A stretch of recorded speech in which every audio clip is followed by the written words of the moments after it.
like other people. Chair. Good morning. I will now call to order the Napa County Board of Supervisors meeting for Tuesday, July 25th, 2023. Roll call, please. Vice Chair Gallagher. Here. Excuse me. Supervisor Cottrell. Here. Supervisor Berryessa. Here. Supervisor Gregory. Here. Chair Ramos. Here. And I will ask our interim returning Public Information Officer, Janet Upton, to lead us in the pledge.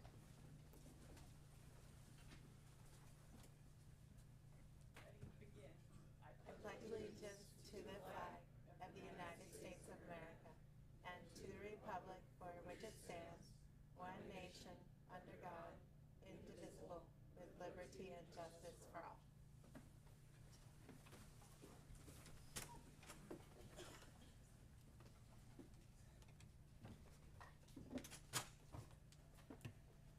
Thank you. We do not have any minutes for approval today, and we do not have any presentations or commendations today. Department head reports or announcements, Mr. CEO. We do have a department head report from Mr. Director Letter of Public Works about the animal shelter. Thank you. Good morning, Chair, members of the board. Steve Lederer, Public Works Director, here with Katie Ribayardi. Yeah, what she said. Our animal shelter manager. Katie actually started in our animal shelter as an animal attendant many years ago. Grew, actually left us for a little while, and then when we had an opening as animal shelter manager, came back and has ably filled that, very ably filled that position, and we're thrilled to have her. And Katie's going to give a brief update on some wonderful things going on at the animal shelter, and we do have a furry friend if anybody would, feels the need to take him home. So, Thank you. You want me to hold him? Yeah, that'd be great, actually. I got it. Yeah. Excuse Here, me, baby. Scooter. I brought Scooter with me. Scooter is currently available for adoption at the Napa County Animal Shelter. He is a pit mix, around 2 years old. He has been an absolute rock star with other dogs. He's been to events with children, so I just brought him with me. So if anybody wants to meet Scooter, feel free. Okay, for the update. So back in April, the shelter contracted with Napa Humane to provide in-shelter care, veterinary care for animals. The on-site vet will come to our shelter every other Thursday and is available on call.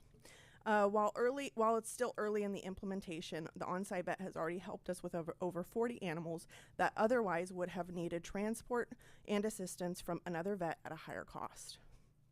Cases have ranged from ear infections, like Scooter, he's currently being treated under this veterinarian, to limping, and in each case, the on-site vet has provided the shelter animals with prompt and attentive care.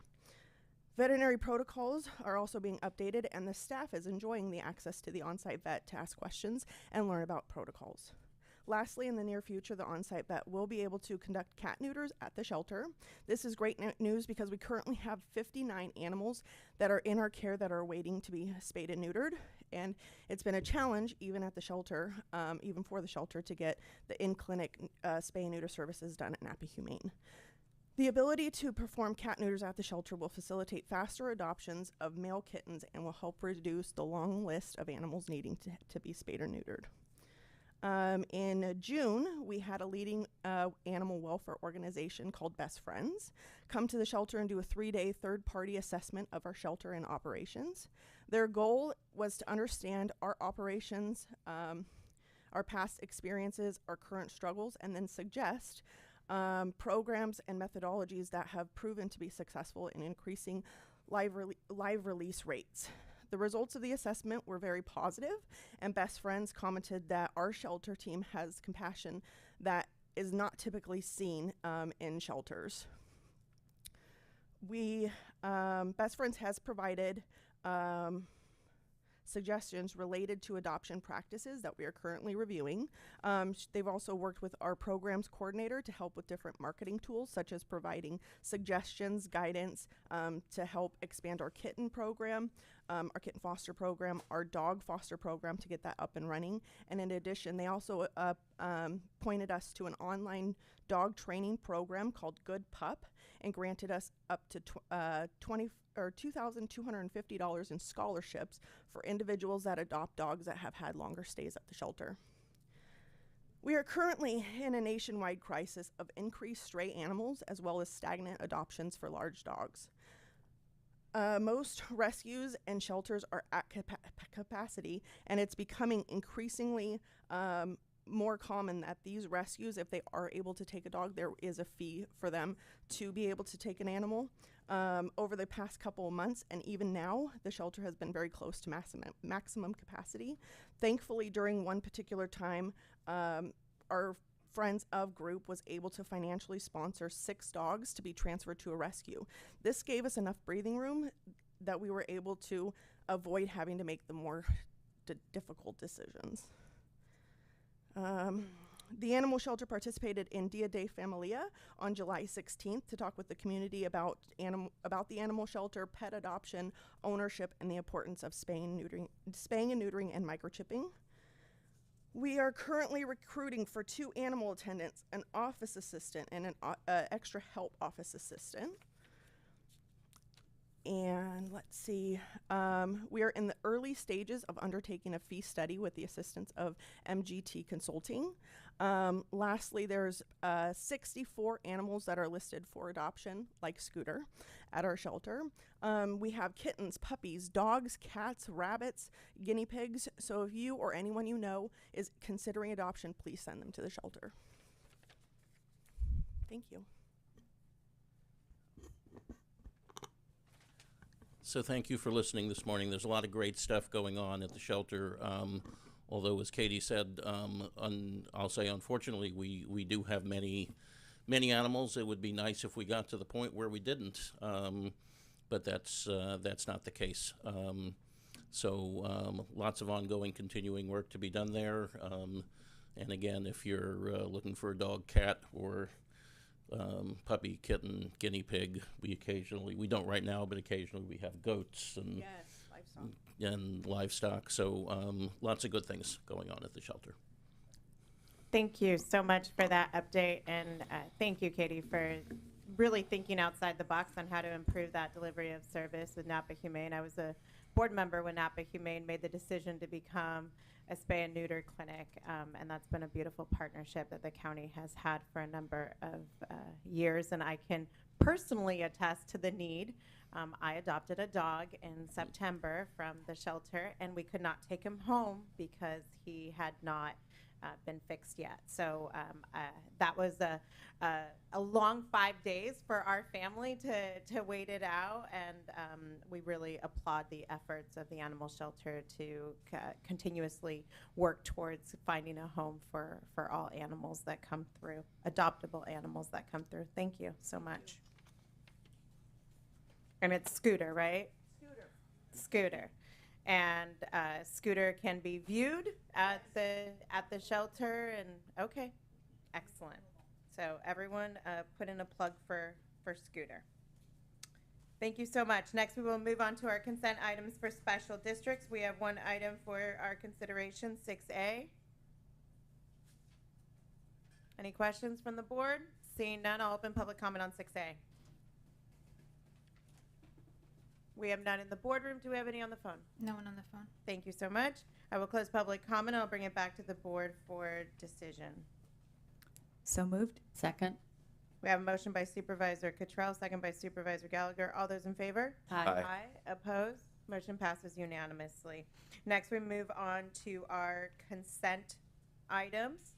Are there any questions, concerns, comments on consent items? Okay. Seeing none, I will move over to public comment on consent items. This is everything 7A through U. Any public comment in the boardroom? Seeing none, I'll move to the phone lines. Do we have any phone No one on the line. comment on consent? Thank you. I'll close public comment, and I'll move to the board for discussion and decision. So moved.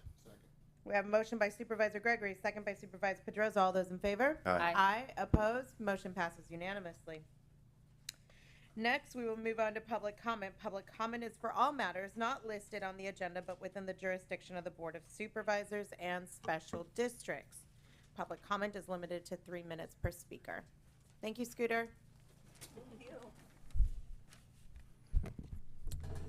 Good morning, Jim Hinton, Napa, California. That's my dad, Errol, here in the front row. First time he's ever come to a meeting, but he's been following me around quite a bit lately, so he may come again. I just want to say that Sheriff Ortiz is here, and the whole time he's been sheriff, anytime I've ever asked him a question involving transparency or accountability, he always responds in a timely fashion and provides me with the answers to my questions, and I appreciate that. You're doing a good job, sir. Keep it up. Thank you. Our district attorney, Allison Haley. Again, you ask her a question, you ask her about accountability or transparency, she emails you right back, she follows up, she does a terrific job. We're lucky to have her.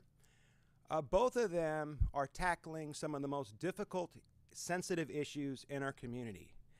And I could see where a lot of times maybe transparency and accountability might be a tough pill to swallow and come through with, but they do it in spite of that. And that's what's important in our democracy. And they're both funded by taxpayers. Us taxpayers, we pay their salaries, we pay their department, they work for us, and they do a good job. Now, there is a taxpayer-funded department with the department head who feels they can skirt and skate accountability and transparency laws. And that's Visit Napa Valley's Lindsay Gallagher. She makes more than our sheriff and DA combined. Is that why she thinks she doesn't have to answer how she spends the taxpayer money? Is that why she thinks she doesn't have to be transparent? She doesn't need to be accountable. I have been asking since this came to my dad's house, this half-page color map of Napa that went to Napa residents. It has very little detail. Nobody learned anything from looking at this map. I keep asking Visit Napa Valley how much money this ad costs. When the sheriff buys something, it'll say, new truck on the consent calendar, 240 grand or whatever it costs. You know, it's there. Asking Lindsay Gallagher, asking what her salary is nowadays. She doesn't want to answer these questions. She doesn't want to be transparent. She doesn't want to be accountable. Somehow she thinks she's above everybody else because maybe she makes so much money or whatever. But her behavior is disgusting. Her attitude that she doesn't have to answer simple questions about what her salary is nowadays and how much she's given the Napa Register for this ad. I don't think this ad is putting heads in beds during the off season, is it? Does anybody think it is helping? Thank you. Next speaker. Seeing no other speakers in the boardroom, do we have any public comment on the line?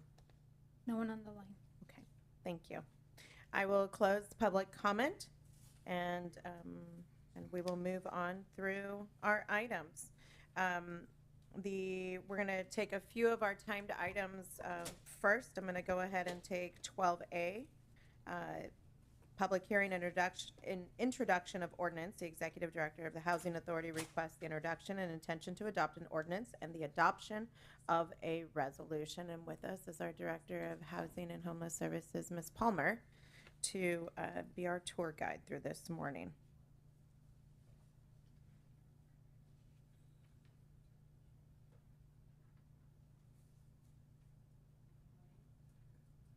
Good morning. Jennifer Palmer, Director of Housing and Homeless Services. I request that you open the public hearing and entertain an action to amend both the ordinance and the bylaws for the Housing Commission. What we would like to do is create a dedicated seat for the Farm Worker Foundation. Just a little background on the Farm Worker Foundation. The foundation was established in 2011 by Arnolfo Solorio. This was an evolution of work begun by the grape growers that have been going on since 2001 focused on education and professional development for Napa Valley's vineyard workers. To date, the Farm Worker Foundation has conducted more than 3,200 hours of education and professional development for more than 25,000 farm workers and their families over the last 12 years. They are a trusted resource in the community. They have a really deep reach with a population that is oftentimes hard for us to reach. They complement the vineyard owner representation that is already on the Housing Commission, and they would very specifically elevate the voices of those we are most trying to serve with the Housing Commission and the Farm Worker Center oversight. So this action has the full support of our housing commissioners, and we want to take this is a first reading of the amended ordinance and bylaws, and we would come back in August with a second reading. Thank you. I will now open the public hearing. Or do we have any questions, comments from the board? None? Okay. I'll open public comment. This is public comment on 12A, and it is both the intent to amend an ordinance and amending the commission bylaws. See no public comment in the boardroom. I'll turn to the phone lines. No one on the line. Thank you so much. I'll close public comment, and I'll bring it back. Oh, Supervisor Gregory. Yeah, just a quick question. Thank you. So this is adding a member, taking the total from 8 to 9. Correct. Correct? Not Not displacing. taking anybody off. Correct. Displacing. Okay, thank you. Yeah. Okay. Any other questions from the board? No? Go ahead and Supervisor Gallagher. I was going to make a motion to do whatever it is we have to do today. That would be a motion with intent to adopt the Yes. ordinance and to bring it back for a second reading in August and to amend the bylaws. That sounds good. Second. We have a motion by Supervisor Gallagher, second by Supervisor Gregory. All those in favor? Aye. Aye. Opposed? Motion passes unanimously. Thank you so much.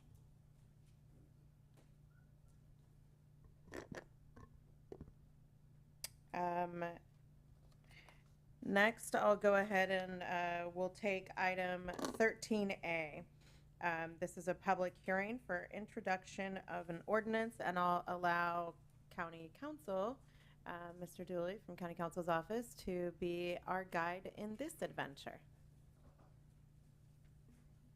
Good morning. Oh, there we are. Good morning, Chair Ramos, members of the board. Jason Dooley, Deputy County Counsel. I'll be presenting a proposed amendment to the appeals ordinance in Chapter 2.88 of the County Code. In December 2020, the Board of Supervisors adopted a comprehensive amendment to the appeals ordinance of Chapter 2.88 that essentially simplified and clarified the appeals process for the public, for staff, and for the board. Over the last few years, we've had a few items or issues that have come up in the course of some of the appeals, and this proposed amendment is addressing some of those minor issues. The first issue relates to the payment method for appeal fees. The change in 2020 was required payment to be made to the treasurer tax collector, and evidence of that payment brought to the clerk as part of the filing. That has proved very confusing, excuse me, confusing and and time consuming. And the clerk and county council have worked to return the payment method to the previous form, which was payment directly to the clerk. There's the second change is a little more substantive. It relates to the submittal of all of your grounds of appeal in the appeal packet. When we adopted the change in 2020, we codified a procedure that was intended to allow the chair of the board to consider extrinsic evidence that wasn't presented to the decision maker prior to the decision. There was a process where the chair would determine whether good cause existed to allow that extrinsic evidence. The change in 2020 also allowed that process to be used for additional arguments presented after the submittal of the appeal packet. That has presented substantial difficulties for staff, as well as for the kind of opponents of the appeal, in that there's a moving target. Once the appeal packet is filed, if new arguments are presented in subsequent submittals, the staff is tasked with responding to those arguments, and the appellants or the opponents of the appeal are faced with new substantive arguments to address. Prior to 2020, the code provided that any arguments that weren't submitted in the appeal packet were waived. This proposed ordinance would return to that language prior to 2020. So it would change the code to provide that any arguments not presented in the appeal packet are waived.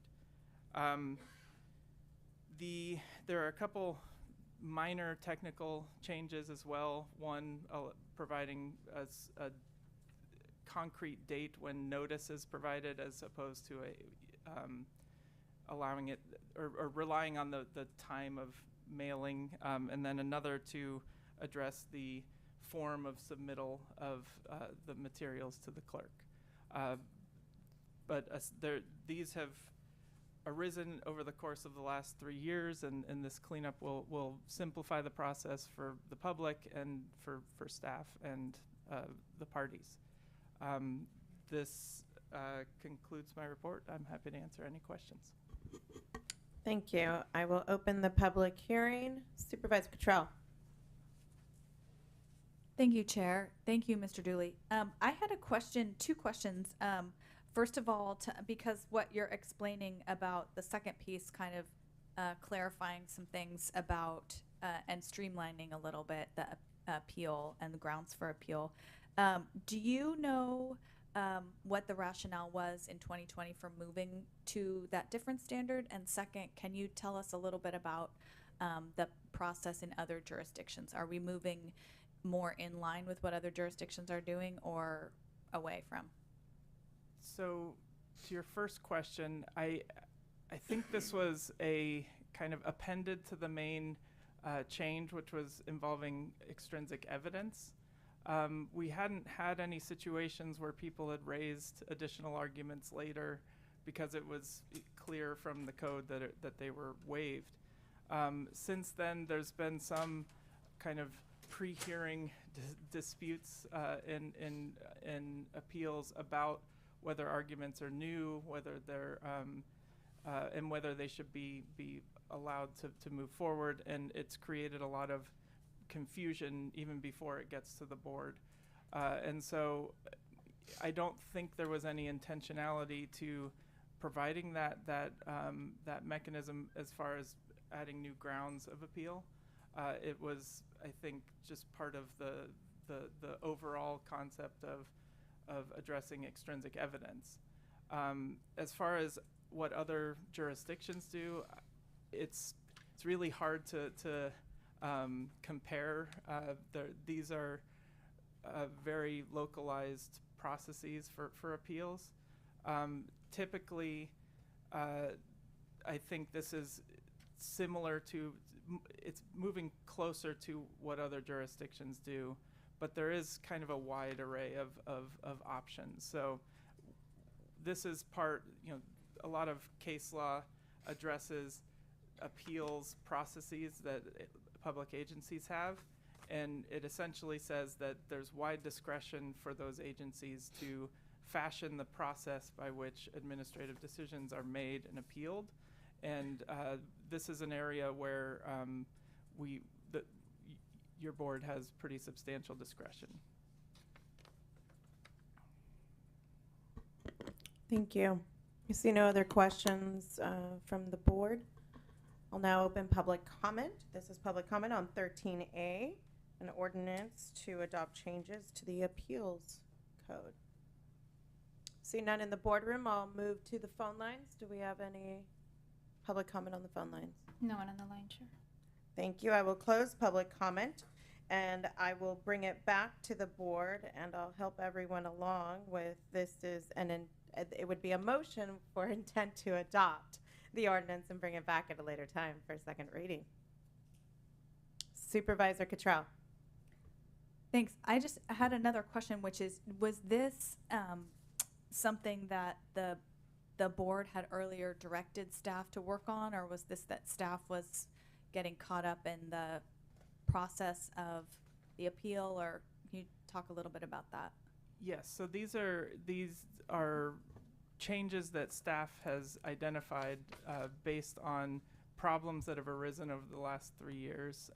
The payment method issue has been, for every appeal, has been since 2020, it's been confusing.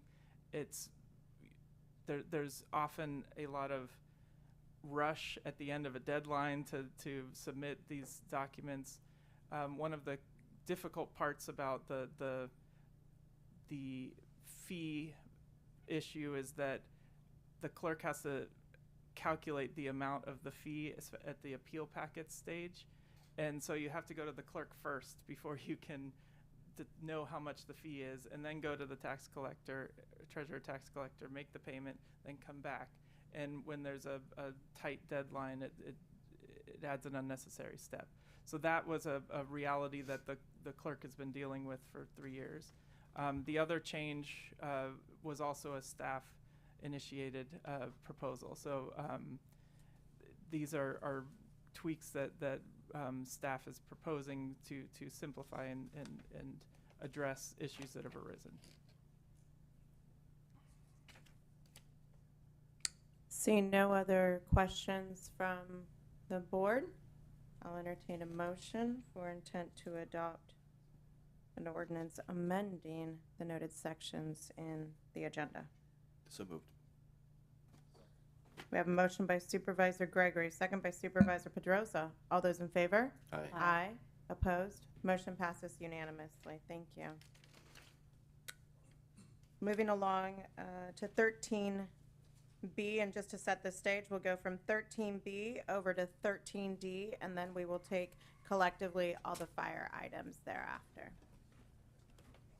And at this time, I will wait for Mr. Hawks to walk us through its consideration and possible direction on an appeal, and we are being asked for a continuance today. Thank you, Chair, honorable members of the Board of Supervisors. I'll be short. The matter before you involves two appeals filed by appellants, Water Audit California and appellant John Murphy on behalf of Preserve Lodi Lane, concerning the Duckhorn Vineyards Winery Use Permit major modification approval by the Napa County Planning Commission on May 3rd, 2023. Appellant Preserve Lodi Lane applicants and staff are requesting a change or to continue the public hearing to the November 7th Board of Supervisors meeting. And that kind of concludes my report. Thank you. Thank you. I'll open the public hearing.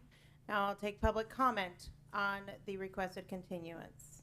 And it's a mutually agreed upon continuance? It's mutually agreed upon by appellants, Preserve Lodi Lane, the applicant, and staff. Water Audit California has objected to it, but they've also informed us of that they'll be able to make that date. Thank you. And for the board, when we did have the pre-conference hearing, there was no stated objection by Water Audit for their participation on that date. See no public comment in the boardroom. I'll move over to the phone lines. Do we have any public comment? No public comment on the line, but I'd just like to note that there was public comment received for this matter that was sent to the board previously. Yes, written. Okay, thank you. I will close public comment, and I'll bring it back to the board for a motion to continue this matter to November 7th at 2 p.m. So moved. Second. We have a motion by Supervisor Cottrell, second by Supervisor Gregory. All those in favor? Aye. Aye. Opposed? Thank you. Motion passes and the matter is continued. Next, we will take up item 13D. The Director of Public Works requests the board receive a facilities master plan update from Gensler.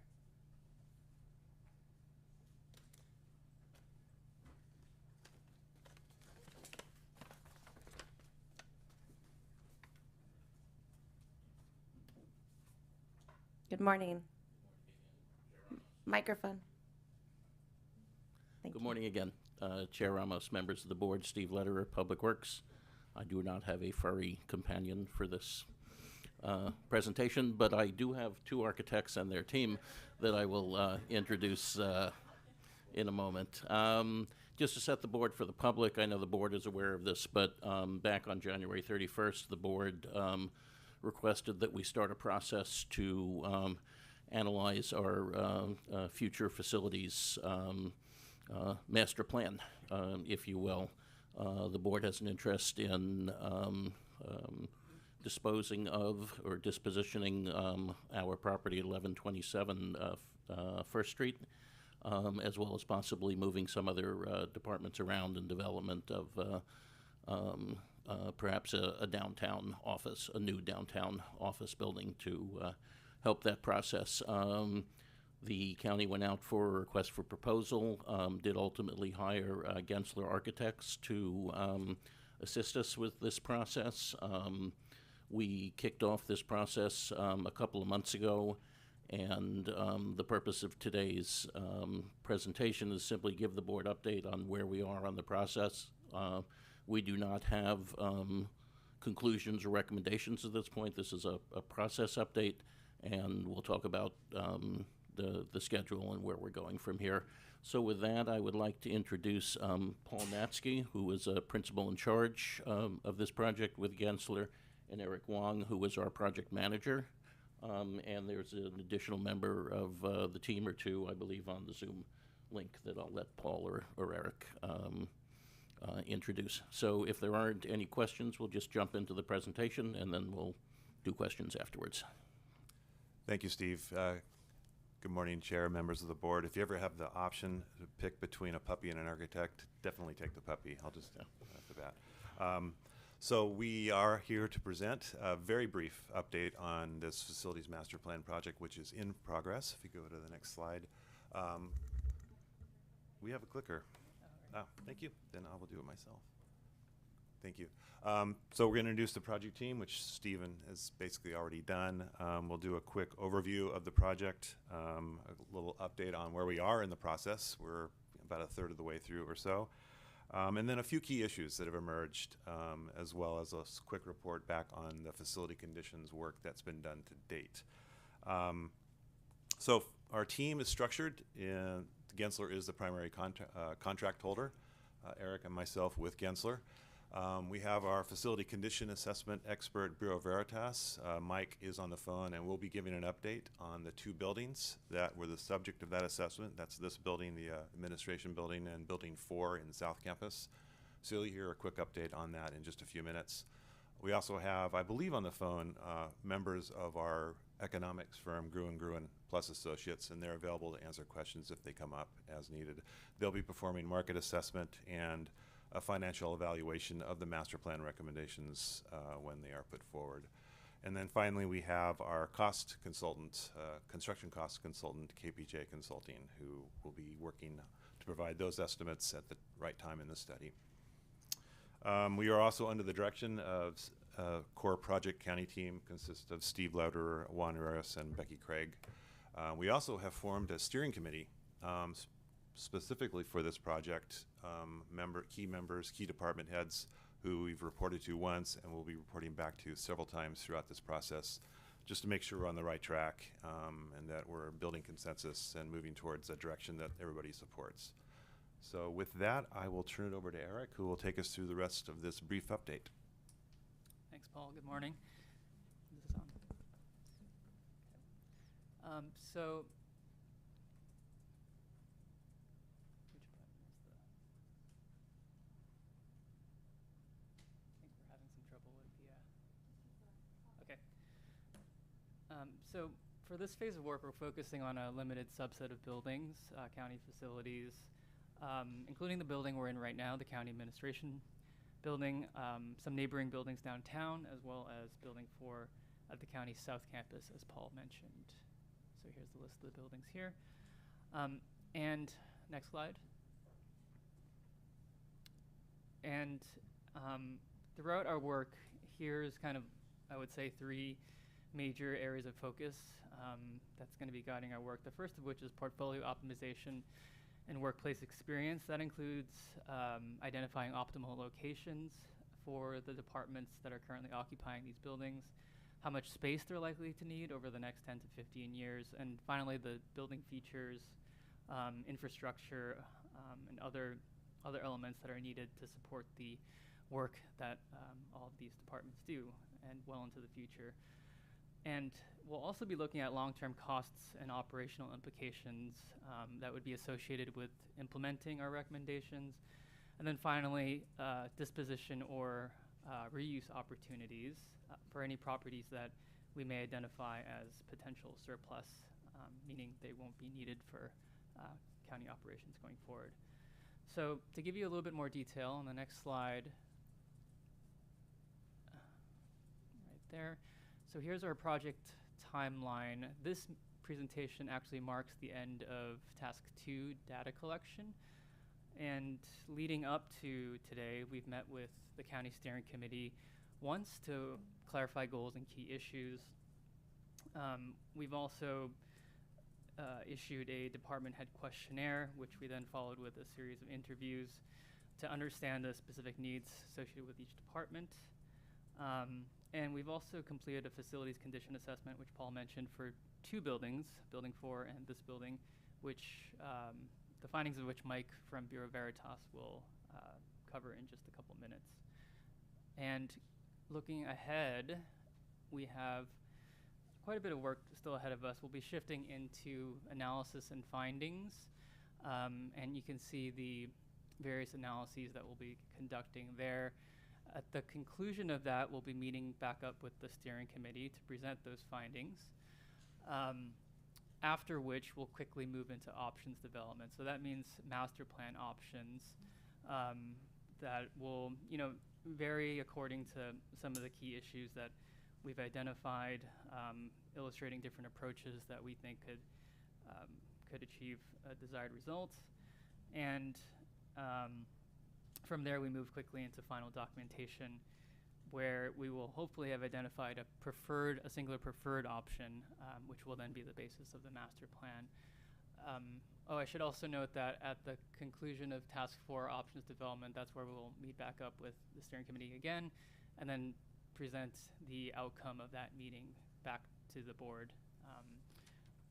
And we'll also have a community town hall meeting where we'll be soliciting feedback from members of the public. That meeting will be open to the public. Next. And we do understand that there is a potential for the city of Napa to be included as part of this planning process. We have not been engaged with them thus far, but we understand that a decision is pending. This is just to indicate that we'll need a decision on that by the end of the analysis and findings task, which I would say is early September. So, next. Just a quick overview of what you can expect to see in that final plan. We'll have a key finding summary of all the work that we've completed to date, specific department space needs, desired adjacencies and location recommendations, and then site-specific real estate options and recommendations. So that covers things like the size of potential new facilities and recommendations for disposition and or reuse. Next. And like Paul said, we are still in the early days of our process, so we don't have any concrete findings or recommendations to share yet, but I did want to go through a few key themes and issues that have emerged from what we've completed to date. So service delivery and access, meaning how can we make sure that the county and its constituents are able to access the services that they need. Modernization, which is really just about how we can best bring county facilities up to modern day workplace standards. Environmental impact, or more specifically, reducing the environmental impact of the county's operations.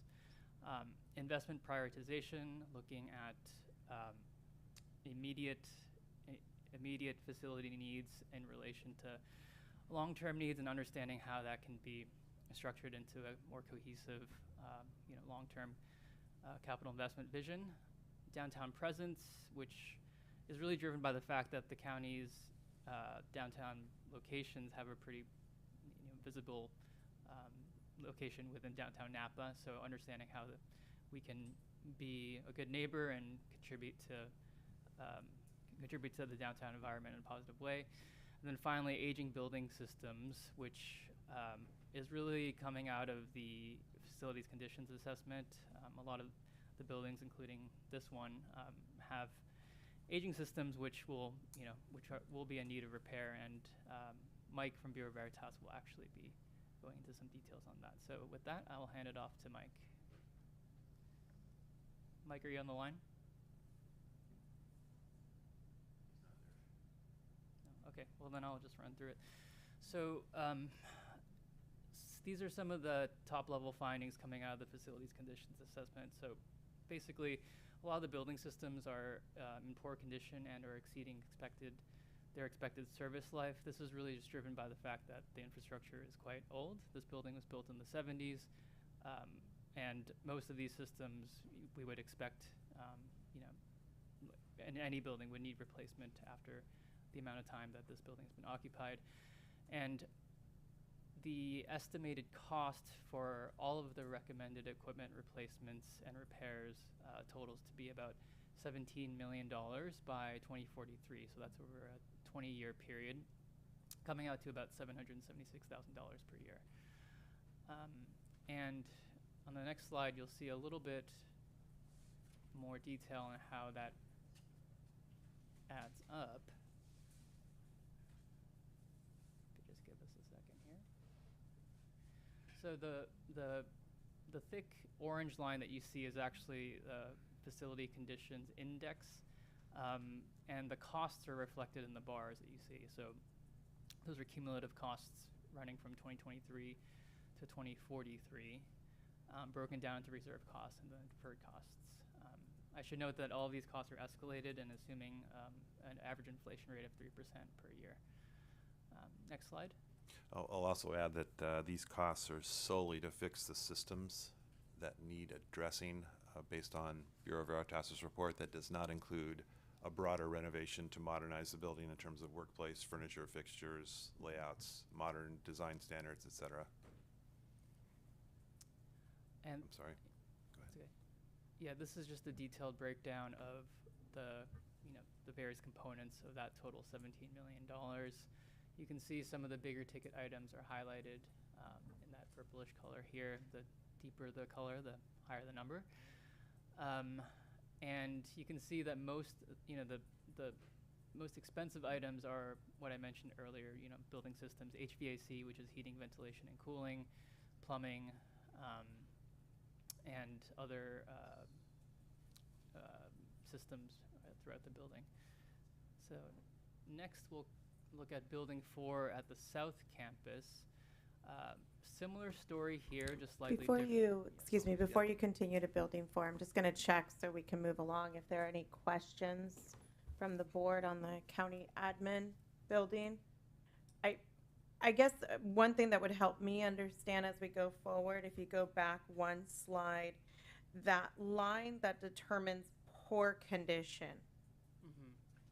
There's a big gap between, there's a very small gap between good and fair, and then there's a very large gap between fair and poor. And I'm wondering why that gap is so large, and two, what really defines poor? I mean, it sounds like 2032, like, is this the walls are gonna start crumbling, or what's poor in this matrix? Yeah, it's all based on benchmark and standards over years of doing this kind of work. Bureau Veritas is experts in this, and they have their own systems for determining, but it's based on sort of standardized terminology on what's poor, fair, and or bad condition. In terms of the gap, I think it just depends on the nature of what systems are going to fail first, and what's the highest priority, and the cost. And so that's one of the reasons they've got the costs and the repairs escalated and projected over time, trying to address them before they really fail, but also in a timely manner. Okay, thank you. Supervisor Gallagher. Thank you. Just didn't want to get too far away from the beginning of your presentation without asking. So just wanted to ask, are you going to be looking at facility locations outside the immediate downtown, or are you only going to be looking in the downtown? That was one question. Well, Let Stephen answer that, yeah. So we're looking at multiple options, actually, and the South Campus and Building 4 is a piece of that. We're obviously looking here at our downtown campus, whether the 3-hour parking lot or whether Sullivan across the street. There may be some other opportunities that may come up along the way, which we're going to look at, but we're not. We have some primary thoughts, but we're not ruling anything out either. Okay. So you're not exclusively looking at South Campus and where we are right now? No. Okay. And then I just wanted to ask, you had said you were finished with your phase 2, and I don't think any of the board members have given individual input, so I'm just wondering, are we going to come in under the employee survey, or when do we actually give input? That's a good question. Stephen, do you want to? Specifically, when does the board provide? Well, not their as a input? board, but just each of us works I see. here like everyone else. So I'm just trying to figure out when would each of us be asked our input, whether that's through a survey or through an interview. It looks like you've talked to department heads, et cetera, and that has concluded. So I'm just trying to see where we would individually be plugging in with our thoughts. Yeah. Well, as you mentioned, we did do a department head survey, both a written survey as well as interviews with each of the department heads. On the schedule, there is the employee survey, which will come up at a certain point in the process. The board, of course, that's kind of the purpose of these series of presentations, that the board can provide us guidance along the way, make sure that the aircraft carrier that is steering in one direction, if it needs to be Right. nudged And I in understand another. that we will give our input Yeah. as a board, but I'm just asking, when can we give our input as individuals? Because we are also people who work in the building. If any of the 5 of you would like to meet with us Okay. individually, we are, Yeah, we I are just certainly happy to do I that. just like to know there's a space in the process for that. Sure. Certainly. But that's more for us to come to you. Absolutely. Sounds like, okay. Send me an email. We'll get All you on right. our schedule. Thank you. That's all I have. Okay, we could proceed to building 4. Thank you. Sure. With building 4, we could switch over to that next slide. There we Could you pull your microphone closer towards Oh, you a little bit, please? Sorry. Thank you. Is this better? With building 4, it's a similar story, but just a slightly different set of building systems. In this case, in addition to the HVAC elements, there's also issues with the roofing, electrical infrastructure, and suspended ceilings. The cost of these replacements and repairs is estimated to be $34.4 million by 2043, which averages out to about $1.3 million per year. And you'll see that illustrated on the next slide on the chart. And similar to the last one, we also have the detailed breakdown, which you can see HVAC is by far and large the biggest component when looking at all the building systems. Chair, if I may, to answer a previous question about the difference between good, fair, and poor, that's also related to what's called the Facility Condition Index, which is essentially an equation that measures the value of replacing a building versus the cost of repairing it. If the cost to repair it is getting close or exceeding the cost to replace it, why would you repair it? You should probably go ahead and replace it. So the good, fair, poor is a reflection of that percentage. So 5% is of that index, 5% is good, 10% is fair, and 30% is poor. So it's 10, 5, 10, and 30 are 5, 10, 30. are essentially good, fair, and poor. Yeah, good, fair, and poor in that order. And would that index take into consideration, say, HVAC equipment replacement, where the value of a, Yeah. allegedly one of our properties already is just not going to meet the requirements for value of replacing the HVAC? Yeah, it's an equation that takes into consideration the cost of all the systems in a building that need to be addressed to some degree or another. And so it's a cumulative, it's a way to kind of ballpark and summarize what condition the building's in and with one number, if that's even possible. That's the point of an FCI score that gives you the good, fair, and poor. Thank you. Yeah, and if I could just summarize, for instance, for this building, I started with an initial assumption that we were going to keep this building, but that wasn't based on data. The purpose of doing the assessments is to truly do the engineering analysis to determine that whether financially it makes sense to keep a building, or whether, because of all of the expenses, whether it makes sense to replace it.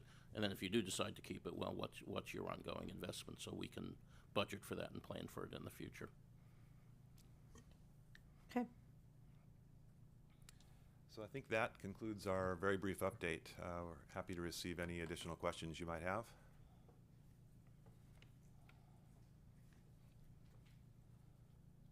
Supervisor Gregory? Thank you. Thanks for being here.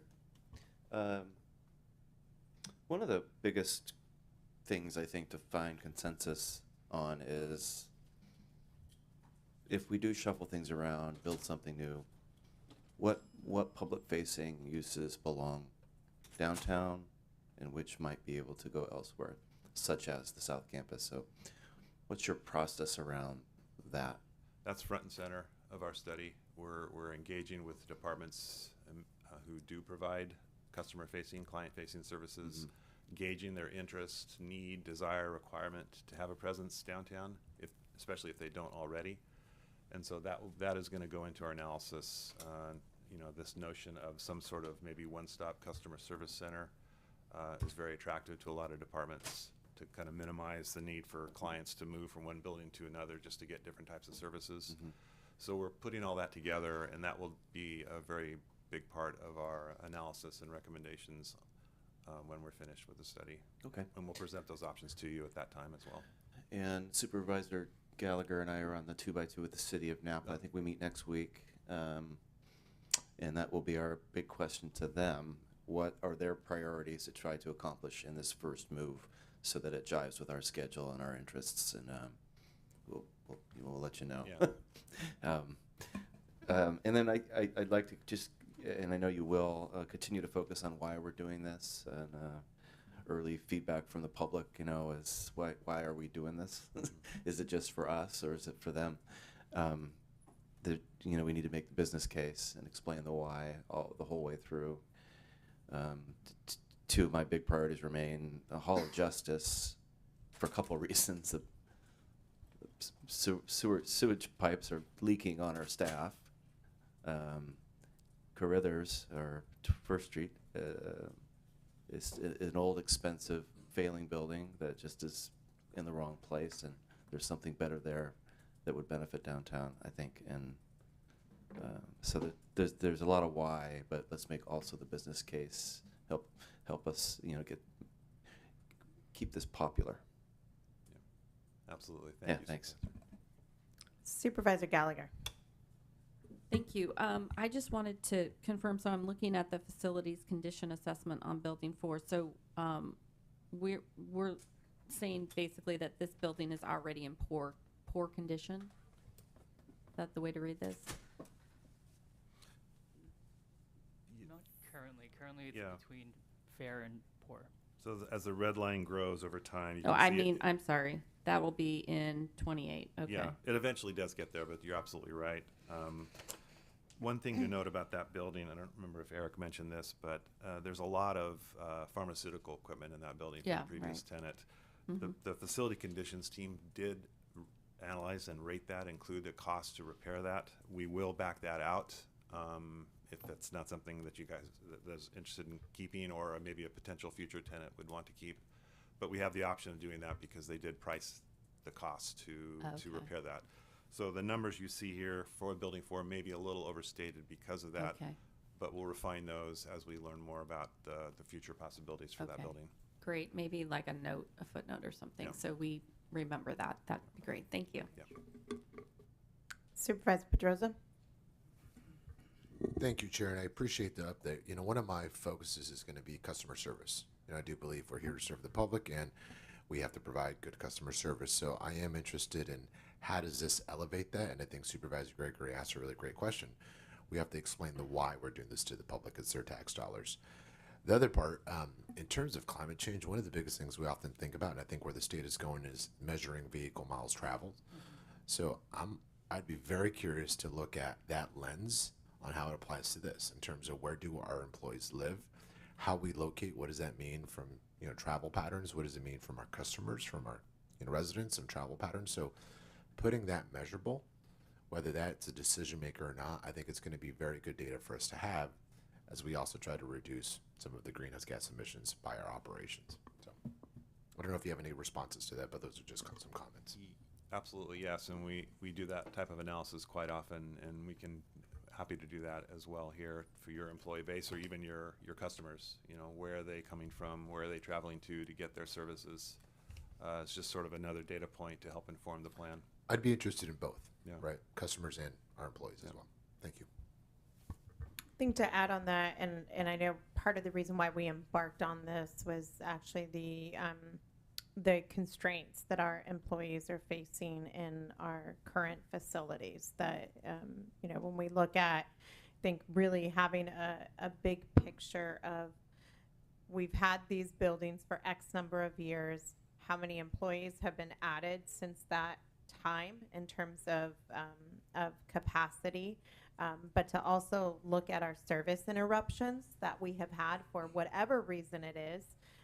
We know that last year we had extreme heat service interruptions. So I think really quantifying that, it seems a topic familiar to both Supervisor Pedroza and I when we look at Highway 37, right? It's a big ticket item, but when we look at how many days it has to close because it's a failing infrastructure, I think we need to really be able to quantify that.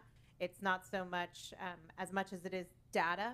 Perhaps it's not that data point that really sticks out, but from a narrative perspective to justify our why, those service interruptions are only going to get exacerbated if we don't address our facility constraints. So I would really like to see that incorporated.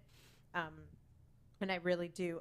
I agree with Supervisor Gallagher. I think it would be prudent to have a one-on-one with each board member to understand, you know, what we have seen, what we are hearing, whether it's from staff, but also what we are experiencing ourselves. You know, I really dislike my suit smelling like coffee because I have to take meetings at the coffee shop because we don't have meeting space here in the building. That's one of those constraints that we have because of space.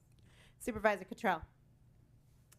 Thank you, Chair, and thank you for this presentation. It's really helpful to be tracking what's happening. I had two comments. First of all, to follow up on this understanding of something Supervisor Gallagher raised, and you mentioned that on slide, it's on page 10 for us, the slide of the FCI analysis with the graph for building 4.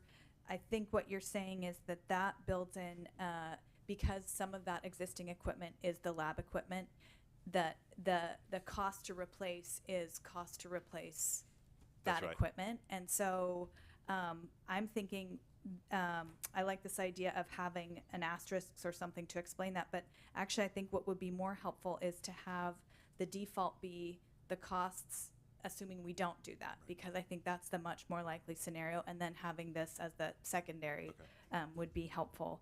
And then on the environmental impact, I was happy to see that in that top 6 sort of goals, and I like what Supervisor Pedroza is talking about, making sure that we're understanding which one we're solving for. So any data you could provide us as we go forward on things that speak specifically to VMT, but also you know, the sort of cost of service interruptions versus cost of a more secure building or something like that. I'm not quite sure what that would look like, but I think I just wanted to recognize that there'll be multiple factors under environmental impact, and some of them are going to be in conflict, and we need to kind of map that out as we make the decisions too. But also just want to support everyone here who's talked about the importance of understanding the why.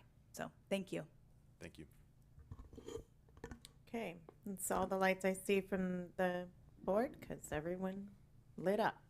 I will now turn to public comment. This is public comment on our facilities master plan update, item 13D. Seeing none in the boardroom, I'll turn to the phone lines. Do we have any public comment on the phone lines? No one on the line. Okay, I'll bring it back to the board. Any other further questions or comments? This is simply an update at this point. I would just Chair Ramos, Yes. if I could, I just wanted to respond to Supervisor Gregory. Assistant CEO Craig is preparing an agenda item for August 22nd to discuss short-term issues around the Hall of Justice and what options may be available. So I just wanted to let the board know that. Thank you. And Mr. Lutter, if I can just suggest following up with each board member to see if anyone wants to give further feedback in this data collection process that can be integrated. Absolutely. Okay. Thank you so much. Thank you. That concludes that item. Thank you. Okay. Next, and for some situational awareness, we do have presenters for a set time. 13E has to go at as close to 10:30 as possible. So I'm going to go ahead and take up with that with that forewarning. I'm going to invite up our Napa County Fire Chief Mark Cucci to provide us a fire season update. This is item 13C.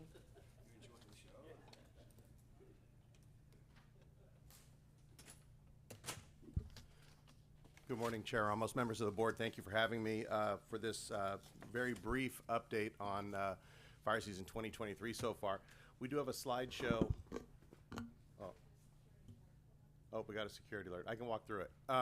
So good morning. We'll just get going here. And you have it in front of you anyway. We have it in front of us. Let me join in with you then remotely. Okay. So starting with our chipper program, which has been very, very popular this year. I know it's very popular with the board as well as the community. We have fulfilled 597 requests so far for service this year, and we have chipped just about a little more than 49,000 cubic yards of material, biomass, if you will. That is more than last year at this point. Remember last year, if you remember, we had a little dip, I guess, in service requests. With the winter we had, that is increased back up to a new high for us. We've also partnered and leveraged our cooperative fire protection agreement with CAL FIRE and have used the LNU fuels crew to help serve the community as well, using the chipper in the Angwin area as well. Moving to the defensible space slide, the next page. Some good news to report. Adventist Health St. Helena Hospital has just completed their annual defensible space work, and we are finishing those inspections as well. As you know, that is in the high fire danger zone, so good work to be reported there. We are following up on some complaints and working with property owners to issue notice to abate fire hazard orders, and we are working with County Council on 3 abatement warrants for unresponsive property owners that have put the communities at risk, so we're moving forward with those as well.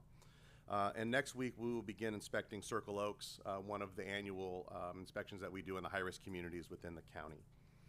For slide 4, it's our partnership with the PUC. We continue working with PUC on their vegetation management program within their forest. This slide that you see, pretty well colored, it shows areas that have been treated or are currently being treated, and right now we're just coming around to 5 years and on that project, and we've done about 500 acres of the forest has been treated, which is pretty significant for a forest of that size. For the next slide, where you see the Angwin Airport and some parcels around there, we're also working with PUC around the community in Angwin to not only provide resiliency into their buildings, which in turn will provide resiliency to the Angwin community, implementing additional fuels reduction projects as well, working with the facilities director of the college itself. For Firewise projects, just last week, we continue to partner with NCFF. We just took a tour with Supervisor Pedrosa's staff of the Highlands. We did take a look through the Berryessa Highlands community, some great work being done there. We had about 360 sheep delivered, and we'll be grazing about 120 acres, which is just impressive to see what 360 sheep can do in 24 hours to the landscape is truly impressive. Our Delta hand crews, again leveraging the cooperative fire agreement with CAL FIRE, has been a huge help prepping the soils for electric fencing that keeps the sheep from wandering to places we don't want the sheep to go. And they've been taking care of the major brush that makes it easier for the sheep to access, building them some sheep trails, if you will. We've also reestablished nearly 9 miles of dozer line in the Highlands as well that have been either from past projects or fires that we've experienced in the area to help prevent or provide, is what I should say, some abilities for us to slow fires down and hopefully contain them. We've also done 300 plus burn piles so far this year in the Highlands, and we'll be inspecting the community in a few weeks to ensure that the property owners are doing their part. In the tour that I took, it should be pretty quick.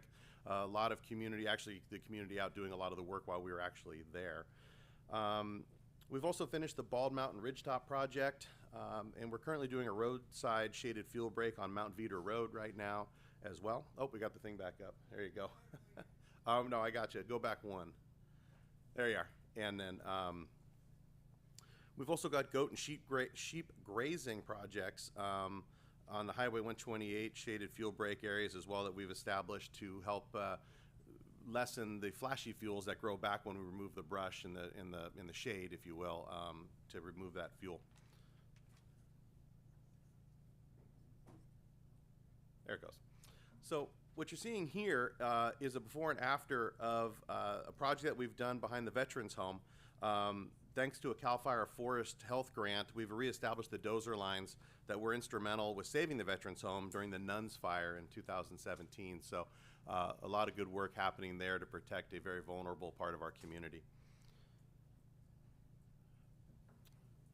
Speaking of some events that we've had with Napa County Fire, this is just 2 examples. One is the Opus One Winery Wellness Fair that was exclusive for their employees, but Napa County Fire was able to come and train on some first aid, some emergency practices. What you will see in that top left corner is the new enhanced staffing at our Yountville station.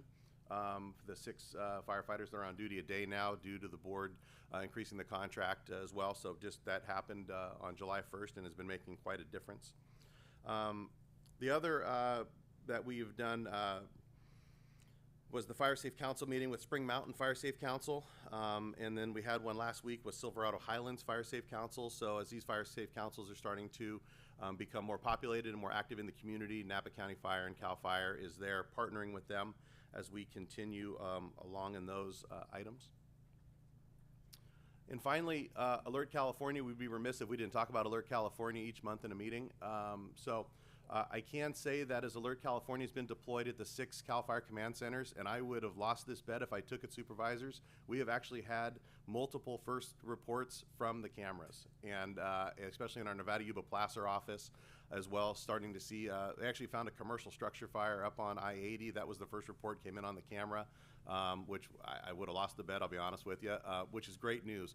We've used this for a lot of intel gathering for our unit here as well in the Sonoma Lake Napa unit. So this project is well off and running and is providing some great intelligence, more than we thought we would see. So we're ecstatic to be a part of that project. Switching gears a little bit to fire season, for Napa County so far, we've been enjoying this I'm going to call it mild weather so far, and the remnants of what we saw in the winter is our high fuel moisture. We've had 35 vegetation fires this calendar year for a total of 114 acres, and 103 of them was the Snell fire. So we have averaging, and the next largest fire was 2 acres. So knock on wood, so far so good, and we've been enjoying a very mild fire season so far. That being said, we just sent about 100 firefighters to Shasta County about 3 o'clock this morning for a fire burning at Lake Shasta. So we're starting to see the timber and the brush starting to cure. Our weather outlooks that we get at the first of the month, so this one's about 3 weeks old, is showing that July was going to be the turning month where things were going to start to dry. I think you would all notice that in your time outdoors in the county. Again, our staffing is at peak levels right now. We are still enjoying the 3 helicopters in the unit that have been making a significant difference. If you're following our social media, you will see that 71 Charlie Hotel out of the Napa airport has pretty much just made little work of a couple of the fires that we've had around the lake and such. So we are enjoying seeing those as we continue through fire season. And that concludes my report. I'm available for questions. Thank you. Thank you, Supervisor Gregory. Thank you, Chief. When you say first reports, what does that mean? Do you mean you see it on the camera before a 911 call comes in? Is I that do. Correct. That's what you mean? Yep. All right, that's good to know. And then, so we have been lucky this year. It seems like we've had a handful of fire starts that stopped pretty quickly. One of the Koya, particularly concerning because I was out of town and I was wondering, should I run back? But they've all kind of been put out. What's the secret to our success right now? Is that there aren't multiple statewide events that are drawing resources, or what? There's that, but there's also the fact that the brush still has a large amount of moisture in it. So while the grass will burn, and it's not even burning that well, it took us over 2 weeks to burn Highway 128's grass along the right-of-way, and it did a mosaic, which it just wouldn't burn that well, which is really a telltale that the moisture is still within the vegetation. If you look back from 2015 till last year, things were drying out in March. We were going to larger fires much earlier. Fires just aren't getting a chance to get going because the fuel moisture is not allowing the fuels to be consumed. So we'll see grass burn. We saw this up on Soda Canyon. We had a couple of fires, and it just gets to the brush and goes out and just slows down. That's going to change, obviously, so we don't want to lull ourselves into complacency, but we are enjoying that right now. Mm-hmm. Thank you. Supervisor Pedrosa. Thank you, Chair and Chief. Thank you for this. Lots of work in Berryessa Islands, and I know the community appreciates it. In terms of chipping, because I got this question, and I'm a big supporter of it, but I had a resident that was concerned about the chipping and it being a fuel load. So can you just explain a little bit about that? And I think it was specific because we're doing some fuel treatment along Atlas Peak that caused a lot of excitement for a lot of homeowners, but one in particular had a concern. I was like, that's a great question. So. Is your question regarding like the disbursement of the chips kind Correct. of a thing? Yeah. Sure. The sense of creating a fire or a fuel load, potentially. Sure, and I can see where that would be the optic. It's actually the exact opposite. We've taken brush and we've reduced it down. So chips usually become dried out, but they're scattered, and it really becomes less than grass at that point, where if you had a standing small trees or brush or something along those lines that we were able to chip, that does not contain the fire anymore. It burns through it either. It's a fine fuel, which goes very quickly, and it doesn't throw embers. That's the big difference. I think it'd be great to address that in FAQ, right? Because I think more folks might come up, but I think that's a great answer. And the one that we all got questions on with the controlled burn that happened recently, big support of controlled burns. I think it has to be part of the solution. I know some of our colleagues organize meetings with AG, and I think that's great. But this is something we want to continue to do. But I think how it happens is part of what we need to talk about. So can you just talk about next steps in terms of what we're doing to make sure that we support controlled burns, but we also are mindful of the impacts? No, we are very mindful, and we did have a good meeting yesterday in speaking to the stakeholders with the Napa Valley vintners, the Napa Valley growers, even the Ag Commissioner of the county, as well as the Farm Bureau. Burning has to be in our environment. It's been in our environment for years, and if you take out from 2015 to the present, we are burning natural products. We've been burning in this county for years. There is a great concern, though, from the agricultural industry, not just the grapes. And so we do need to be mindful that when we do set a prescription for our burns, that we stay within those prescriptions. I can't say that always happens because we're working with fire at that point. So, but we are mindful of it, and we do want to partner with Bay Area Air Quality Management District and our other air quality districts around our unit as well to ensure that we are, the smoke management plans are being followed, and we can potentially eliminate those types of incidents. There was a 90-acre burn the day before that nobody knows about, and that was conducted with very little smoke whatsoever. So conditions change quickly in the North Bay. We just need to be more mindful of that, I think, and I think we can move forward to put something into play. I'll leave with this: if you look at the damaging fires from 2015 with the Valley Fire that did burn into Napa County, there were thousands of homes being destroyed and cars and things along those lines. That smoke is going to be absolutely toxic. I have a vehicle that we had to repaint because the smoke residue destroyed the paint on it. I can only imagine what that does to grapes and people.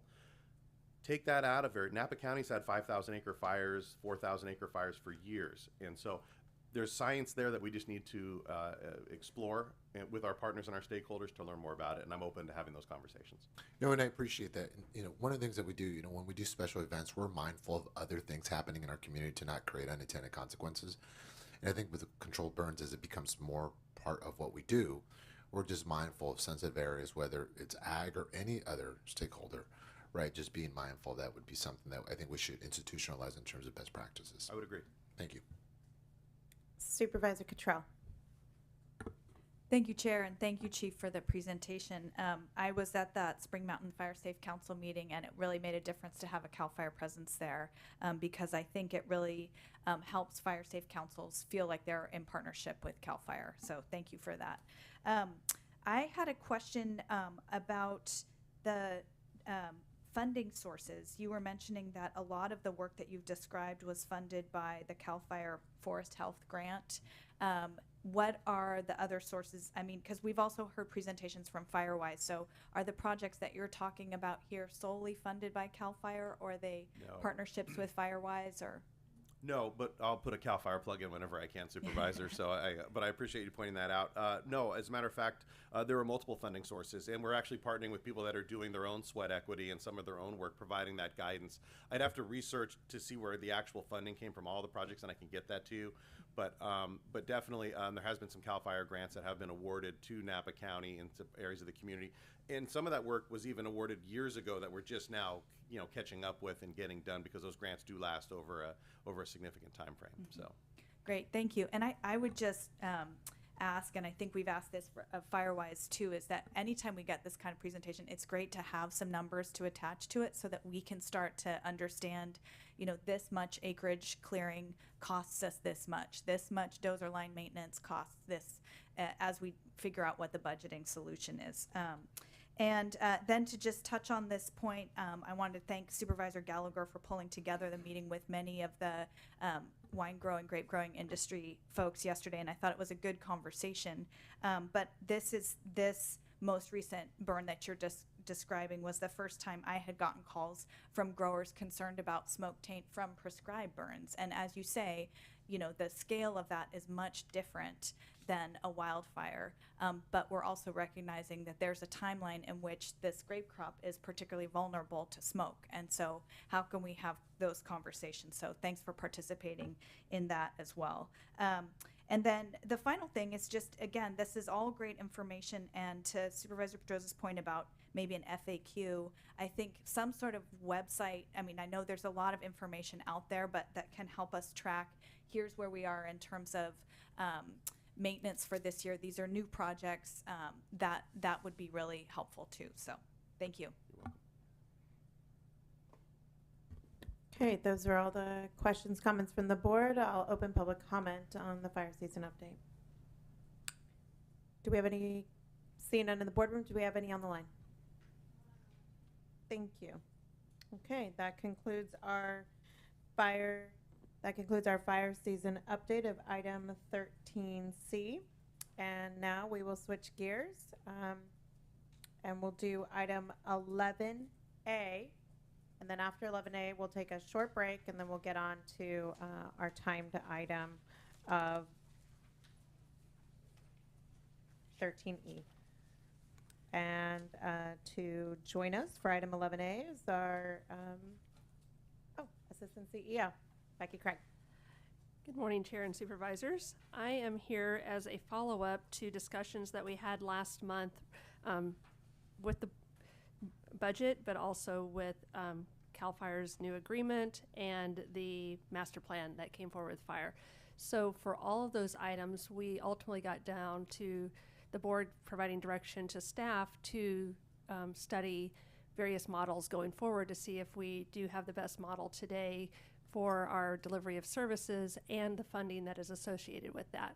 So based on that direction, staff has gone back to write a scope of work to seek a consultant to help us identify what those various model options are out there and the funding sources for fire protection services. And separately, a conversation was developing regarding fire prevention services and the possibility of identifying a dedicated funding source for that. So there is also a scope of work in here for that service. I do think that the two could be combined to have a comprehensive discussion, but it is the will of the board to provide direction on how staff should proceed with studies and or if these scopes of work are sufficient or need to be modified.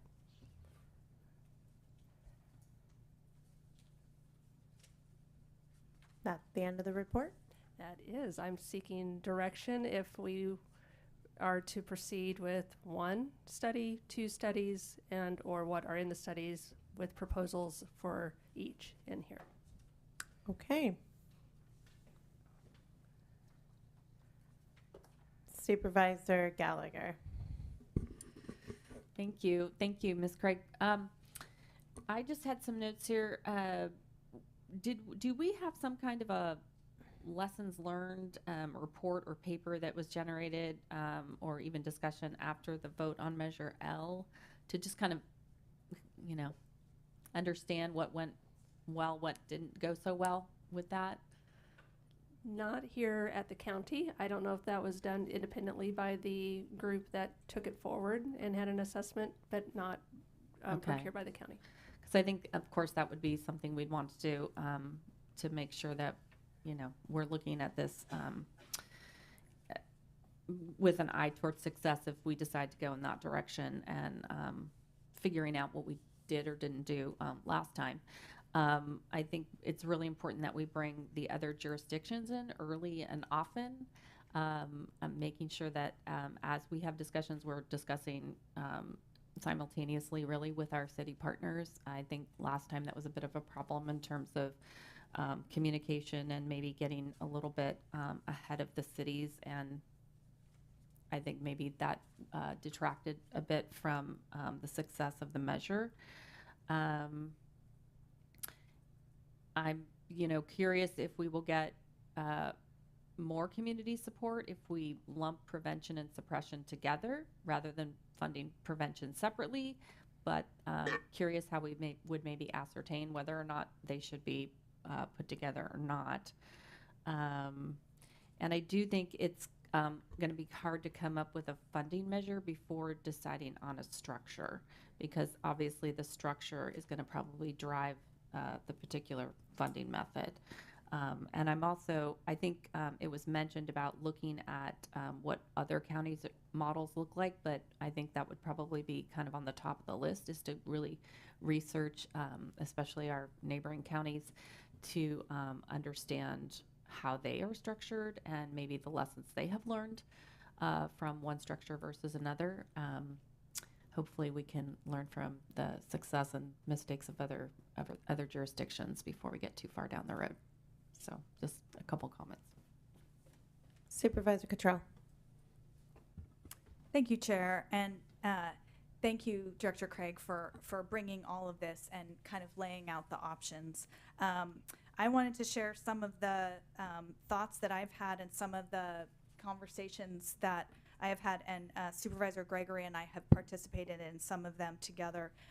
First of all, talking with some of the folks who participated in Measure L, my goal is to put together a meeting kind of describing exactly what Supervisor Gallagher is talking about, because I wanted to hear from folks about their experiences with Measure L, what were lessons learned and things like that. But one of the other conversations I've had is with the consultant team, and Supervisor Gregory participated in this meeting as well.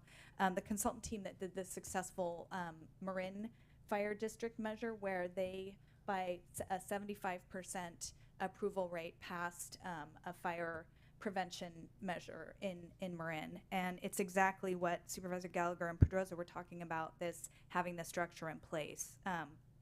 So what they did there was they had all the jurisdictions, and there they have fire districts too. So those fire district chiefs were supportive. And so I think for us to take anything on, we really have to, we can't launch it as the county alone. It has to be with all of our jurisdictions. I think the one exception in Marin was Tiburon didn't participate, but every other jurisdiction did. So having that in place, and I think the other thing we heard from the consultants is that what the final measure looks like for Marin, they really built it based on what their polling numbers said, so that polling really led the charge. And I just wanted to point out that over in Sonoma, there's the fire chiefs, which are their own independent agencies, not county affiliated, are going to be running, they're collecting signatures right now for their own initiative, which only requires a 50% plus one. But that means it's totally independent of the county and would not provide, the county couldn't participate. And so anyway, those are some of the other models out there, and it would be great to be able to learn from some things like that and not recreate the wheel. Also understanding that we're going to be our own entity. And, you know, I think, feeling is that the issue of fire prevention is so linked with fire protection, but that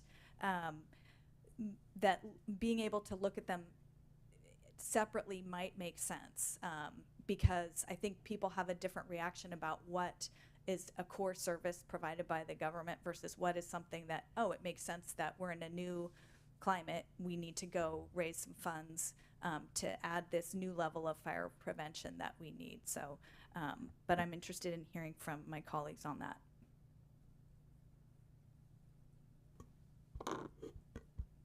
I do, when I look at the scopes of services of A and B, I really am partial to B.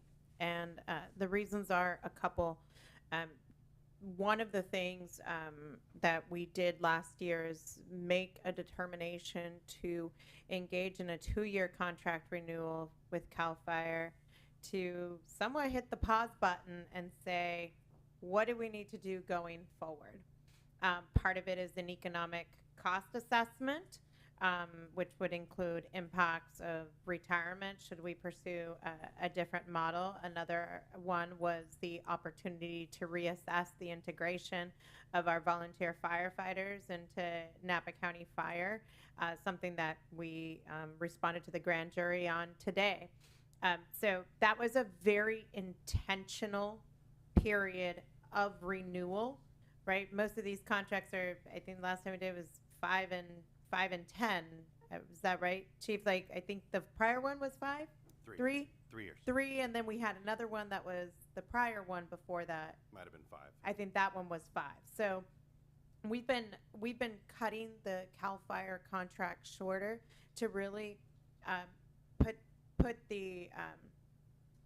the board in the driver's seat of assessing what we need to do going forward. And really, I see this kind of scope of work of B as really bringing in the master plan, the standards of coverage that we've done in conjunction with this little period of reprieve with a CAL FIRE contract in place. And for us to really assess, we know that we have time limits on our aerial support. We have apparatus needs. We have plans of changing locations of certain companies as they have been assessed through this master plan, and also recommendations through the grand jury.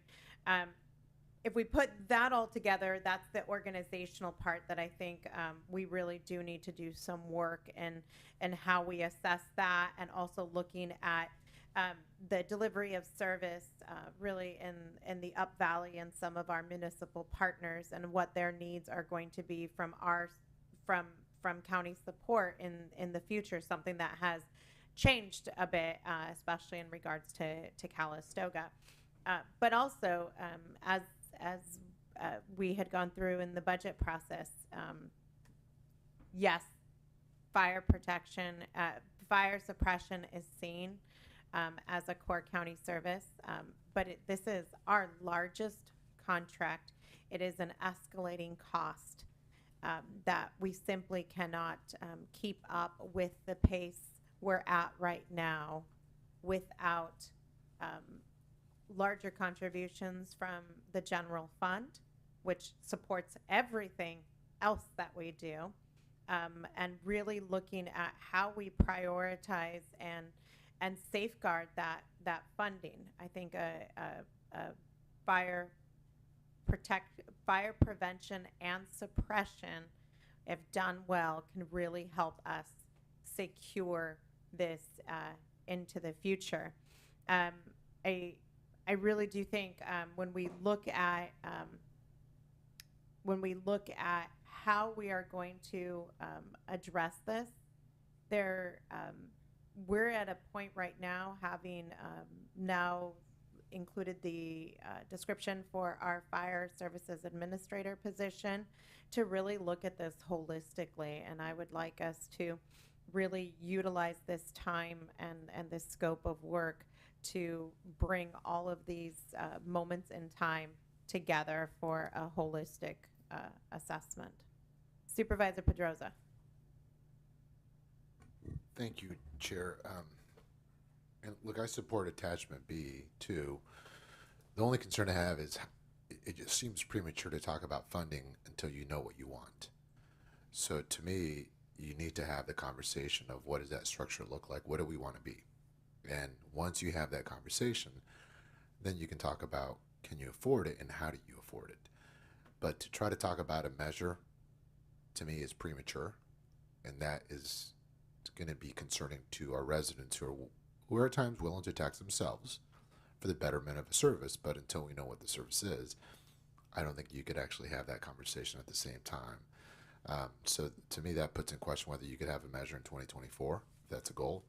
I don't see that happening. I think we really need to be thoughtful. This is a one chance where if we want to do this right and we don't want it to just be an exercise, we really have to be very intentional, right? As we have a relationship with CAL FIRE in this moment, what do we want to be going forward? And what does that look like? And how do you bring our city partners on board? That's going to take time. That's not going to happen in 2 months, 3 months, 4 months. So I just think we have to give that the time it's needed to really be thoughtful. And I'm very interested in figuring out what's the right type of service from a prevention, and suppression model. So that's what I would support. Again, not wanting to do this the same way we've done it, because we've had this conversation in the past and we go through the exercise and folks feel like it's a predetermined outcome. And I think that's what we need to change right now in this moment. So I would support that and not really advance the funding conversation until we know what we have. Thank you. Supervisor Gregory.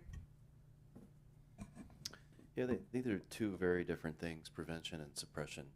And along the lines of what Supervisor Cottrell said, one is a traditional service line, something we've done forever, and the other is a new thing. Enhanced wildfire prevention through the CWPP is new, and that's what we went out to the public to ask for help with, and didn't make it.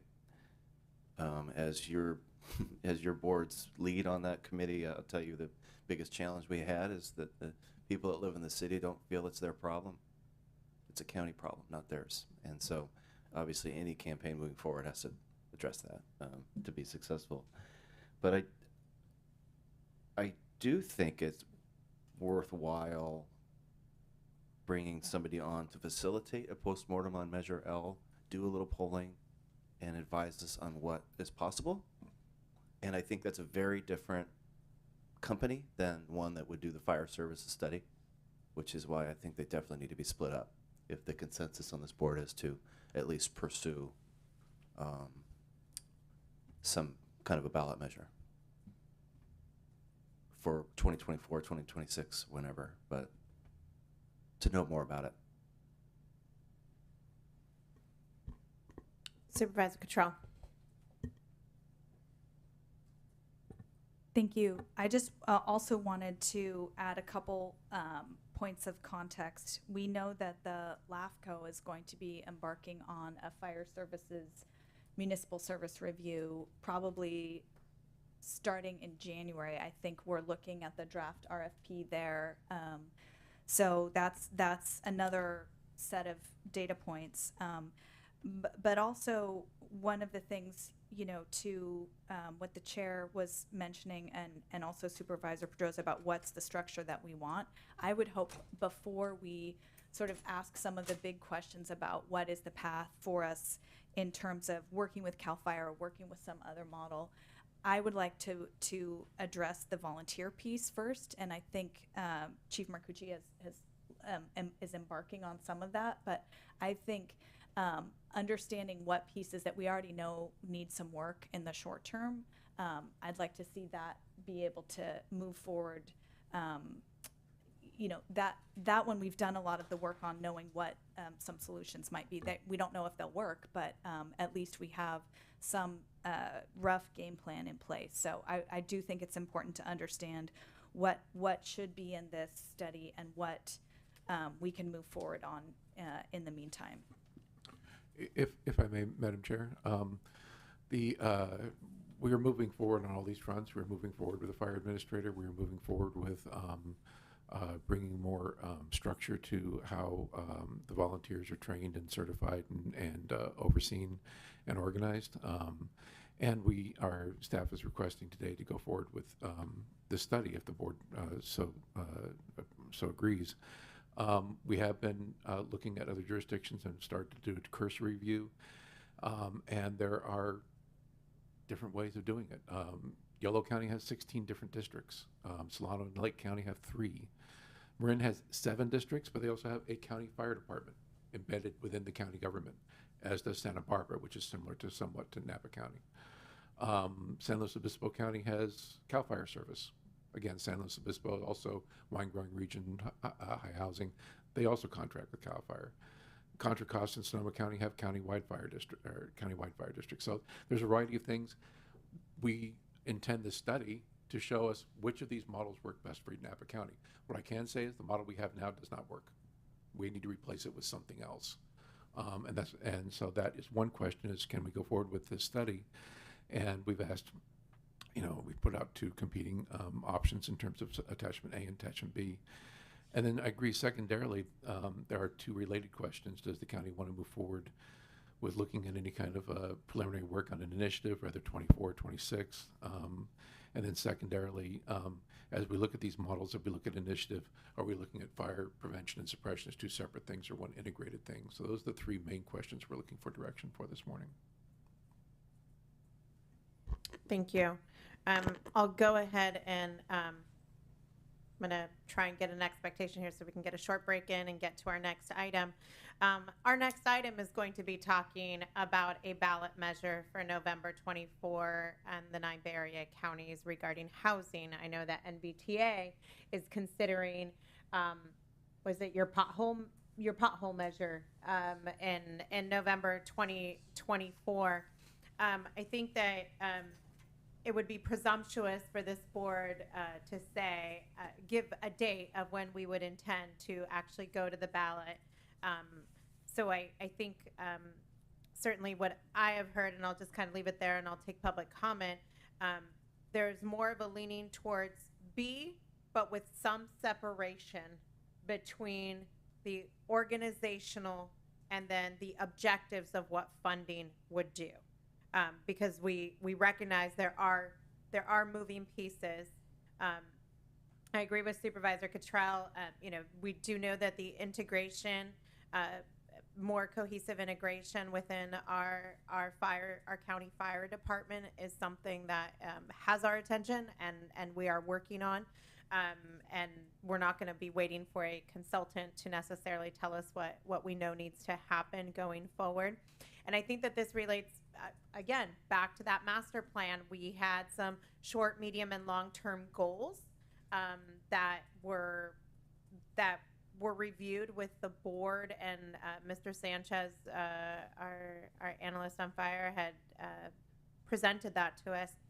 I think really bringing this all together of what is the short-term goals, where's the structure, what is an organizational structure issue versus what is a sustainability and finance issue, and really being able to dedicate this some time to what comes next.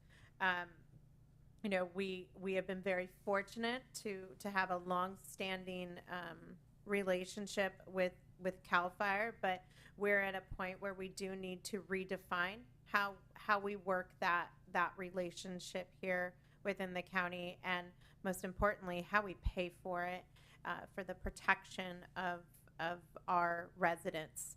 And that protection, I think that the difficult part for us is what people don't want is they don't want to be in fear of wildfires.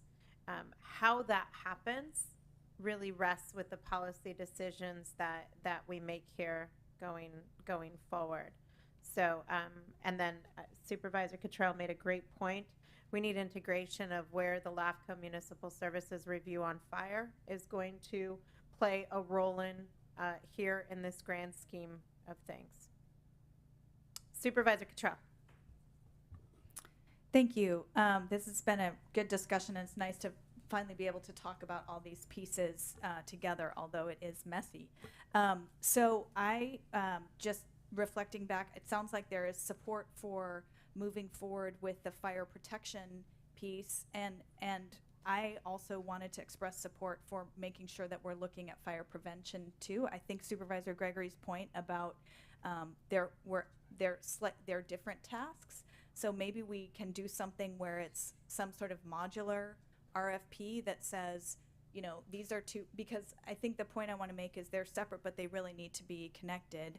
And Chief Marcucci's, the presentation you just gave sort of shows how they do need to be working together. So maybe we could get a team that would say, we're willing to take on both pieces, or actually we'll just take on B and we'll work closely with whoever is doing A. So somehow building into the RFP that communication and understanding that those systems need to work together well.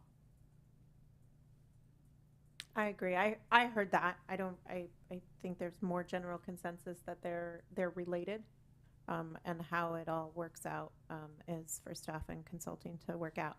At this time, I'll take public comment. This is public comment on item 13A. Hello. Yes, good morning. I'm Dawn Middleman Longoria, the Assistant Executive Officer for Napa LAFCO.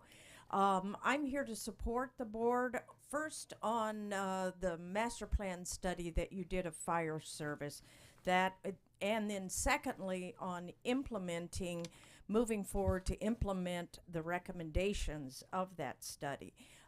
As mentioned, LAFCO is embarking on a study countywide of fire and EMS.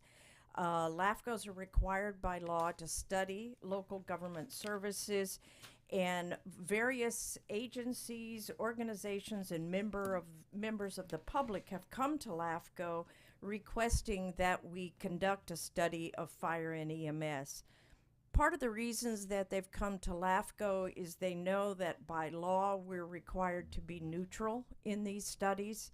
They also realize that the composition of LAFCO reflects that neutrality, in that we have representatives of the Board of Supervisors, the cities, towns, and the public. As has been noted, at the Commission's recent strategic planning session, the Commission directed staff to give the highest priority to this countywide fire and EMS study. Our consultant will begin in October, and this is similar to the study that we conducted countywide of water and wastewater providers. LAFCO, as I mentioned, was neutral in that study, and by law, all providers are required to respond to LAFCO's requests for information. It's also been noted that fire service providers rely on each other. They have cooperative agreements. There's a couple of reasons for this. First, there's no one agency out there that's able to handle all of the emergencies that they face. And secondly, because fires have a nasty way of not respecting jurisdictional boundaries. So like a puzzle, these pieces fit together to create a cohesive whole. And that's one of the reasons LAFCO is looking at a countywide study of all fire services, because it does create that cohesive whole. And this is the type of thing, as noted, that the members and visitors of the of Napa County deserve. I noticed in your discussions that you've discussed other counties that have similar examples. I would point to Solano County as an example with respect to funding and how that arrangement went. Oops, and Santa Clara County. Thank you very much. Thank you so much. Any other public comment in the room? Phone lines? None. I will close public comment, and I'll just add to our executive staff that Don has extensive experience with fire districts, and certainly someone whose brain we can definitely pick as we embark on this. Supervisor Pedroza? Just a quick follow-up. So it's great to point out all these other communities, but I think we have to be mindful. So some that were mentioned, some of those districts are borderline going on defunct and they're going to declare bankruptcy. So as we get presented this information, I just want us to be completely transparent with what the facts are, because it's easy to put on a front and a facade of how great it is. And then when you really look at it, they're about to go belly up. So I just want to make sure we get provided the right information. Thank you. Okay, thank you. Thank you so much to staff. At this time, we're going to take a short break. We'll get back at 11 precisely, and we will hear item 13E. We're on recess.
In progress.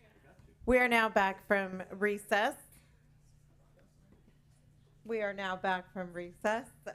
The next item that we will take up is item 13E, and I'd like to start off by apologizing to everyone we have waiting on the line for this item, as we are a little tardy on it. The Director of Housing and Homeless Services requests the Board of Supervisors receive a comprehensive review of affordable housing program services, loan portfolios, and future affordable housing initiatives. Ms. Palmer, welcome. Thank you. Good morning again, Chair Ramos and members of the Board of Supervisors. Jennifer Palmer, Director of Housing and Homeless Services. So as the chair mentioned, this item is a broad review of existing programs and services, as well as an overview of new things coming. The review is really to set up context for what is coming in order to support discussion and receive direction from the board. The background, this is sort of a mashup of multiple requests for future agenda items, including a request to bring back the TOT allocation discussion, a request to review the multifamily underwriting guidelines, discussion of the potential November 2024 bond initiative for affordable housing, and then discussion regarding both a regional and a statewide plan for both affordable housing and homeless services. So there's a lot of things in here, and we are running a little behind. So I will be brief in favor of allowing the slides to kind of speak for themselves and really trying to be top line about things that I think will spark discussion and provide direction rather than go too deep into anything. So the structure of this is kind of the order of events is an overview of our current structure and funding sources. Then a sort of summary of what we do with those sources and resources, both human and capital. A proposal about how to consider updating our current multifamily underwriting guidelines. And then an overview of the bond and some related actions, including inviting the Executive Director of Generation Housing to provide a brief overview of some of the work they're going to do related to the bond measure in 2024 and some work that they might be able to do for us now to support that locally. And then at the end, so we're going to cover this broad range of things. I will go back and one at a time at the end of the presentation seek discussion and direction kind of in an orderly flow. So I'll bring us back with a little architecture. And what I ask is, as you listen to all of this, what I'm hoping to hear from the board is what of anything that we are doing right now do you not want us to continue to do? What might you want us to change how we do it? And what would you like us to start doing?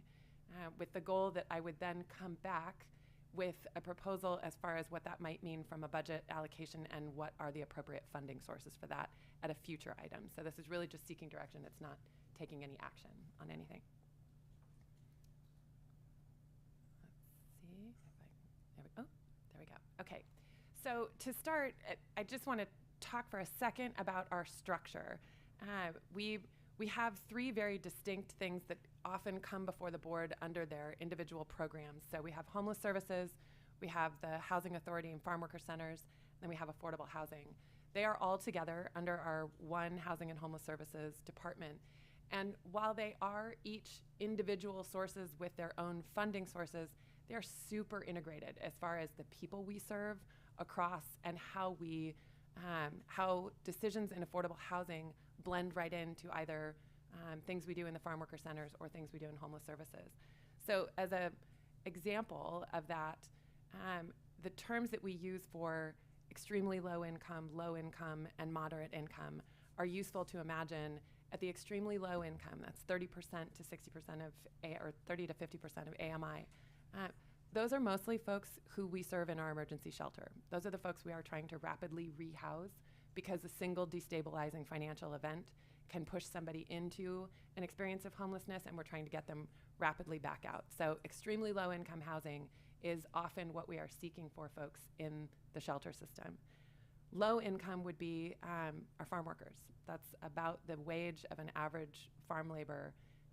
And then moderate income is like teachers and often county employees. So They are very integrated as far as the humans that are benefiting from what we're doing with Affordable Housing Fund investment. The other thing is, on the affordable housing side, we identify a project, we identify funding sources. The affordable housing team is kind of the quarterback all the way up to the point at which the money gets transferred out to the developer. But we are working in really close partnership, often with COC partners, certainly with our city partners, but very often these days with homeless services, to figure out what are the best uses and project structures. As soon as we have funded the project, it integrates directly into what the staff in Fund 2030 do, because they are often the ones deciding who's going to be leased up, what is happening with the CES unit set-asides. So I wanted to paint this picture just to say they're not really discrete activities. Our team works really closely together, and there's a lot of funding that transfers between each of the departments. So, and with that, I will just say, like, across the department right now, and this is relevant to our later discussion about the potential infusion of the scope of the capital that would be coming from the bond initiative. Our total appropriation across all of our funds under Housing and Homeless Services is $24 million annually. We manage 54 contracts. We also support reporting and administration of 24 grants annually. We operate 7 facilities, and we provide nightly safe housing for up to 360 individuals. And we monitor and conduct annual monitoring on 172 loans.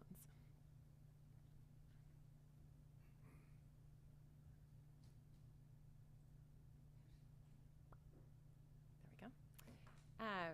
So next, I just want to talk about, within the Affordable Housing Fund, we have 2 major funding sources. One is the Affordable Housing Fund. The other is the 1% transient occupancy tax, the 1% for workforce housing.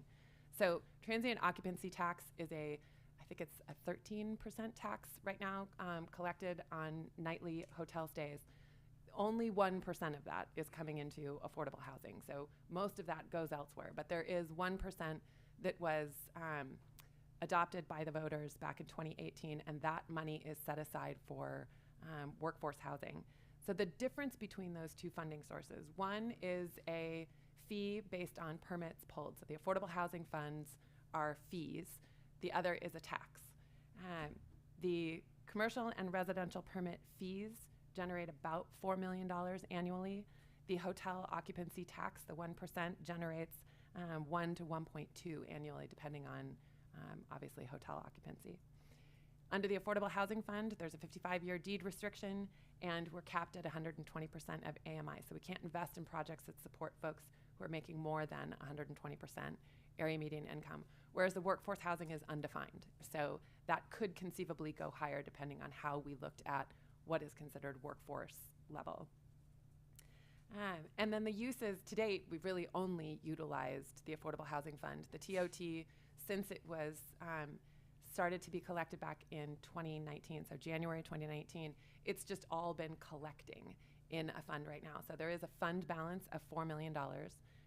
We, at an item in April discussing the allocation of TOT and the reallocation of some portions of TOT, the board gave direction to approve utilization of those funds for the continuation of the Affordable Accessory Dwelling Unit Loan Program as an ongoing funding source.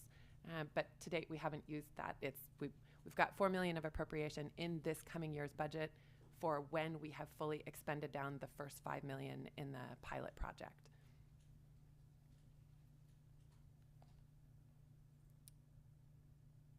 And this is just really included more for reference than because I need to go through any of this. This is just a more granular look at the very specific inflows and outflows within the Affordable Housing Fund. So again, this is just showing how the commercial and residential permit fees come in, what the proportion is, and what the TOT revenue collection. So the 22-23 is what was for the fiscal year that just ended, and then we're looking out 2 additional years.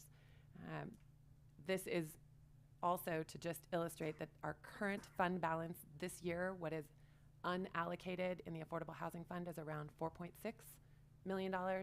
And in the TOT, it's about 1.1.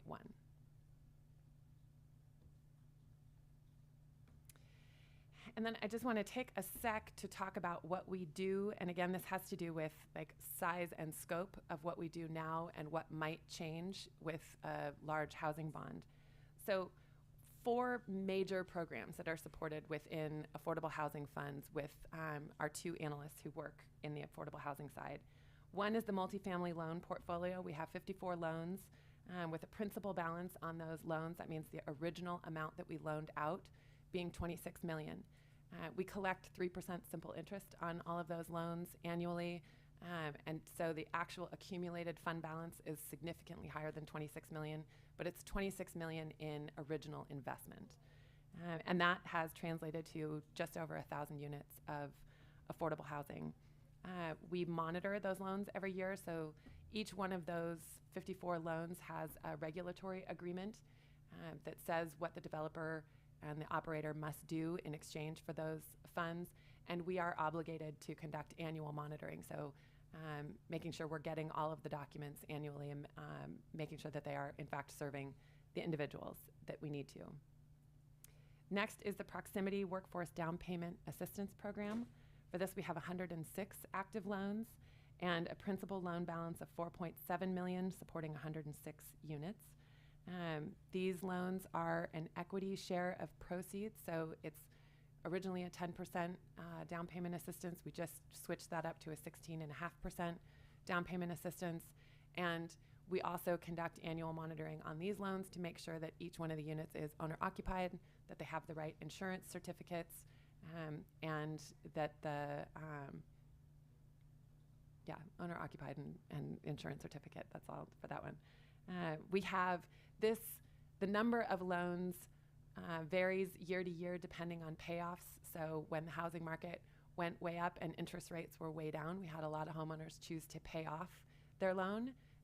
Right now, as interest rates are up and the housing market is slowing a little bit, we're not seeing as many payoffs. So the number of loans that we have out there varies year to year. It's not just an accumulation. And the fund balance, whenever we have a payoff, our equity share means whatever is 10% to 16.5% of the current value of the home is what's coming back into the fund. So that fund has a little bit of a revolving fund balance.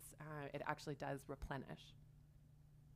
The AADU loan program, which was initiated last year, we are just beginning to fund the first of the applicants who are moved through the program and coming all the way to needing their construction capital. So they've met all of the requirements of our program. We funded 3 loans so far. We have 178 additional active applicants continuing to move through the program right now. We've had almost 300 homeowners apply. Some have chosen to drop out or wait a little bit longer. A small number are just ineligible, but the lion's share are moving forward. And the fund balance that was originally allocated, the $5 million, can fund somewhere between 70 to maybe 80, 85, depending on the size of the units. So that additional $4 million in TOT that was allocated previously, we really already have folks in the pipeline who would likely be beneficiaries of that additional funding. And then the 4th program is a really cool, unique thing that we get to do. It is not actually county funds. We receive an allocation through the Chronicle, San Francisco Chronicle Season of Sharing program. They do an annual fundraising campaign, Bay Area wide, and each county receives a proportional share of those funds to distribute for one-time emergency housing assistance for individuals in the community. There's some criteria about eligibility, but what in the big picture, it's almost $1 million a year that we distribute through $5,000 one-time grants. And we run the application and administration side of this. CANVI, Community Action Napa Valley, is the entity that cuts the checks. So we basically run the full administration, and then we let them know who is approved, and the checks go out through CANVI. So the funding doesn't come in. That $1 million isn't anywhere in our budget appropriation, but it is activity, and it's a significant activity. It's probably 50% of the time of one of our analysts in the department just reviewing, because as you can imagine, each one of those applications to move out $900,000 a year at $5,000 increments. We process a lot of applications for season of sharing annually. Okay, so this is one of the first items that really has a lot of opportunity for discussion and input from the board, and this is regarding the joint underwriting guidelines that we established back in 2019 with the city and the county. These are underwriting guidelines for how we invest the funds in the affordable housing portfolio in multifamily residential rental housing. We decided to pursue joint underwriting guidelines with the city because, for one, 80% of our funds go into the city per the RENA sharing agreement that we have. And so having a shared set of underwriting guidelines is not only more efficient for each of our departments, it's also significantly more efficient and effective for developers when they're coming to seek funds from both entities. So these were adopted in 2019. There's been a lot, surprisingly, that has changed in 4 years. First of all, the funding that is coming in for affordable housing projects is very different right now than it was back when these guidelines were originally adopted. Project Home Key is a great example of that. There are funding sources coming from the state to support a type of housing development, hotel conversions, that weren't even conceived of back when we wrote these underwriting guidelines. There's also a lot of funding coming from a much broader and more diverse source of funders for special housing support or special population support. So individuals with severe mental health issues, veterans, chronically homeless, there are now funding sources that weren't previously dedicated to housing that are coming in for housing. And so how we can absorb those funding sources into a single set of underwriting guidelines becomes really important so that we're not having different entities within the county setting different criteria for the kind of housing projects we want. And then also the RENA allocation, that the stringency, is that a word? The stringency with which we are being held to that production on the extremely low income and low income side, we really need to make sure that we are making the best use of limited resources. We certainly do not remotely have enough funding to fund all of the projects that we would like to be able to fund. And so the county really being able to be very methodical and strategic about how and where we're investing and for what reason. We just want to be able to contemplate that a little bit more carefully within the underwriting guidelines. So with that, I will say what the opportunities are. I've had discussions with the staff at the city already, and we really like the methodology that the state is using right now under the Home Key project, which is a per door allocation. So starting with a baseline of what's a door of any kind of affordable housing worth, and then from there adding different layers of incentives. So on top of just all affordable housing is valuable and we want to support it, if you're also going to support extremely low income or chronic homeless or veterans, we know that there are certain additional service requirements that make projects more expensive. We want to be able to identify that and incentivize developers with additional funding that they can capture from us. And then finally, we want to be able to have a distinction between two like projects, one that might be a conversion and one that might be stick-built. The difference being a conversion is going to be available to be leased up in 18 months and a stick-built could be as much as 5 to 7 years. We want to be able to prioritize the units that can come to market quickly. So with that, I will just again say that this was included. See if I can get it to change. It's frozen. Okay, so just turn to the next page. And this is just meant to be a snapshot. This is not a proposal in any way of specific fees that we might take a look at, but this is meant to capture the spirit of what I just described as simply as possible.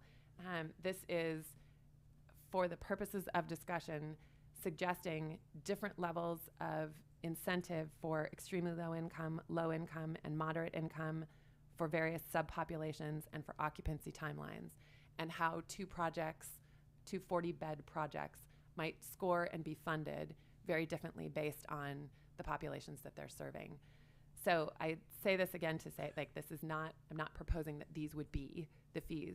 What we would like to do is take a broader look at what are the specific income populations based on the RHNA, what are the subpopulations, and do this in partnership with individuals from the COC, the Housing Coalition, as well as our Housing Commission. So get a small subgroup together and really have a working group to come back with a set of proposals that would go to both the Board of Supervisors and City Council.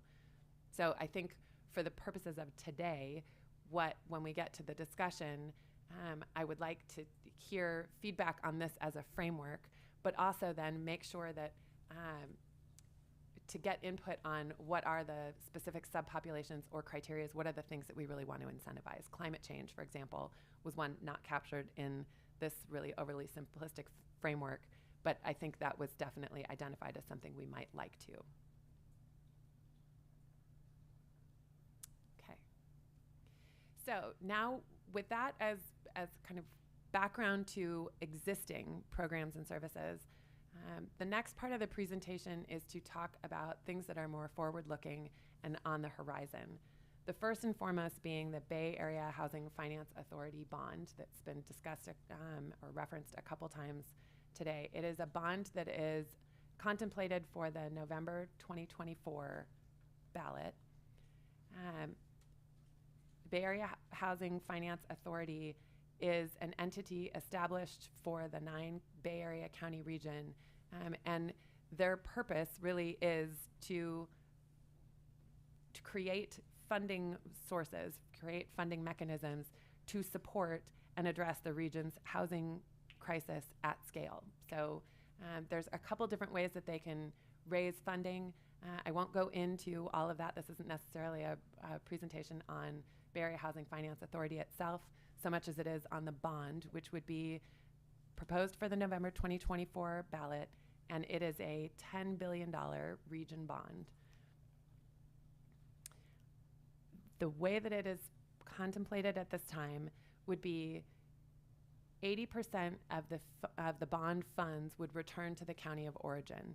So the bond funds coming back to a combined city and county of Napa would be almost $170 million.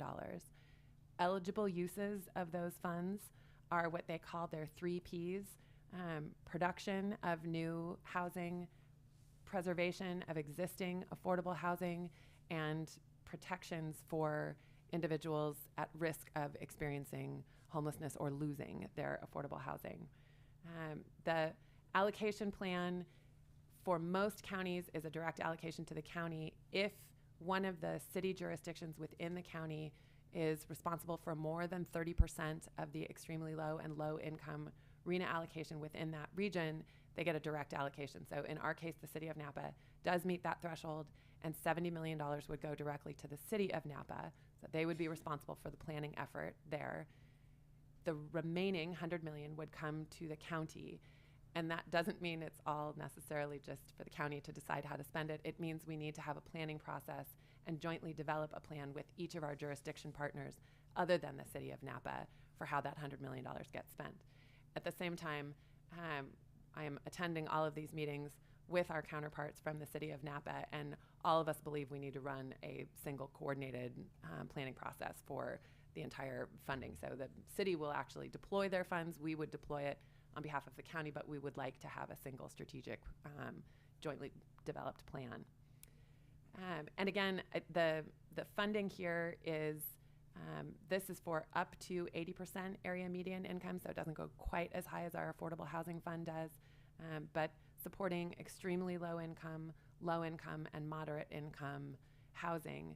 And this one, while it's sort of thought of as an affordable housing bond, is another example of the way in which our department is integrated in an important capacity, because when we talk about the protection funding and we talk about the preservation funding, a lot of that is protecting locations that are serving individuals in the homeless services system, or they are going to be building new units that will primarily serve folks through permanent supportive housing and other forms of supportive housing within the homeless services system. So it's very integrated, and while I go with my housing director hat on to these meetings, our staff services manager from homeless services attends all of them with me because it's that level of integration.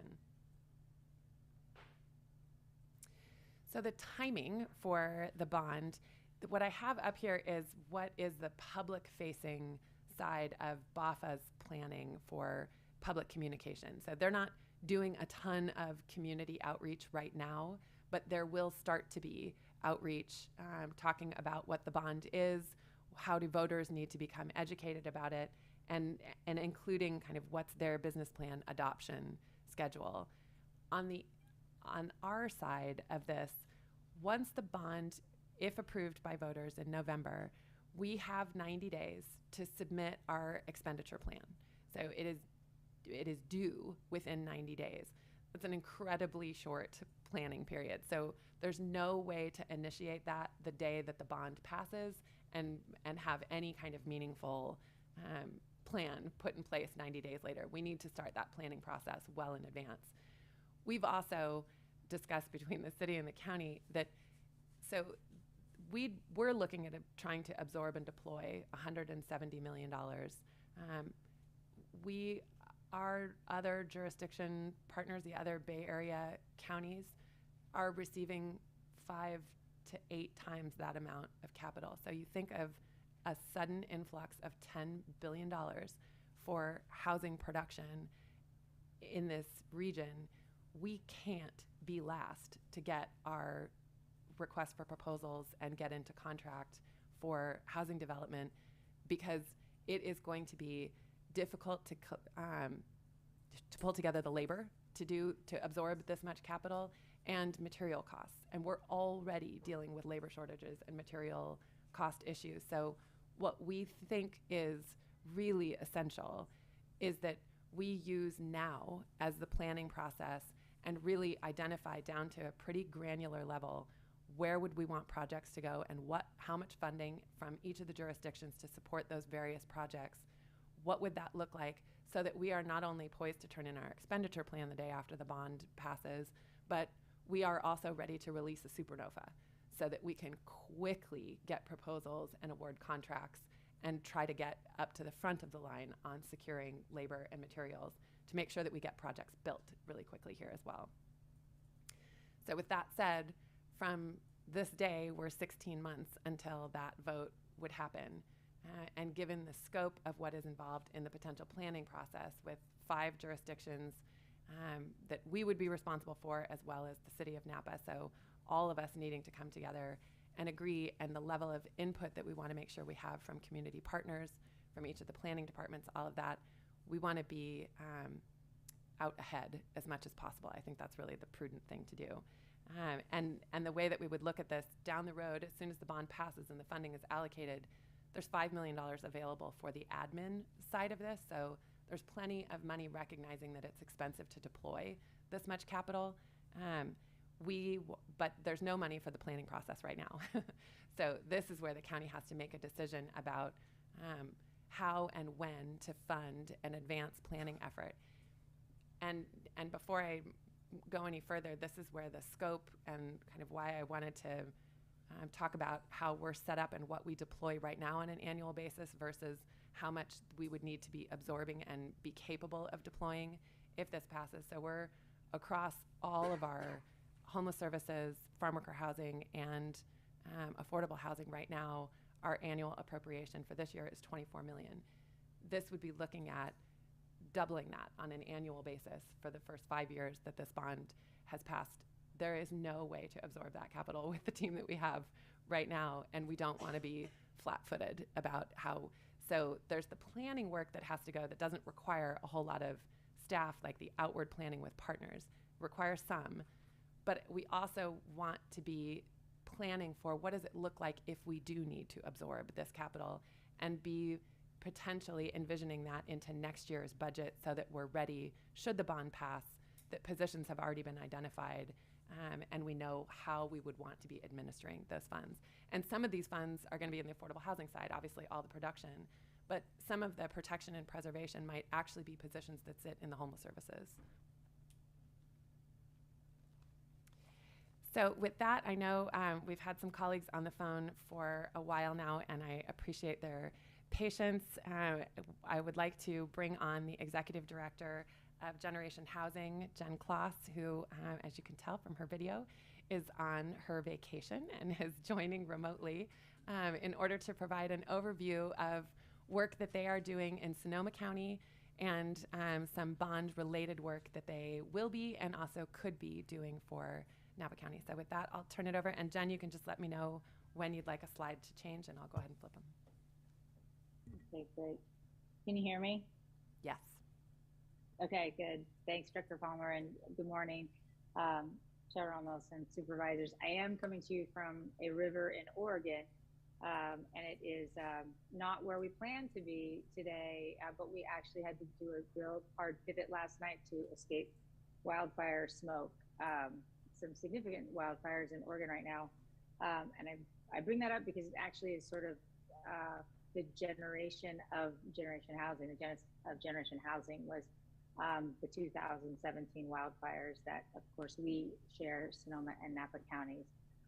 And that's how we came to be, was Community Foundation. Sonoma County said, we need to figure out how to tackle this housing crisis, because the fires exacerbated the housing crisis in Sonoma County and in Napa County. But on the positive side, they finally really drew some real attention to the housing shortages and affordability problems that we had for a really long time.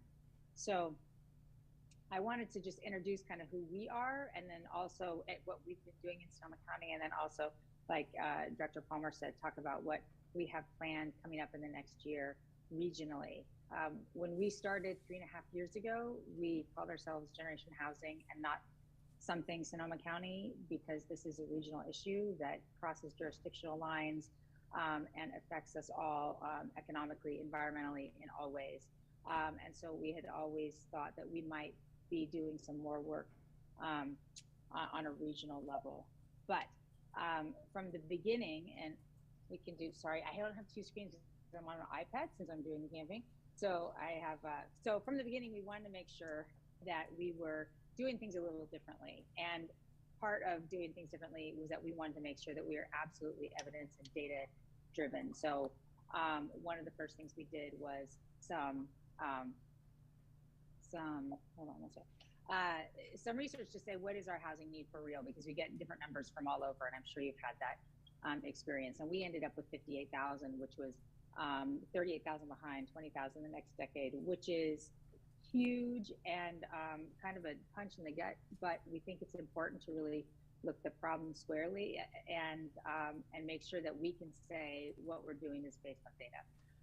And we knew that we have to do things differently, that we couldn't just be sort of a handful of housing advocates shouting for more housing, or a few people giving the political support to policymakers like you who want to move housing solutions forward, but that we really needed to be a big tent coalition, and really talking about and emphasizing the intersectionality of the housing crises. So next slide. We put our work in kind of 4 buckets, and now kind of a 5th, which we'll get to.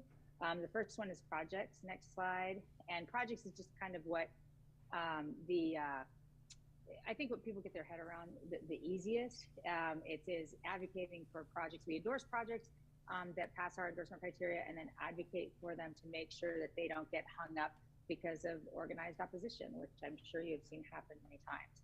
We're also trying to be proactive in our project advocacy. We have calculators up that show what you would get, what scoring you would get for the housing project that you have. We think we've developed enough political muscle that if they want a high endorsement from us and a lot of advocacy, that developers might go on and say, oh, I get 65 on the scale, but if I add an on-site child care center, then I'll get 85, and that will be a lot more advocacy. So we're trying to be really proactive now with our approach. The second thing is policy, and for my money, that is where the real bang for the buck is. You know, we are where we're at because of many, many decades of poor policy choices, or maybe short-sighted policy choices. And so really making a long-term impact requires that we look at policy things that have created structural inequities and real barriers to housing production, and also the barriers to the kinds of housing we need for all of our community members.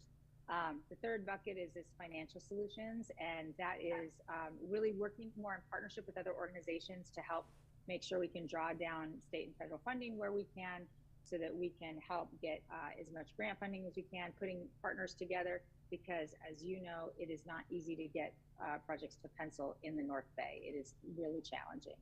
And then the fourth bucket, next slide, is, and you can go actually to the next slide even, is just our public and political will building campaign, without which I don't think we can do any other kinds of work. And and that should be like a rotating, if you can get it to, GIF of our, oh no, that's the next slide. That's okay. Our public will building campaign is really intentional around making housing an issue about and for people, and associating with it with people that everyone knows. We think a lot of opposition to housing is fear-based and sometimes some prejudice-based, sometimes conscious bias, sometimes unconscious bias, but really getting folks to understand that it's our teachers, it's our first responders, you know, it's the barista that makes your coffee, it's all of the folks, it's your granddaughter or grandson or daughter or son who you want to be able to live here and buy a house here, that those are the folks who are impacted by our housing crisis. It's not necessarily people who are suffering in extreme poverty or people who are living without shelter at the time, but it is really everybody in our workforce. So our public will building campaign is really around trying to kind of change hearts and minds around housing, create a pro-housing ethic. It's also about getting folks to get active and speak up around housing, because most people will say that they're pro-housing and that there is a housing crisis in our North Bay region, but getting them to show up at a supervisors meeting, at a council meeting, at a planning commission meeting, or write a letter to the editor, or even having the hard conversation with their neighbor to help get folks to move housing solutions forward is hard. And so this is part of our campaign that runs kind of multimedia and is also backed up by both research and education. And I'll kind of do an overview of that. We try in our work, next slide, to be real intentional about everything we do. First, like I said, we talk about people, not houses so much. You don't see very many houses in any of our art or messaging. You don't see lots of projects and buildings. You see people. We really try to be cross-sector and collaborative. We try to be a big tent organization, and we try to be a big tent organization that will work with and collaborate with anyone who wants to move housing solutions forward, and not let sort of the predictable political divides that have sometimes been barriers to progress in lots of ways be barriers to us in our housing work. And then in our talk about housing, we focus again on intersectionality around how it impacts health, how it impacts educational outcomes, our climate, our local economies, and individual economic stability. Next slide.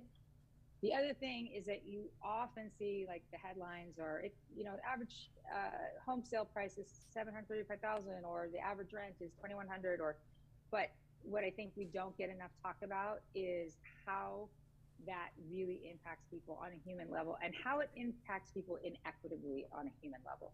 How does the next slide, the teacher experience housing cost burden? How does the farm worker experience housing cost burden, as opposed to a higher level professional or an even lower wage earner? So we really try to get specific and say, what does that mean? Because it impacts not only those folks, but it impacts all of the community intersectionally and kind of externally. Just will do really quickly, I know we have not a lot of time, just go through some screenshots of our website, which show sort of what we do. We do lots of education, and I think this is going to be really critical leading up to 2024 in the North Bay, that we are educating both community leaders, kind of our grasstops leaders, our grassroots leaders, and just voters on the intersectionality of housing issues, and that we do this in a non-political way, but just in an evidence-based way before we kind of lead into sort of real specific campaigning. So we do lots of webinars, and now, and of course, we've existed mostly in the pandemic, but then in this last year, many more live events. Next slide. Research and publications, and obviously we'll talk about that a little bit more later. But this has become a much bigger part of our work than we originally anticipated, because we found it is just a really valuable tool in many ways. So I'll talk more about that. Next slide. Ultimately, the goal of our advocacy work and in that education work is to get folks to show up and speak up for housing, to give political cover to policymakers like you who want to move solutions forward. So whether that's showing up at a community meeting or a Zoom call with electeds or to public comment in person, we need people to actually speak up and speak their values. So we try to give people lots of different barriers lots of different entry levels. You know, you can sign a petition, you can sign an asylum letter, you can show up, call on Zoom, write a letter, all different ways that people can get involved, but ultimately we need people to get involved. Next slide. Part of that is really around building, you know, our organization is Generation Housing, but our nickname is Gen H, and then we like to say we are Gen H, like we are the people. There's the organization that does the work, but we are the people who want to move things forward and trying to really create sort of a movement-like atmosphere to get folks to work together on this, and knowing that we need solutions for everybody.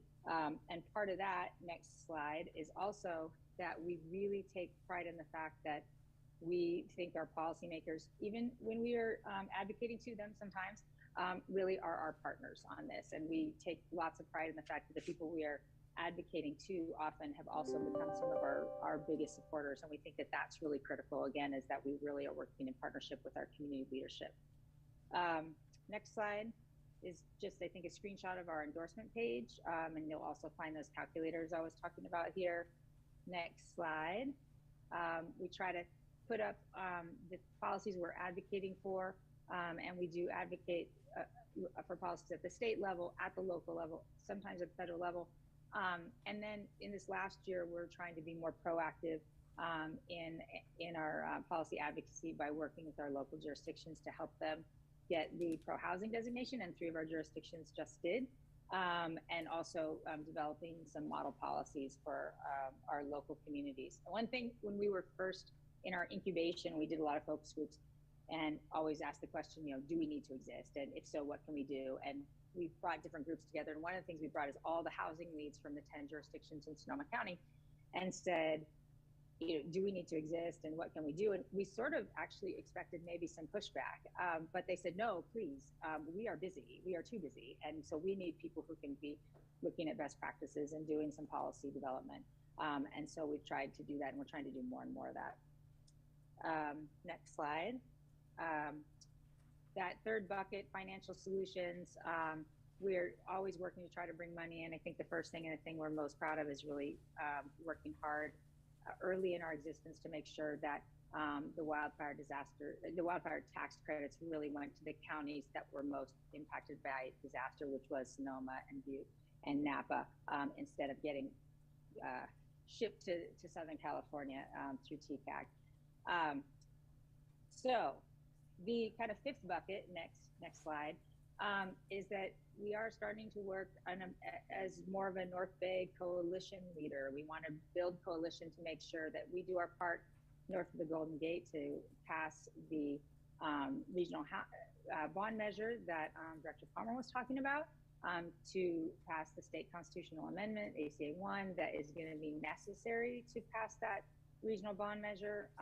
And I'm sure you all know about it, but in case anybody doesn't, who's watching or wants to know more, that state constitutional amendment is really critical. That right now it takes a supermajority to pass a local bond measure, which would also apply to the regional bond measure.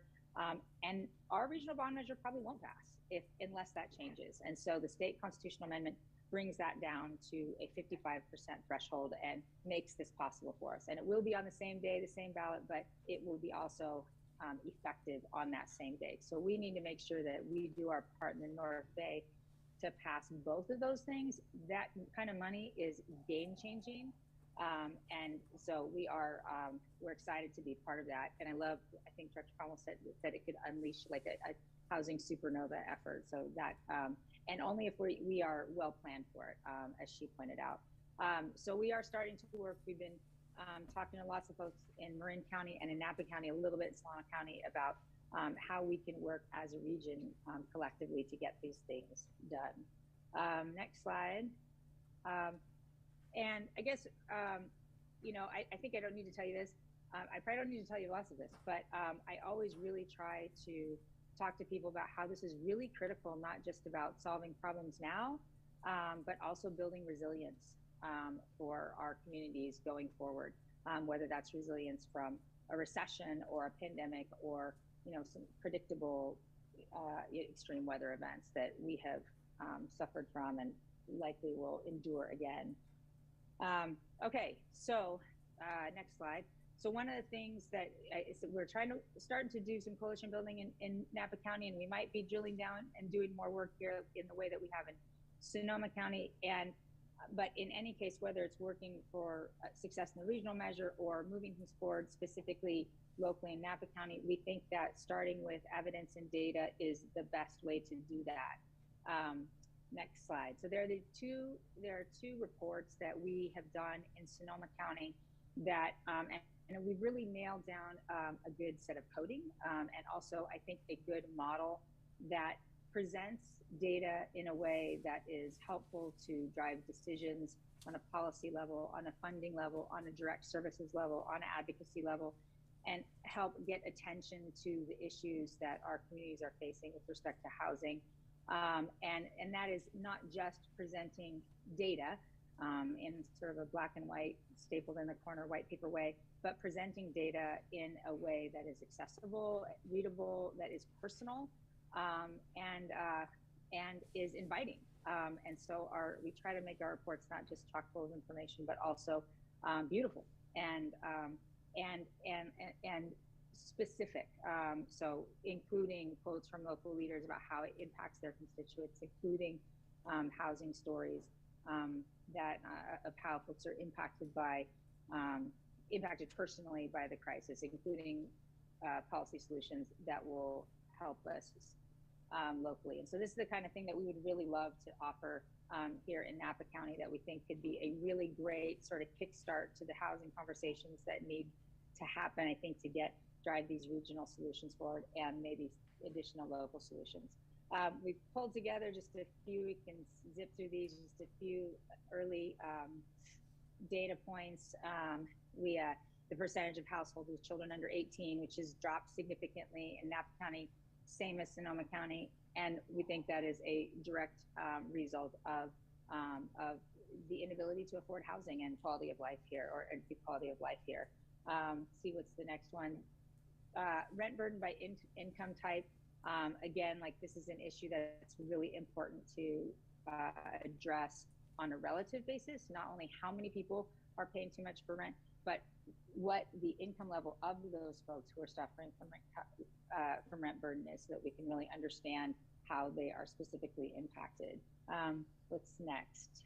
The home is built by decade. This is always a tough one to look at, and it looks similar to the one in Sonoma County, where we were building pretty significantly and well enough to keep up with population and to manage cost to some degree. The recession hit everybody hard, and things came to a screeching halt, and then never really recovered. And even in the period of time when we're doing fire rebuilds and moving things forward as fast as we can, still production is not really getting us where it needs to go or keeping up with demand. Let's see what's next. This is just another example of how we present data. This is one of my favorites. I tell the team that this is a good one to look at, just helping to differentiate here what kind of housing stock that we have. Interestingly, in the North Bay, we have a higher percentage than other places in California that is owner occupied. And folks will point at this and say that we have less of a housing crisis from this. We actually read this a little differently and just say that we are not offering enough diverse kinds of housing stock, and even the for sale things are too high. So we don't have necessarily starter housing or enough stepping stone rental housing types. But this is the kind of data that we like to put together, and then also through narrative and interviews, tell stories that can help those be particularly impactful. I think next slide. That's sort of the end of my specific presentation overview, but I think Director Palmer wanted to talk more about reports, and I know I saw that you got our report proposal and definitions on your in your packet. So if you had any questions about those, I'd love to answer those. Thanks, Jen. I think we have 3 more slides in the overall presentation deck, and then my hope is we can quickly get to discussion and direction. So, Jen, I'm hoping you can hang on, and then we'll talk about the reports and the flow of the discussion and direction. So the last 2 items to just review on here, there are 2 plans related to affordable housing and or homeless services that have come before supervisors and the board at various times. And so I just wanted to give a quick overview of both of them and support discussion and direction on each of those. The first is a regional action plan. This is developed by All Home back in July of 2021. The All Home board members came and gave a presentation to the Napa County Board of Supervisors on their investment framework, which they call a 1-2-4 framework, investing in interim housing, permanent housing solutions, and prevention interventions at a methodology that they believe will lead to a 75% reduction in unsheltered homelessness. At the time, that was a proposal to arrive at the 75% reduction by 2024.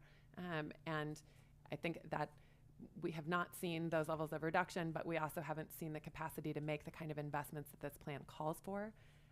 At the time that they came to the board, they were seeking endorsement of their plan, and the board's direction to the folks from All Home was to please present to our COC partners and the city of Napa, wanting endorsements to be something that were led by the jurisdictions and supported by community partners in concert with the Board of Supervisors. So they have done those 2 things, both in September and November of 2021. They made presentations.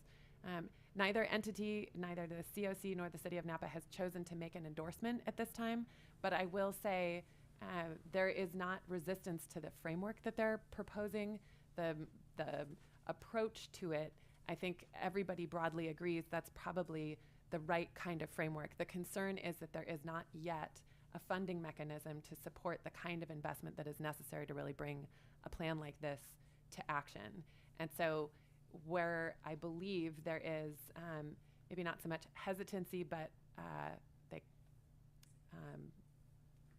measured support would be that if the bond measure passes in November of 2024, this is a great framework to finally have a funding source to be able to deploy against, and that it is the right framework to use from a planning standpoint right now, but it might be a little too soon to outright endorse simply because we don't have the kind of funding that was necessary to really make a plan, a 1-2-4 framework. Just for context, the interim housing that they're talking about is a non-congregate shelter.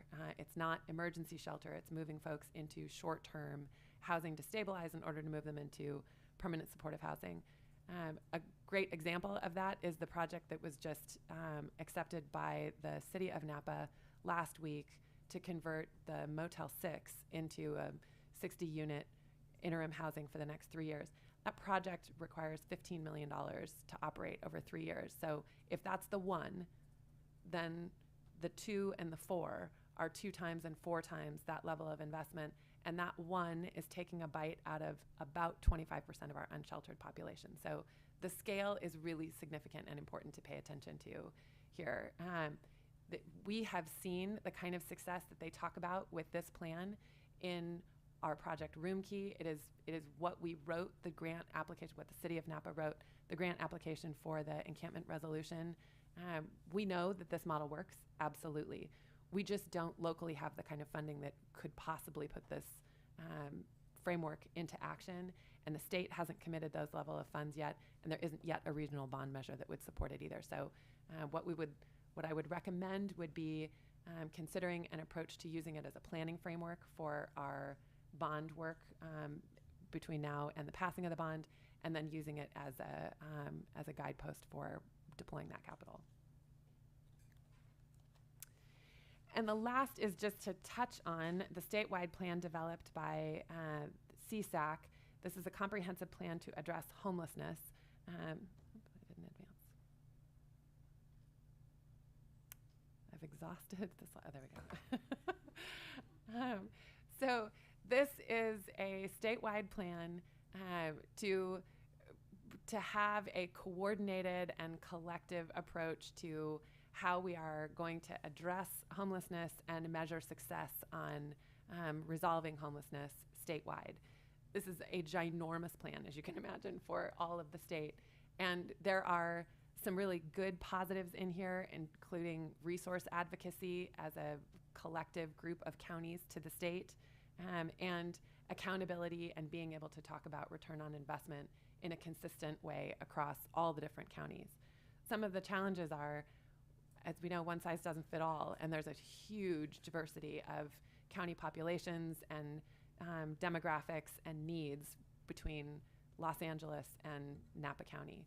So some of what is in this plan is definitely geared more towards really large counties that really struggle to coordinate with all of the service partners that might be in a region, whereas Napa County really does a great job of coordinating and collaborating. So some of the things that they're proposing for us here feel a little heavy-handed, with the county taking a lead role or demanding a lead role at the state. So we've looked at this as largely a positive in terms of what it is advocating for sure renewable funding, and for sure accountability.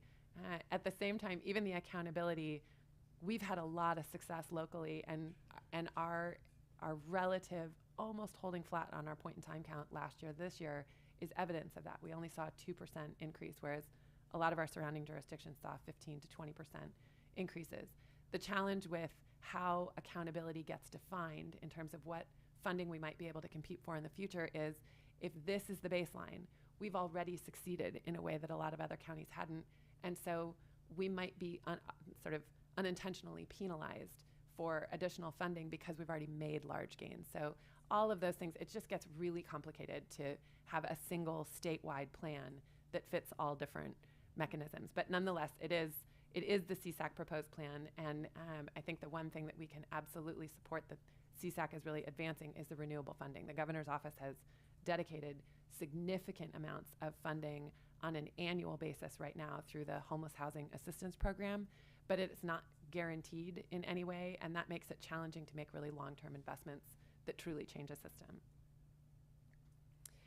Okay, so this is it. We're there at the discussion and direction portion of this, and what I thought made sense, though it is obviously up to the board how you would like to proceed in this, is to go sort of back to the beginning of what things, thinking back on that framework of, is there anything you want us to stop doing? Is there anything that we're currently doing that you would like changed? And then moving forward to what would you like us to start doing? And so first and foremost, from a department and structure standpoint, we've integrated homeless services with farm worker housing and affordable housing. We've got a small team, but it works very well and in a very coordinated fashion. And so I just want to start with the structure that we have, if there is anything kind of stop, change, or start with the structure before we go forward from there. And if no, then I'll just keep going. Okay, keep going, I love it. Then financing sources. Back in April, I came as part of the reallocation of some TOT funding, and the board gave direction to use TOT funds in the future as the second fund, like the next round of funding for the Affordable Accessory Dwelling Unit loan program. We do still have almost $5 million. We've only funded 3 loans so far. That $5 million should get 75, 80 loans funded, and we have 175 in the pipeline.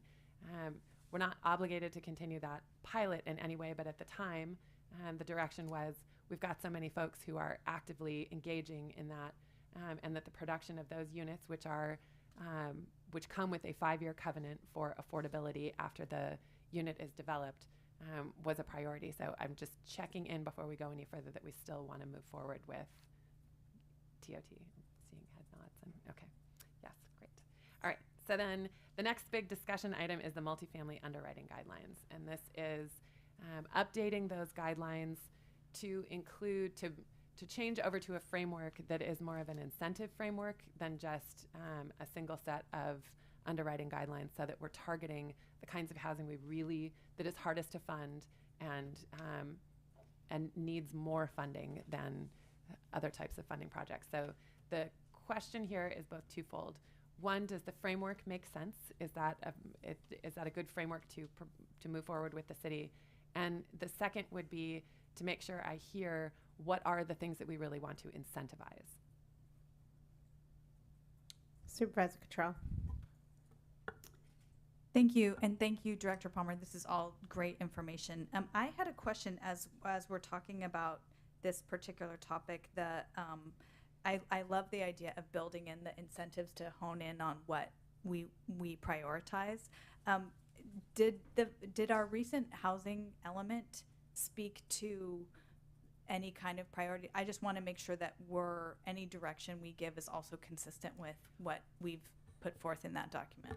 Absolutely. So the housing element and that's sort of what we're trying to be able to get more aligned with, is HCD is asking for really specific information about what are you doing for farm workers? What are you doing for chronic homeless?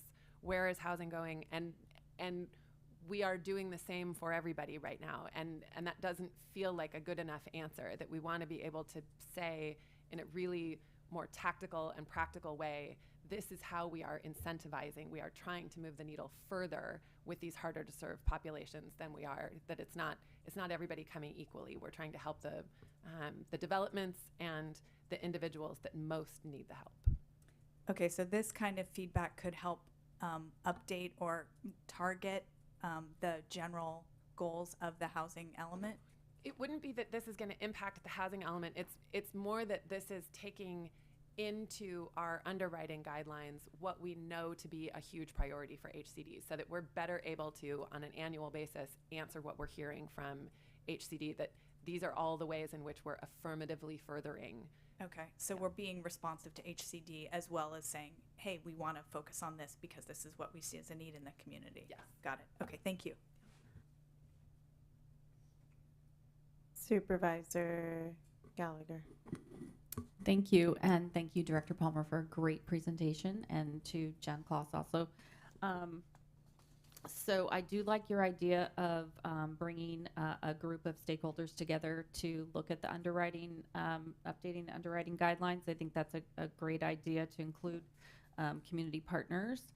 I think you also mentioned you'd like to really use the project home key as a framework for sort of the baseline criteria. That sounds like you had a great experience with that, and that is something that makes sense for us to do.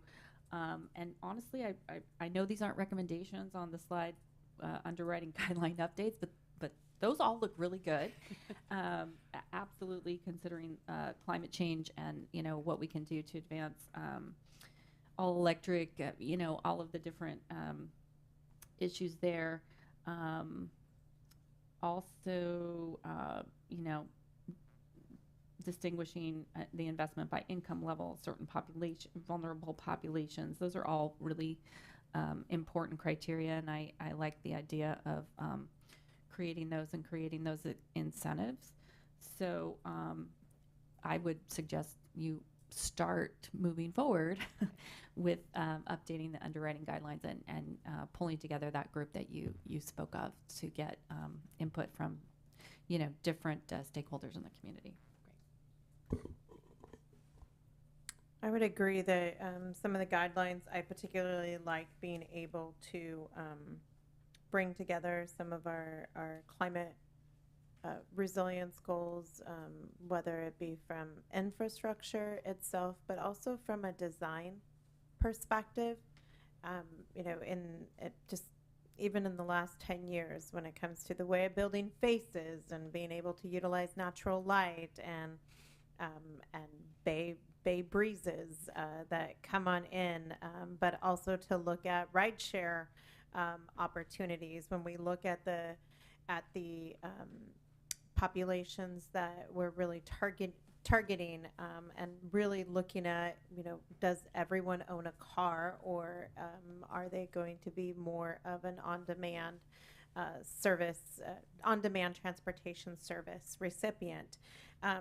One of the things I don't see, and maybe, you know, I know we're gonna talk a little bit into programs, but when we look at the underwriting guidelines, I think one of the things we haven't said is the care court population. While it may fall under a chronic homeless, I think we also need to have careful consideration for thinking about how we're going to incorporate the requirements of care court, which really starts with a housing first model, and putting that forward into the underwriting guidelines. This is a population that we know is going to be harder to house, and so really laying it out as an objective that we would like to incorporate.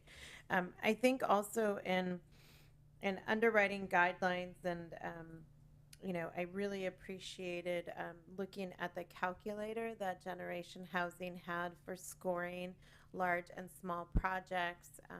We have a very different scenario, one that no other county in the state has to deal with, and that is the percentage of our area that is in the high fire severity zone, or high or very high. Looking at their endorsement process, you cannot be in high or very high severity zones to receive an endorsement from Generation Housing. So I really think that our underwriting really needs to incorporate that partnership that we hope to have with the jurisdictions. And I know that we do that in carrying out, but I think from an underwriting perspective, we also need to account for the hazard limitations that the multiple hazard limitations that we have here in the county. Supervisor Gregory. Thank you. Great presentation. Thank you. As the CSAC rep officially, I'd like us to continue to look hard at the at-home proposal as the other sections come out, and maybe provide some early feedback on what is it in there that may not work for our community. It is certainly true that it's built for communities that don't work well with others. But we do, so I get that. But I'd like us to review that as it comes out in the future. And then just to comment on the process now moving forward with the kind of a regional plan with the cities. Seems like a great opportunity to work with American Canyon, Calistoga, St. Helena. We often bear the brunt of particularly homeless services, us in the city of Napa, but everybody benefits from our systems. So it seems like a good chance to bring the other cities in and, into the fold and work with them at a higher level. Yeah. Thank you. Supervisor Pedroza. Thank you, Chair. Great report, Jennifer. Just on one of the slides where it talks about the ballot measure, if that passes, $179 million would be available for Napa County. Yes. That's incredible numbers. So one of the things I often think about, and we were talking about some of the pilot programs at MTC and ABAG and BAFA, whatever the acronyms are, of how sometimes when you're on your own, you're at a disadvantage. Or when you're smaller, you're at a disadvantage in terms of being able to be competitive for some of these fundings. And one of the thoughts I've had around housing, the structure we have of every city in the county having their own department, are we best positioned to be competitive that way? And I know we're already collaborating with some of the criteria, but looking into the future, do you envision, if we get this type of money, I want to be as effective as possible in reaching people that need help to be housed and live where they work. Have we given some thought of looking at a regional model for housing? So as far as the city of Napa and the county of Napa housing staff talking about how we would collaborate on this to make a single planning process work for everybody so that we're not duplicative of one another, yes. We have not yet opened up a conversation with any of the other jurisdiction partners, and part of that was really needing to get here to get some direction on how do we want it, like how advanced do we want to do the advanced planning and what kind of investment, because I will tell you quite honestly, like this is so intimidating to me, the amount of work that we have to do given the staff bandwidth that I have. So I'm dying to get into that work. I'm also trying to be really realistic about we can't drop any of the important work that we're doing right now. And while a lot of it is administrative, any risk to the admin side of our grants that we bring in for homeless services risks ongoing funding. So we've got to be able to effectively maintain what we're doing. And this is a whole new layer to bring onto it. So I would love to be able to dive deeply into, I think we have to start the planning process. And then I believe that planning process will sort of illustrate what a collective effort would look like. And things like annual monitoring, we do it for our loans. The city of Napa does it for their loans. That is one of the first places that I would say we don't both need to be doing it. It's largely the same activity. But at only merging that one thing right now, it can be as complicated as keeping it separate. So that's why the two things are separate. But when we get to this level of resource deployment and then monitoring all these loans that go out, absolutely, we should be looking at whether it's jointly funding it through the county or jointly funding it through the city and the rest of the jurisdiction partners. I am certain the other jurisdictions would welcome that. We just don't quite know what it looks like yet. No, and I appreciate it, and I know that we're wired to collaborate, so I think that just happens. But in terms of when you have these resources, is you have to advance plan, right? And the customer, the resident, doesn't distinguish the city or county. We do because we have these RENA numbers we have to meet. But I'd really encourage us to be cutting edge on how much collaboration we need to be more efficient. That's the goal. I'm not as interested in territory. It's about trying to reach more people because we know there's an issue. So again, I just want to support us continuing to be on the front side of more collaboration and potentially consolidation where possible. Thank you. Supervisor Cottrell. Thank you. Question and a comment. This $100 million number, can you help us ballpark how many units we think that could help? I mean, but I'm sure there's a large factor in there. So the $26 million in principal balance that we've deployed over the years has led to 1,000 new units of affordable housing. I mean, that's an easy metric. So this is 4 times that much. Conceivably, there's 4 times as many units. It's not as straight of a one-to-one for a couple reasons. One, not all of this goes into the production of new affordable housing, and depending on what other tax credits we can get, like our $100 million isn't financing the totality of those projects. It's an investment in projects that would also still be competing for tax credit financing and other private sources.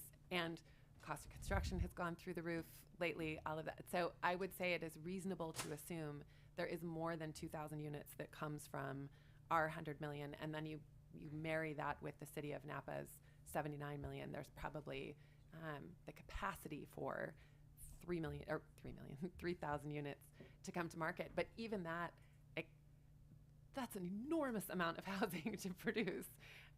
So we really have to get into the planning side to see what is feasible, what can we do here before we start with, like, we will for sure end up with this many, because I don't know that we could produce that many units, even if we had all the projects lined up right away. I just don't know that there's where those projects go, and we need each of the jurisdictions to help with that. Right. So there's going to be a temporal piece of it too, like how many years over time can this happen as well. And this piece about collaboration that Supervisor Pedroza just mentioned, I think is so important, not just for all the reasons mentioned, but also for these smaller and a lot of them are up valley communities, and getting comfortable with realizing that working together is actually empowering them too, so that it's not a loss local authority. It's a way to spread it out too. So I really liked hearing what we learned from Generation H and would be interested in supporting their work going forward. Supervisor Gregory. Thank you for coming back to me. Thought of a few other things. Question, what do we know with BAFA if it's successful when the money comes in? Yes, so we have to submit our expenditure plan within 90 days, and the first distribution is immediately available as soon as your expenditure plan is approved. So, and the expenditure plan has to meet certain criteria, but it's not like the HCD housing element process where there's 37 rounds of feedback and tweaking. If we have met the requirements, then the expenditure plan is accepted by BAFA and the first distribution happens. So it's pretty immediately, and that's why we want to be ready with a supernova so that we're basically submitting the expenditure plan and releasing the supernova at the same time. Okay. And I think one of the big factors on where the builders go first, right, is entitlement risk and which communities are known to be builder friendly, that don't take too long with entitlements, etc. So knowing that, it may be appropriate for somewhere along the process, the planning directors, in each jurisdiction, to come together and figure out how to streamline the permitting process. So we are that community that they want to come work in.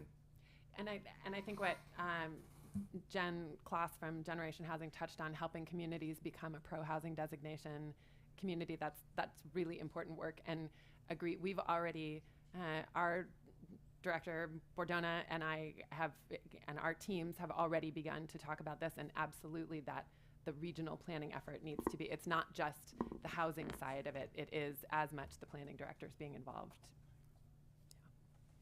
Supervisor Gallagher. Great. Thank you. So another start doing, I think, is to start the planning process. It sounds like, this is going to happen really quickly and has a very good chance of passing. And we know that the bigger jurisdictions will be ready, right? I mean, the history is that they are generally planning way in advance. So I would suggest we figure out a way to staff whatever you need in order to get the planning process up and running. So if you could come back with, basically a strategy for how you're going to put your plan together for your planning process and what you're going to need in terms of resources there. I think that's going to be pretty important to do pretty quickly.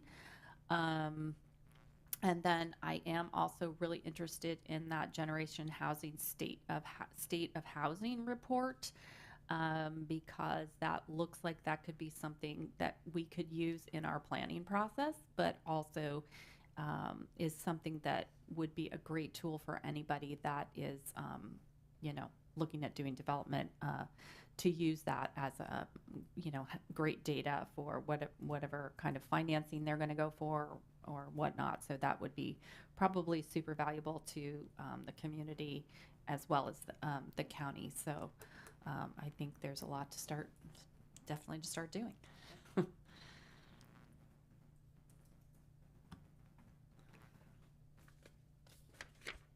Okay, so I do want to take one sec to, we were on the underwriting guidelines. We've now talked about a number of things. I want to make sure I'm clear on the underwriting guidelines. Direction is an incentive framework to bring back is the right place to start, and working with the community partners as sort of an oversight committee to help with the formulation of those. Okay.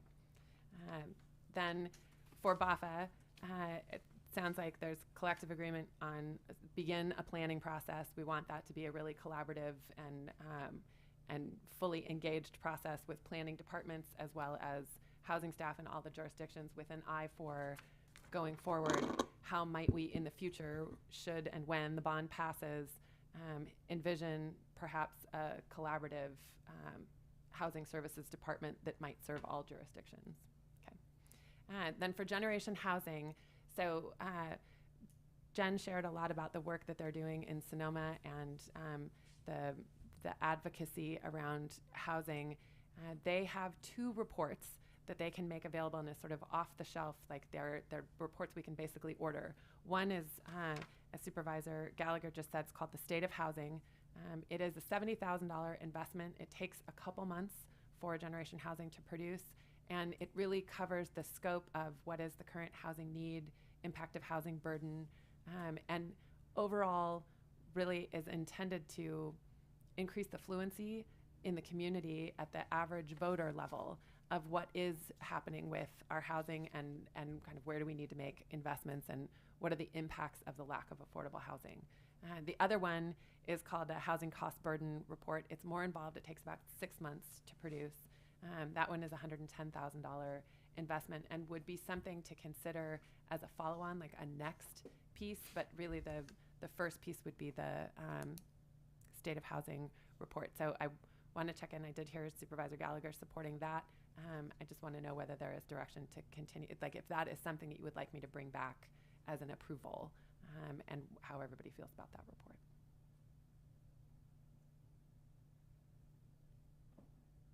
Supervisor Cottrell. Thank you, and thanks for kind of breaking those out. Those are not small amounts of money.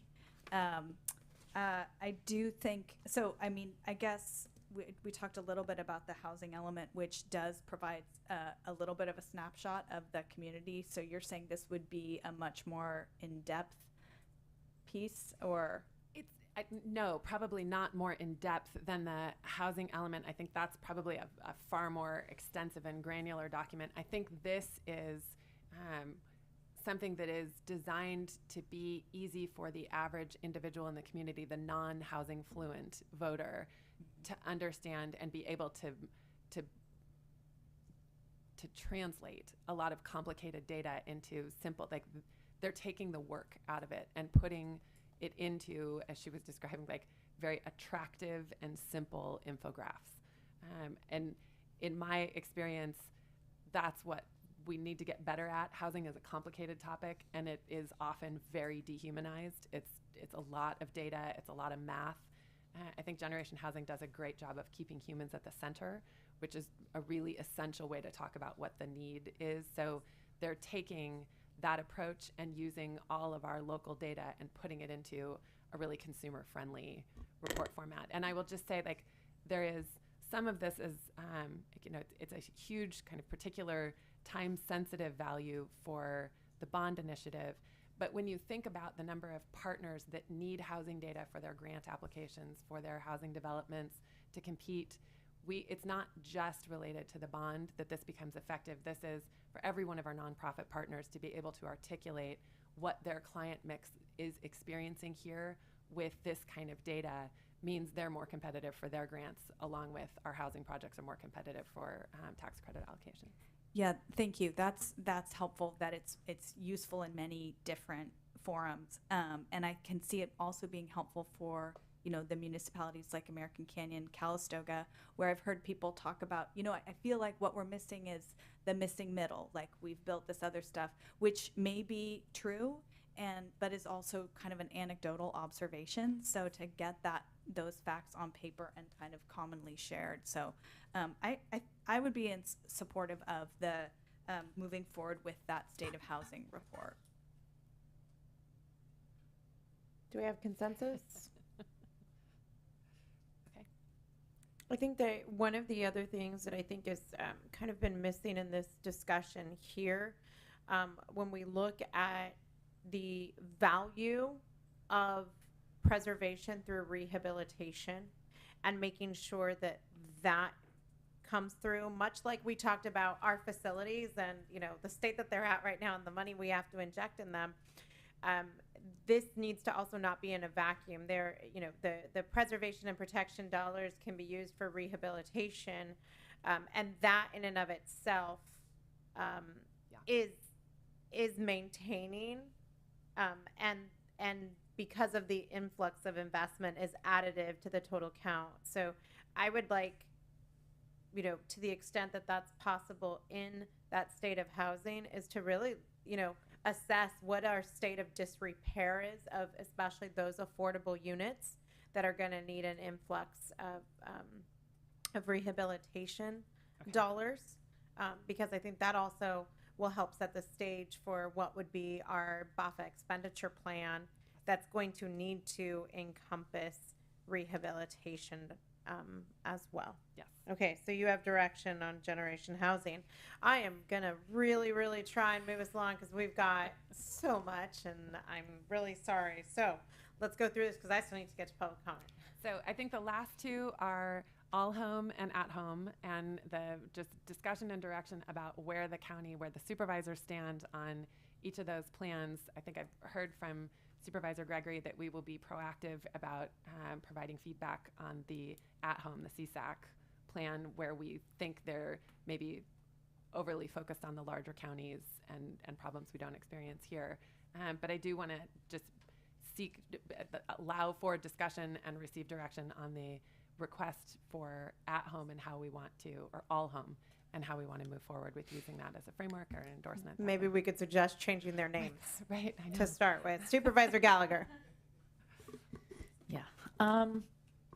So Jennifer, you recommended that that all home would be a great framework for our planning for the bond money, and so that sounds great. I think go ahead with that idea, but I guess I agree that we don't necessarily have to endorse it right now because we really don't have the funds to be implementing it. So I would ask just that you kind of keep us up to date on sort of how that's, coming down with other jurisdictions, and if there's any reason why we'd have to push an endorsement or something. Okay. Oh, to add to the all home, I think a couple of things that would be really beneficial. There are so many moving parts here, and they all relate to that bigger pot of money and goals and objectives. And while I appreciate this overview, I also think it's a good opportunity for us to be able to uniformly be able to say what our priorities are. And this overview certainly is not it. This is that digestion period.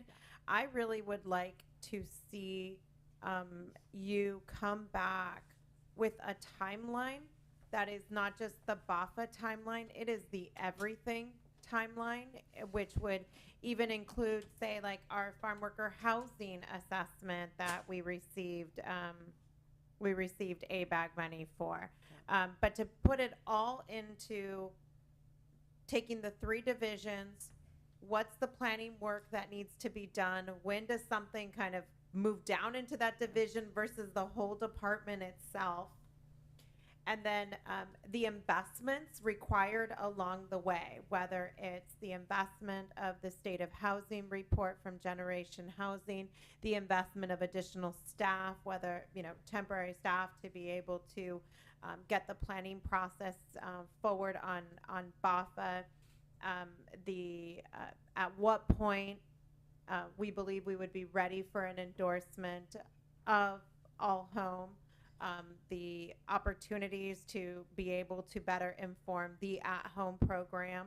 I really do see this as a continuum, and for us to really also look at on that timeline, when do we bring in those partner agencies, and not just the partner agencies like Generation Home and All Home, but also to look at Burbank Housing or Habitat for Humanity, that are going to help us deliver the deployment of these dollars, because there's, as much as I'd love to be able to spend this much money, there's no way we, the county, can spend this much money. And I think really putting it in a timeline perspective would help all of us. And I think to communicate that to each of these initiatives, to say this is where we plan on bringing you in, or here's the additional things we need to be able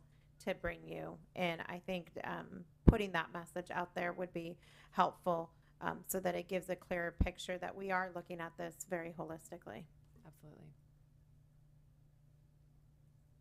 That was my grand attempt to wrap everything up. I think I did okay. Thank you. I'm going to I open think it public worked. comment.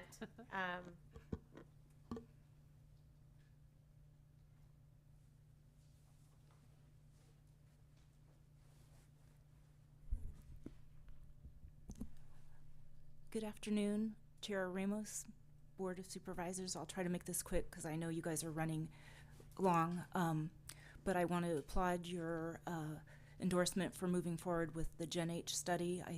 I'm Lark Farrell, by the way, representing the Napa Housing Coalition, and we look forward to being an active participant in helping with those efforts and working with the community. I think Napa County does an excellent job collaborating with all types of stakeholders.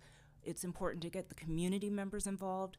The Gen H report will be a great way to make it really easier to provide the information to folks because, as Jennifer Palmer said, it is so complicated that we don't want to bog people down in the minutia. We want to really hear what they think we need as a community, and I think with the big amount of bond funding that's potentially coming, it's drinking out of a fire hose, so you need to really plan before you turn on that fire hose.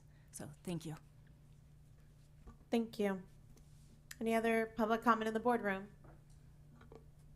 Seeing none, I'll turn to the phone lines. Chair, we have one person. Howard, are you there? Yes, Okay, go ahead. You have 3 minutes. thank you. My name is Howard Siegel, and I am also speaking on behalf of the Napa Housing Coalition. And in light of Lark's comments just now, I will just concisely express the Housing Coalition's support for the upcoming bond measure and any pursuit towards that $100 million, which would make great strides towards addressing the housing issue. So again, the Napa Housing Coalition in full support of the bond measure. Thank you. Thank you. That concludes public comment. At this time, I'll close public comment. And I'm going to exercise some privilege and say I think we've given a lot of information with an invitation back for kind of the next steps of how we can move this along. It's an exciting time for us to really be able to make some measurable and meaningful investments in a way we haven't been able to do individually. So thank you. Thank you. Next, I'm going to ask County Council to announce our closed session item.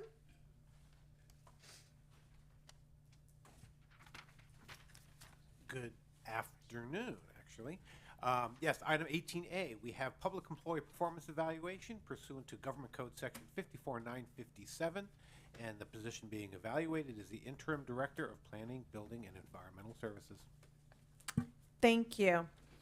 Just knowing how far behind we are on time, I'm going to go ahead and say that we will not be anticipated to return earlier than 1:45. If we need to, we may push it back a little bit, but we are targeting to reconvene here at 1:45, and we will recess into closed session. Thank you. Recording stopped.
Recording in progress.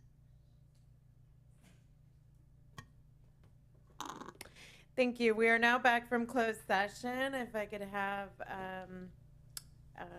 our Chief Deputy County Counsel, Tom Zeleny, report out on closed session.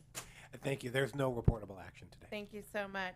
We will next proceed with our timed matters, and I'll take them in order for 13F and followed by 13G. And I want to thank everyone for your patience and our delay after delay on a Tuesday. So we will have a presentation next from the Workforce Alliance. The Interim County Executive Officer requests a presentation from the Executive Director of Workforce Alliance of the North Bay on the April 2023 Labor Market Analysis and Strategy Report. You will join us. Yes, come join us at the front here.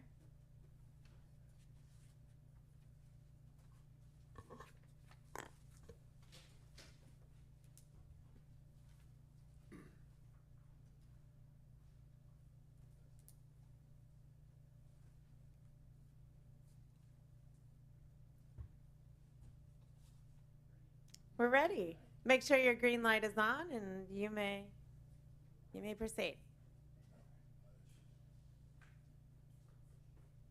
All right.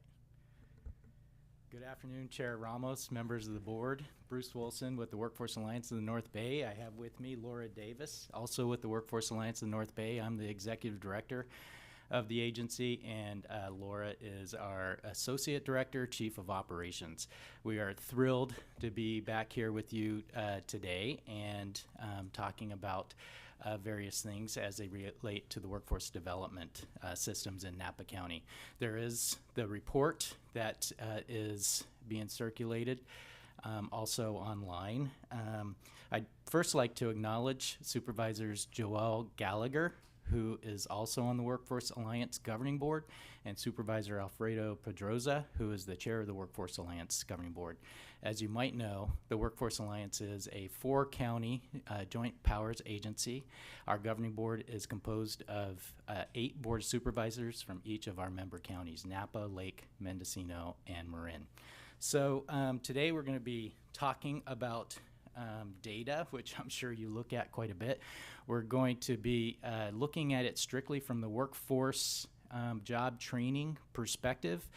And I think that a lot of the information here is going to be something that you've possibly seen or felt before in your discussions with community members as you go out and do your job.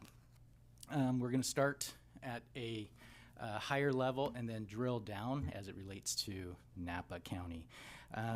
I'm going to be looking at which industries drive our local economy, which occupations and skills are the most important to those industries, and where might there be gaps between the industry needs and the talent development pipeline. And I think you'll see that some issues are going to become clearer, and if we're going to resolve those issues, I'm going to make the case that we need to be working together.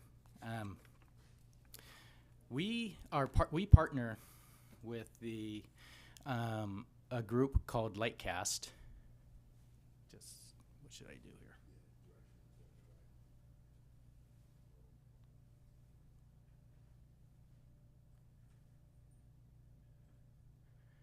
We partner with a group called Lightcast. We've been partnering with them for several years. They provide a wealth of information. They are a leading authority on job skills, workforce talent, and labor market dynamics. You can see that they've published a number of different reports for community colleges, workforce boards throughout the nation. Some of these titles might grab your attention, and some of these reports are embedded in the electronic copy of the report that we are talking about here today. So I encourage you to take a deeper dive as you go through the report to learn more about how we might address our workforce challenges. It starts with knowing who we are from an economic standpoint. We really need to know what our economic engines are in our community, and then we'll talk about how we fuel those engines so that they can remain prosperous. So if we get with it, the types of questions that Laura and I ask ourselves when we're trying to discover how we might address workforce challenges is just knowing what our economic engines are, what industries have the highest concentrations of employment, for instance, which jobs are growing the most rapidly, who are our top employers, what skills are in highest demand. These are critical questions that we need to get answers to, and we do seek those answers. And I think when we work with community partners and sharing those answers, we stand to get better gains. If we know what makes our economic engines tick, we need to know how we're going to fuel those economic engines. And so the types of questions we might ask ourselves about local demographics are things such as who lives and works in Napa County? How diverse is our population? What % of our residents have post-secondary education and credentials and degrees that might match our local jobs? What's the workforce age population? What's that going to do? We hear a lot about what's going on in the schools. Well, that's tracking data and making decisions based on what that data is sharing. And then finally, we ask ourselves questions about the logistical systems that are going to move that fuel to the jobs that exist. And we're asking, what's our current talent supply for those key occupations in our industries? Are there skills and equity gaps? We've talked a lot more about that over the course of the last several years with COVID. How many students are in the education pipeline? So each of you will have a copy of this slide deck, and I encourage you to take and ask yourselves these same questions. And if we can get answers to them, we can stand to make better gains. I might have to ask somebody to advance the slides, and maybe you can track as I flip through my theme. We're on the workforce, slide 6. Thanks. So as you might imagine, these questions are not just about workforce and economic development, but about community development, and workforce and economic development being branches of that community. And if we have the answers, we're going to be able to together and collectively design solutions and a blueprint to address the challenges that might arise. And I think several of us here in the room today have experience with collective impact strategies, and I would submit that dealing with our workforce challenges will also take a collective impact strategy. The workforce challenges, as I'm sure you know, are going to be much deeper than any one small organization can do. So let's take a look at the economics of our slide 7, and then you can jump into slide 8, one more. So this is the top 10 industries in Napa County as we look at things from a national, through the lens of the NAICS system, which is the National American Industry Classification System, and it's able to get pretty granular about what is going on in each of our industries. This is what's happening. These are our top 10 industries in Napa County. We look at things such as how are each of those industries going to grow, and what's the location quotient or the level of importance of each of those industries. You can see that our wine industry, very top line there, is a critically important industry to Napa County. Again, no surprise, it has average earnings in excess of $100,000, and the level of importance, 75.22. That's pretty much unheard of when you compare the importance of an industry to a community. So I think typical economists would have paused there for a moment because of the level of importance. But when you look at the, if you can flip the slide there, when you look at the types of occupations and the variety of occupations that are associated with that industry, it's pretty diverse and vast, and that gives that industry a great deal of strength. Even though it's so important to our economy, it provides so many opportunities and has a really good footing in the community, which I think basically that's a very, very good thing. It's not just a few occupations, but it provides so many different occupations. And I've highlighted several occupations there that provide very good wages for our community. If you flip the slide one more, you can take a look at our top 10 occupations in Napa County. 8 of the top 10 occupations provide, here's a challenge, provide less than $40,000. And then when you add the cost of living index to these occupations, they're providing less than $30,000.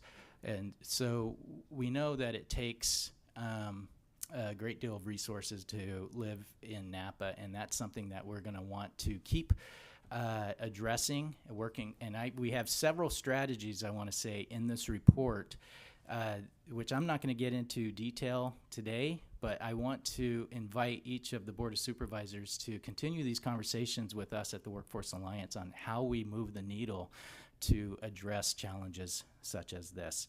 But again, there's a good sense. You can see that general operations managers, that's an occupation that's growing, provides good wages. That's also something embedded into the wine industry. And we have our healthcare industry, which is very significant in our community. And you can look at demographics and track that that's going to get even more important as we move into the future. We tend to look at a lot of data that is provided by the Bureau of Labor Statistics, federal sources, state sources, Department of Finance, but we also, through Lightcast, have the ability to look at real-time data and see what types of skill sets, for instance, are being most in demand at the moment. And that, if you advance the slide one more time, you can see the types of skill sets that are most in demand at a particular time, and that's just looking at job postings across. Everybody, for the most part, is hiring via internet. So we're able to screen the internet and look at what skills are most in demand by our Napa employers. So if that's the economy, just a snapshot, we can go much deeper in that. I want to look at the workforce, that fuel that's going to fuel that economy. Challenge, this slide here, if you can advance one more time. This is a significant challenge here. On the top, you can see the projections for the population in Napa County. You can see it's going down. And on the bottom there, you can see the projections going up for the jobs that are going to be created in Napa County over the next several years, going to 2027, that is. So workforce shortages have become structural more than situational. And what I mean by that is, this is not something that's just going to go away. Our employers are not just going to wake up tomorrow or next week or next year and all of a sudden have access to all the workers they need. We're going to have to work together in order to address structural challenges in our labor market. Advancing one more time there. You can see I mentioned something about tracking population demographics. You can see on the left, this is our younger age population.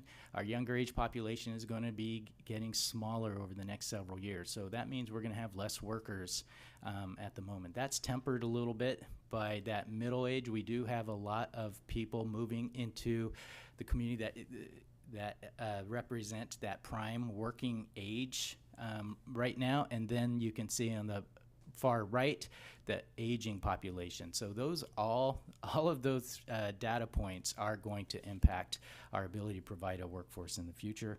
Labor force, I think it's working now. Labor force participation continues to be a challenge. On the left-hand side, you can see our pre-COVID labor force participation. It went way down during COVID, and we haven't not recovered and labor force is the amount of people that are over the age of 16, either looking for work or currently working. So there's a lot of people that are still sitting on the sidelines, and the question from a workforce professional standpoint is, how do we get them back in the game, if you will? How do we get them off of the sidelines? And that takes different strategies, which we address in the report.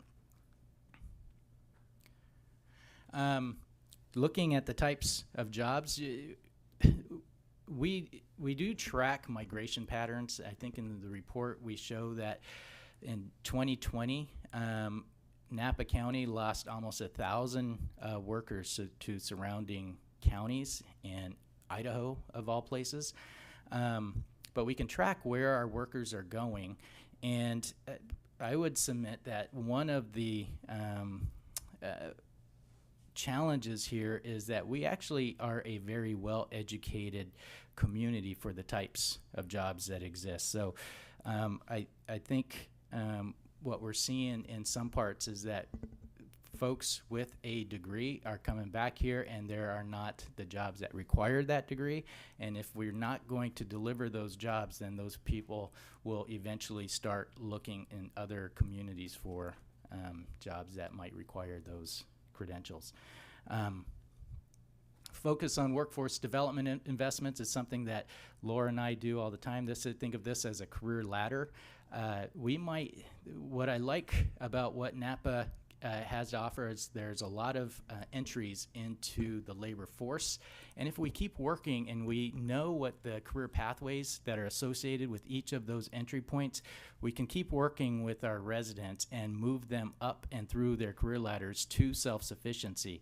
It's going to take a lot of resources, a lot of partnering, a lot of effort with human service agencies, for instance. But you look at an entry-level job such as bookkeeping, and that next rung in the career ladder, somebody going to a financial manager or a payroll and timekeeping clerks, you can see the salary difference that they stand to gain if we move them up and through their career ladder through additional supports and additional job training. So I'm going to really hammer this one a little bit. It takes, like I said earlier, a collective impact, and you can see the types of organizations that we have begun really working with and really having these conversations with about how and what we're going to do to move the needle on each one of these challenges. Human services organizations, I want to compliment Napa County and Director Yasumoto, who we've been having more substantive conversations with over the last several weeks about what we can do, asking questions, what can we do to work together and braid and leverage our resources, and what might that look like? So moving the needle in those areas are going to be critical to moving people up and through their career ladders, because it's just too big of a challenge. But the chambers of commerce, other training providers, and even staffing and job placement agencies on the other side. There are many different points. We at the Workforce Alliance are working on each one of these points. We have resources specifically to move the needle on some of them. Laura Davis is going to talk a little bit about what we are doing at our WIOA program, specifically as it goes to matching current workforce with job openings, addressing barriers to labor force participation, and providing on-ramps to those career pathways that I just mentioned. It's kind of off a little bit.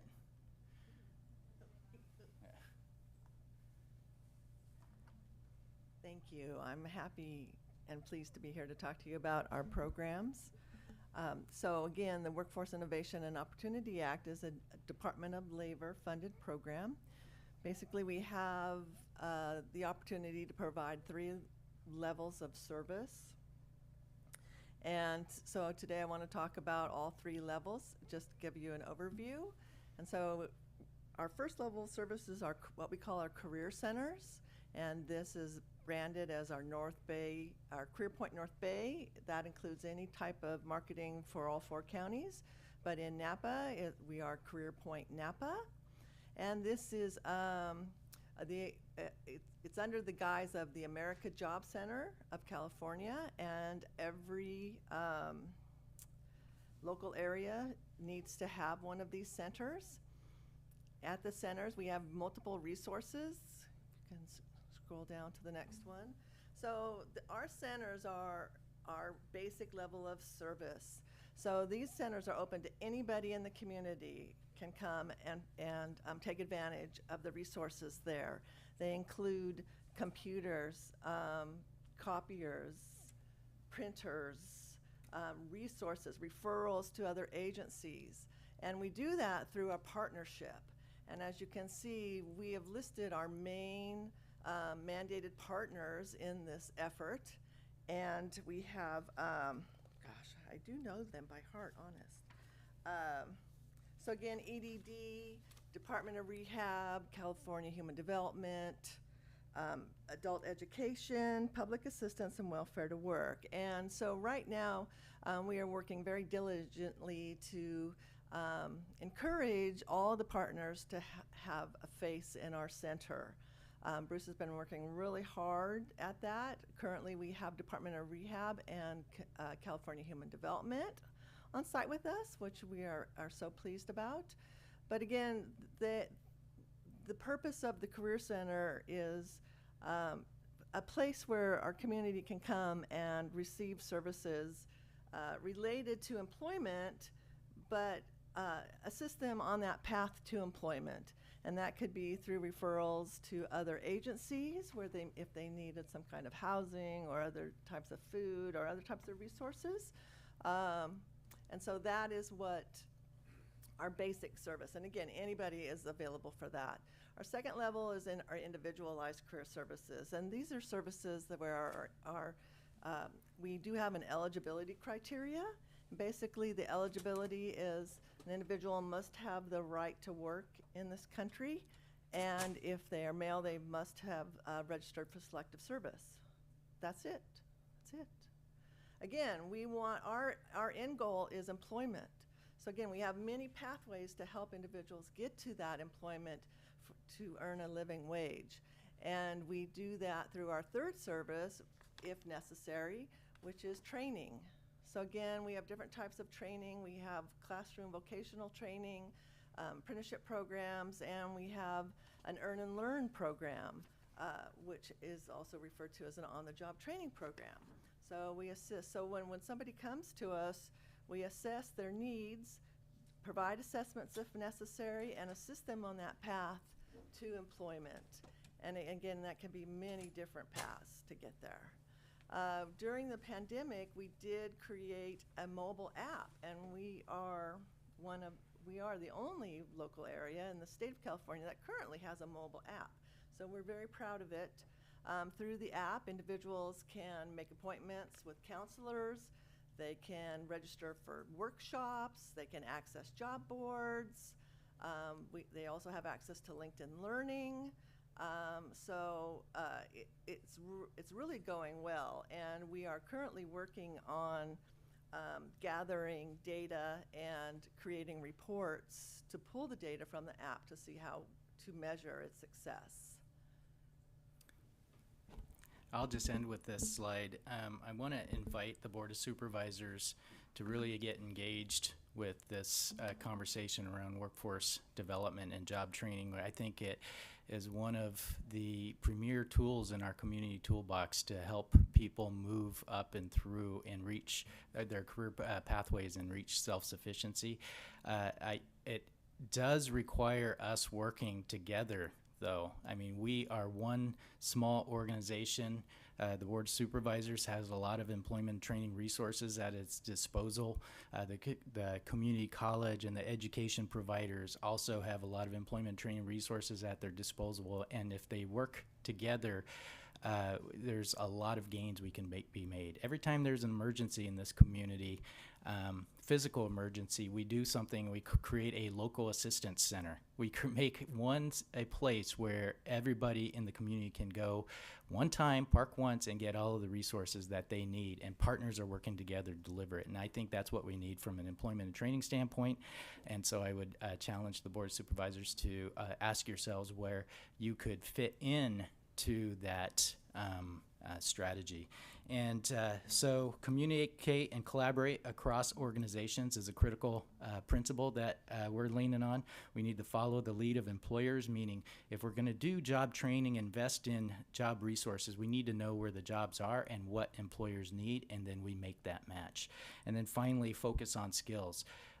We used to talk about, go get a degree and the degree will fix everything. There are a lot of jobs, those middle skill jobs in this community that pay well. If we focus on short-term training programs, working with our schools to bridge those gaps, then we stand a much better chance of moving the needle in our workforce challenges. And I would just pause there and invite any questions. Thank you. Thank you so much. It really is, it's great to be able to see an actual snapshot of really where the jobs are, but I think more importantly, where the disparity is. I did want to start off with one question and more of an inquiry. I think it's like on slide 16. It's the undersupply of jobs for degree holders. And so my question is, do you have this broken up by jurisdiction? Which is somewhat of a leading question because I know what the demographics are for American Kenyan, which is uniquely situated for commute outbound of the county towards more of the Bay Area. So one is this data available by jurisdiction? And then two, do we have the corollary data for how many are employed, those with higher degrees, how many are employed out of the county? Yes, we can get that data as long as data does not compromise confidentiality. We can pull it, but we can pull data by zip code, which is about as close as we might be able to get. So I'll take a look at that and report back. Yeah, I think that would be really great information to have because I can tell you as someone who used to commute out of American Canyon because the job for my degree level was not available in this area. I wasn't the only one leaving at 6:15 in the morning, driving southbound. So I think that would be really important information to understand of, is there that opportunity of recapture? That's more of where I'm going with this. Is there a recapture? Because I understand that as people are trending towards a path of education and coming back, we need to be able to create jobs, but also if there is an opportunity from many perspectives, mostly just a quality of life. The less people are commuting, the better quality of life they have, less vehicle miles traveled and impacts to the environment. So I'm really curious in how this data can be used to measure recapture. Yes, thank you. You hit it on the head. Recapture is the strategy. Yeah. Supervisor Gregory. Thanks, Bruce and Laura. Great presentation. Just a few questions. Where do you get the data? Is it there's some sort of mandatory business reporting that you have access to, or? Yeah, we rely on our data partner, Lightcast, who they have a whole staff of people that pull data from federal sources, state sources. They also have proprietary software that allows them to screen data online from job boards and look at things such as what skills are necessary, who's posting where, what employers are posting the most. So it comes from a variety of sources. What I typically like to do is, if that's the data, we want to also have a ground truthing standpoint. So you got to see how it resonates in real life by having connections with community members. But it comes from all over the place. Okay. And then have you started to grapple with what's coming with AI and the loss of jobs that will come in the near future? Yes, that is a discussion that our entire industry is starting to face. We do touch, and Lightcast does a deeper dive in that in their reports, the impacts of AI to jobs.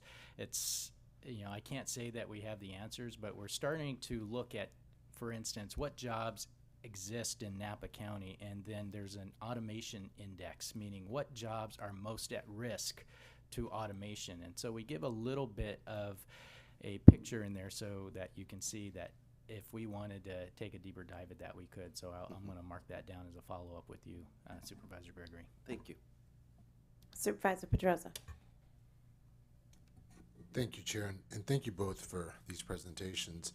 One of the things that we heard today was affordable housing, and that's one side of the ledger. Wages and upward mobility is the other side of the ledger, right? So I really always look at workforce with that lens of the more you do to give folks the skill sets to earn their wage, the more they can likely afford to live here. So again, just thank you for that. One of the things that, some of the board members might not know, but what we did with Legacy, Bruce, if you remember that, right? When Legacy was doing some great things especially with our Latino and Latina youth, creating a program specifically working with them, I think just showed the flexibility of our local workforce agency, and that's what I've always appreciated about us, is there's a standard approach, but we can always try to deviate when we see a need, and that was really beneficial, where you took what kids were doing in the classroom and tried to provide them the job skills to become ready by minimizing the risk of the employer. And to me, that regardless of what happened to Legacy at that moment in time, it was a great program because it reached folks that we needed to reach. So if you have any comments on that, Bruce. But the one thing I'll say is we're competing with a free market, and I think the free market does certain things. But in terms of what we can do is maximizing folks that are underemployed. And I think what sets us apart is trying to reduce the barrier of entry, right? And what we've done with the mobile buses and being able to have this career point, I think that is the most important thing that we're going to have to continue to do, is not expect people to come to us, right, but go to them, right? And so just speak about the shift of that, of less brick and mortar or more going to them. Right. Again, you hit it on the head from the standpoint that we have to look at those untapped labor pools right now, because those untapped labor pools are unemployed at a much higher rate than the general population. So if we can put together programs and reach those untapped labor pools to engage with programs such as our own, but again, preferably working in partnership with other organizations. Legacy was a perfect example of that, because we weren't required to fund the entire bill. That was a partnership approach to moving the needle on that particular target group, if you will. So that would be youth are unemployed at a much higher rate. People with disabilities are unemployed at a much higher rate. Veterans re-entering the workforce, unemployed. Those on public assistance, those receiving any kind of human service. Those are folks that we want to get back into the labor pool and move up and through the career ladder. We have many different stories about how those folks have been able to reach that self-sufficiency level if we keep working with them. So we get them, we remove challenges, even anxiety that might be associated with the workforce. We give them that work experience in a supported work environment. We keep giving them training, and then they're going to take off. So it's not, this is all doable stuff. We've been doing it for a long time. We've been seeing a lot of positive outcomes. And I would just, again, the magic is when we work together as partners and through a community, targeting those barriered populations. Those are the folks that we specialize in. Supervisor Cottrell. Thank you, Chair, and thank you both for the presentation. This is a great learning opportunity for me, and it's great to hear about that legacy program too, because one of my questions was, you mentioned how important it is to partner with schools, and those, if we can keep those kids in our community, that's a win in so many fronts. So, I think Chair Ramos was asking about the undersupplied job for educated undersupply of jobs for educated workers. Wondering if you can comment on the rise and potential fall or stability of remote work, and how that factors in.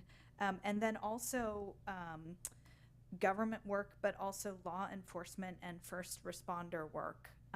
So interested in that. And then just a final comment, thinking a lot about post-disaster recovery planning. You made the point, Bruce, in your slide deck that the workforce shortage is now a structural problem. And we know that when disasters hit, it can exacerbate a workforce situation. So I guess we've already talked about how important this all is, but when we're looking through the lens of long-term recovery, we want to have a workforce that's as bolus as possible, because we know we're going to experience some fall off. So that's maybe just more a comment, but would love to hear your thoughts on the other items too. Yes, thank you, Supervisor. On the remote work, remote work is embraced by employers. So, I mean, it's an added challenge for our local economy in that somebody living here could find a business or employer in San Diego that could use their skill sets and their degree, and they can do it remotely or have some kind of hybrid work situation. And it's actually something that's embraced by a lot of our workers these days, and they seek those opportunities. So that's an added pressure on our local employers.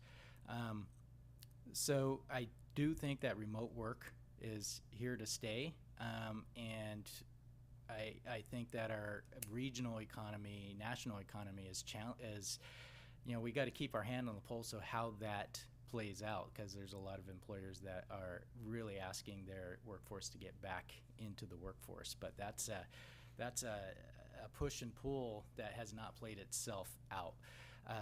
But we have to acknowledge that it's the disruption of COVID has changed things for the long term, and remote work is embraced.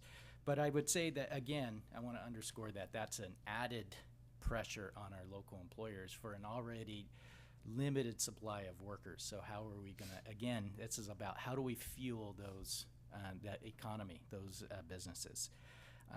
We do touch on some strategies. I don't want to leave you as just, the sky is falling. There are things we can do, and that, again, we want to pull that conversation together. As far as local government goes, local government is considered one of the 20 industries. It's a matter of how we might focus on that industry, because it is a very good industry, pays well. You can reach self-sufficiency in the types of occupations that it provides. And the question becomes, how do we work with local government to open up those opportunities to folks that live here? What kinds of education and training is required to get those occupations? And if we don't have that education and training, let's get it, because we want to make sure that our own residents have the background and skill sets to take the jobs that actually exist in their community. And local government is one of the higher echelon industries in our community. So I do and have always felt that we need to do more with local government, seeing it as an industry. Of course, there's the other side of that, which stress could be a stress. Long-term recovery.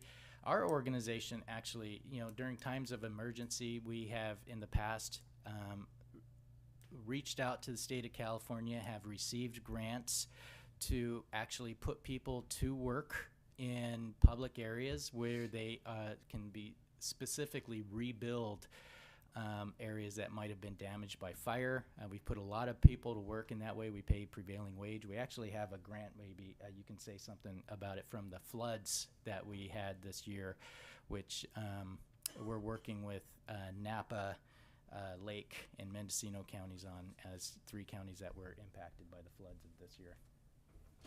Do you want to say something about that? Yeah, so we have just as an example. Yeah, for this year we did receive a grant for storm damage, and so and it's just a temporary job. So all this grant does is pay for wages for community members to do manual labor in cleaning up debris, repairing trails, cleaning creeks. And we have sites in Napa, Lake, and Mendocino counties, and our Napa site is Robert Luce and Stevenson's Park. They don't want to start until the fall, so we haven't started that one yet.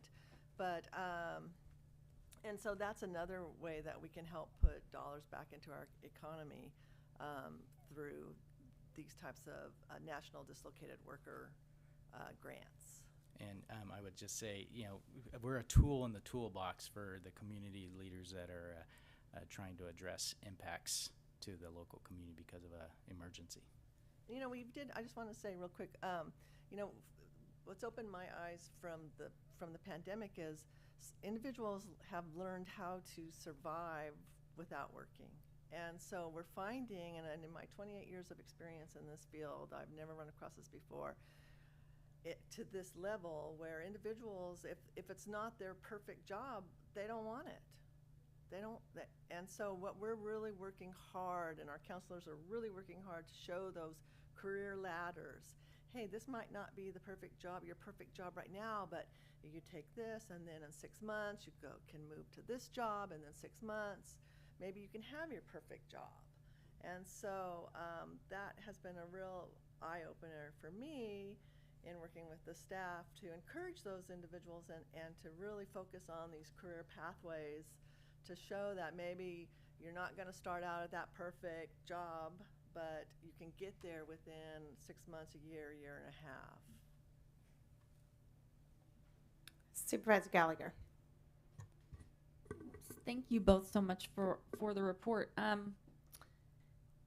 You know, I mean, this to me is just all of the data we need really to show why we need affordable housing. I mean, we have 8 of the top 10 occupations earning a median wages of $40,000. You know, you just can't live here without some level of subsidy. I think one of the things that's difficult is that so many of these occupations and the growing occupations are in the food and hospitality and accommodation areas. And we talk about preparing students both at the high school level and the college level for these jobs, but you know, are we preparing them for entry-level jobs, or are there enough opportunities for advancement in those fields? What are the career pathways for food service and accommodation? I think that's a struggle in our community because we have these low-wage jobs, and what can they lead into? You know, and I think that is part of why people don't want the jobs necessarily, is because they don't see that there is a pathway or there is a future there. You know, you say in the report, you know, what is our compelling value proposition around high mobility career opportunities and vibrant quality of life? That's an important question given the kinds of jobs that are growing in our community. So just to, you know, to say that that has to involve a discussion around wages, how people can advance in those industries or have transferable skills, and also, you know, what are we doing about affordable living, both in terms of housing and childcare, which are 2 of the main, you know, pieces that people struggle with. So I wanted to ask you, Bruce, you were talking about bringing together stakeholders. It sounds like you are doing some outreach and presentations, but it just looks like this is a really good opportunity to, you know, bring in, as you said, chambers of commerce, especially around the digital upskilling, standardizing trainings, focusing on skills over degrees, you know, making sure businesses, you know, understand the needs for all of these hospitals. You have something in the report about being able to pull from certain areas around the country that have lower RN pay that could actually be coming to and you know, do our local hospitals know this? Napa Valley College and the school districts, you know, how are they developing skills that are needed by employers, and how are they working with apprenticeship programs? I think we really are not doing everything we can to really expose our schools to the apprenticeship programs. They may not be here in Napa County, but they're in Solano County. Those are incredible jobs, and what are we really doing to leverage those opportunities? and engaging, of course, our HHSA self-sufficiency department around the training and skill development pieces. So just some things to think about, and I know you're thinking about that, but what can we also do to help to promote that kind of collaboration and coordination? Because I think that we all understand that this needs to be a multi-sector effort, and and is so intersectional with so many other issues.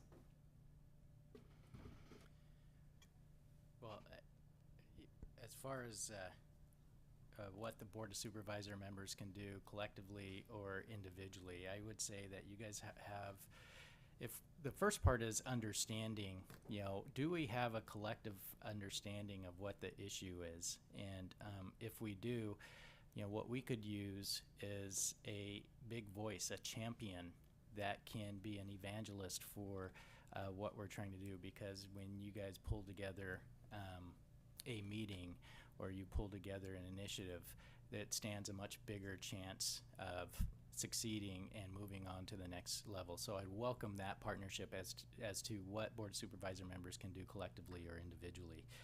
And then I will say that in the report there are a whole list of occupations. We've broken them down into a 6-phase strategy that is we would work on at the same time, but the intent of that section of the report is to provide more reassurance, if you will, or hope that if we do this, you know, we can make substantive changes. There are things such as the thoughts that you had about what we needed to do in apprenticeship or exposing people to new careers. We touched on several of those things, and we have to do it at the same time. And I will say that it's not just one organization that can do it. We all specialize in really, we're good at different things, but all of these things have something to do with workforce development over the long term. For instance, and I've said this before as an example, we should be measuring third grade reading scores as a community, because third grade reading scores have a direct correlation on workforce success. And chambers of commerce, to your point, should care about how we're doing in third grade, and if we're going in the wrong direction, how might a chamber of commerce help our education providers get back on course? Because if we do, we're going to partly solve the workforce issue, but then there are about 50 other things that we need to be doing concurrently. Again, all of those strategies are put together into a phased process, and the point of that is to say we can do this. We can, if we get at the table together, these are things that we can do, and you know, you lead on this and I'm going to support, and you lead on this and we'll support, and I'll lead on these things because that's where I have resources. And then we are going to see substantive progress on the challenges that we mentioned. And the examples that you gave, Supervisor Pedroza, are some of the ways that we can keep taking steps forward. So I'll leave it with that. Thank you. Thank you so much for this very thorough report, and certainly we look forward to the next steps of collaboration of how we can address some of the job disparities in our community. At this time, I'll open public comment. Seeing none in the boardroom, I'll ask if we have any on the line. None on the line. Thank you so much. Really appreciate your time spent with us this afternoon. Thank you. Next, I'll call up item 11B. The interim county executive officer requests discussion and possible direction on the status of Napa County's committees. No, sorry. I'm going to read the right one. I'm going to get there. I will read the right one. I am going to, the interim county executive officer requests the following actions regarding Arts Council Napa Valley. We're going to receive an annual report from Arts Council Napa Valley, and then we are requested for approval and authorization of a grant agreement in the maximum amount of $69,039 for a 1-year period, just shy of a 1-year period. And we have our board aide, Jesus Tejero, that is going to guide us in this next step. Good afternoon, Chair Ramos and members of the board. Jesus Tijero with the County Executive Office. I'm here to kick off the presentation. Before passing it over to Krista Natalia, President and CEO of Arts Council Napa Valley. So in April of this year, the board took action to make changes to the Special Projects Fund guidelines, which is now known as the Community Investment Fund, for the beginning of fiscal year 23-24. The changes that were approved by the board did not affect the funding allocation for arts and culture programs and services, which is 20% of the Community Investment Fund. Of that 20%, 80% was made available as competitive grant funding for arts and culture organizations, and the board approved final grant contracts at last week's meeting.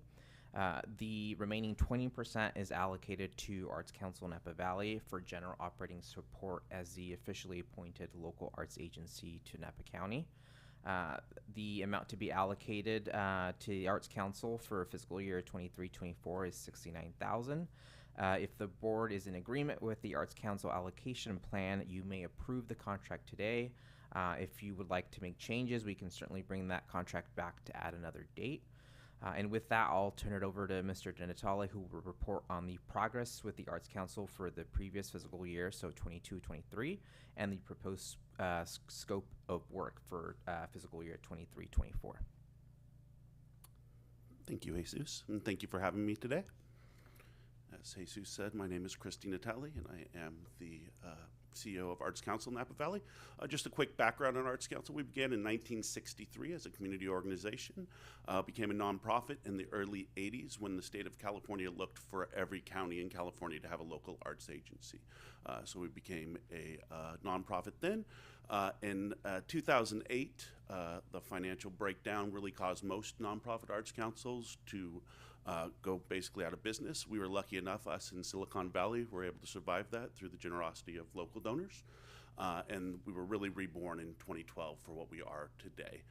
Really, the goal of Arts Council is to make Napa County better by making us have a strong arts ecosystem. When I look at this slide up here, I think of what we do best, which is connect, advocate, and lead. We don't run a lot of programs. We're really here to support artists in order to make Napa County better. One of our main work is advocacy, and that's basically trying to make our arts ecosystem look like the county itself. So building up underserved communities and providing opportunities for underserved communities is at the heart of most of the work that we do. As we rebrand and look to, or not rebrand, but as we do our strategic planning right now, that's the center of everything we're bringing to the table. So when I report back to you next year, I can talk more about that. We're in the progress of that. But the idea is to create a space for all artists in Napa County. And also upward mobility for those artists. So a lot of our programs center on that. We also really focus on our education system, filling gaps for teachers as funding is lost, but also holding the school districts accountable to provide arts for all people, which has been also a large part of our work over the last year. Our programs we do run is our Community Grant Fund, our Arts Crisis Response, our Education Alliance, and our Creative Directory. We'll talk a little bit about those. The Community Fund Grant was born in 2016. It was born through the Hewlett Foundation in order to serve individual artists that they couldn't reach on their own. We started with $20,000. We've built that up now to $110,000 that we'll give away this year. We've also kind of changed the process. Rather than starting as a formal grant process, we do a passion pitch for people. Grants, when people hear grants, they get scared and they think it's a lot of paperwork. So rather than start with that, we start with letting people have their passion pitch, whatever language, whatever format they want to do. They can call me on the phone, they can email, and we accept that as the first direction. Our board then narrows that down to about 12 to 15 applicants that we then move forward, and that goes to a community-based granting program. Which this is also a big change for us since I presented last. Rather than our board and staff choosing our grantees, we bring a community panel of 10 people that look like our community to look at it and decide what moves forward. So it's the community itself that is now making the decisions on who we fund. And these are small individual artist grants. They're in the realm of, the biggest is $5,000. I think the smallest we've given is $800. So it's really, what would you do with, what we ask is, what would you do with $5,000 to make Napa better through arts? This was our last round of grants, which was our first as a community granting organization. Again, we gave away $55,000 of $58,200 was requested in the second round, so some were partially funded. Some of the changes we've done in this year, as I quickly let you look through some of these last grants, is rather than just fund projects, we've also funded people to build capital to do projects. Public art is hard, it takes time, so funding that time to be able to research what public art means and what it looks like, get approvals, has been a change in how we fund.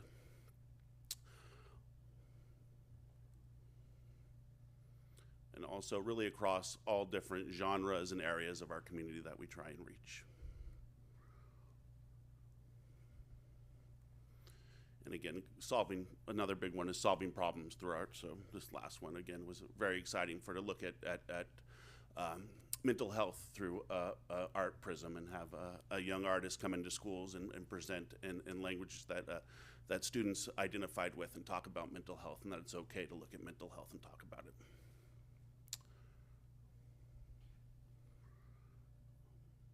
Also a lot of advocacy. So this is arts with our local leaders that Nancy Willis is going to do. The return of Napa Valley Mustard Celebration and giving them some background and some ability to keep their work going on year round, just not when they're doing it as a community event. The Valley Players. Acapella Extravaganza, putting our local choirs with college and professional choirs on stage together. And then this was one of the first ones that we funded for just the kind of the research on how this works. So this is hopefully will be a downtown mural in the near future, but this was her doing the research to figure out what that meant and what it looked like. And then last, the one that I get the best reaction from is Tacos for the Arts. So this is just a group of local artists who bring a taco truck in and allow artists to sit, eat tacos, and talk about how they can collaborate more. So a lot of what we found as we've gone through this process is people want to come together and not be asked for something. So the more we just bring people together and let them figure it out themselves, the more success we find, rather than come and say, okay, we're going to do this presentation, 1, 2, 3. So we've had a lot of success from people being able just to come together and talk over food. The next program is our Arts Crisis Response. This was born out of the fires in 2017, where we saw how our artists could be basically third responders. So you have your first responders that get people into safety, the second responders that solidify their living situation and what they're doing, in the third responders who make life better as they're going through the process. We brought about 25 artists together at the time and did a 2-day training to talk about what different arts we could bring to the table.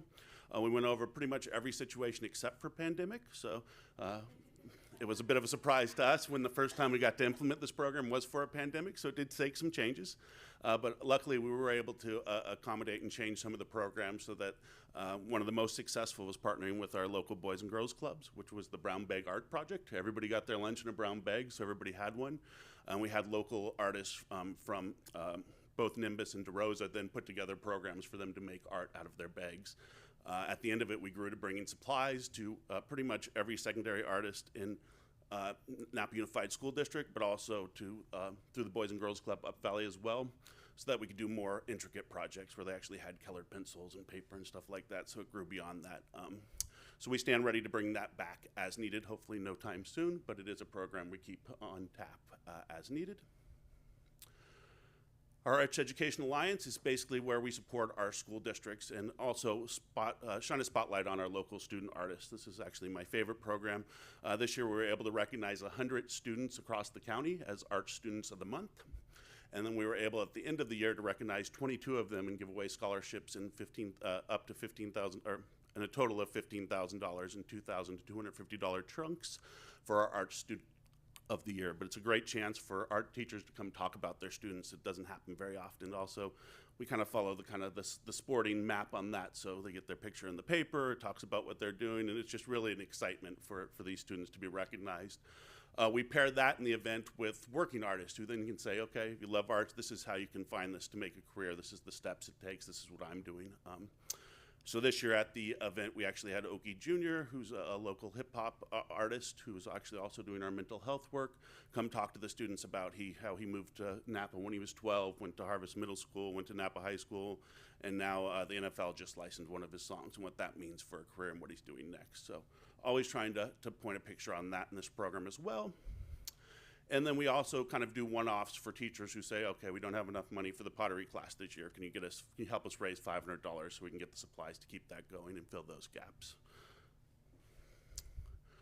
And then the last is our creative directory. This is the program that took the hardest hit from the pandemic. When we went into the pandemic, we had almost 300 artists and we had 22 hiring organizations.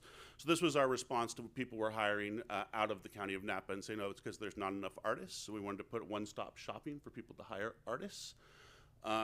We had it up and running, like I said. The pandemic closed the door shut. Now we're really working on how do we regrow this. So that's also going to be a lot of our strategic planning this next year is how do we get this back vibrant and get more hirers in. There's been some discussion of maybe going to the North Bay and starting a regional network as Sonoma County Arts and Marin also have creative directories. So if there's a way we can collaborate together and figure out that. So that's kind of our work over the next year is how do we make this even better. It's slowly rebounding, but where we used to see 5, 6 hires a month, now it's more, maybe 1, if not 1 every other month. So we really want to, it's really about getting the hires back in as events open up.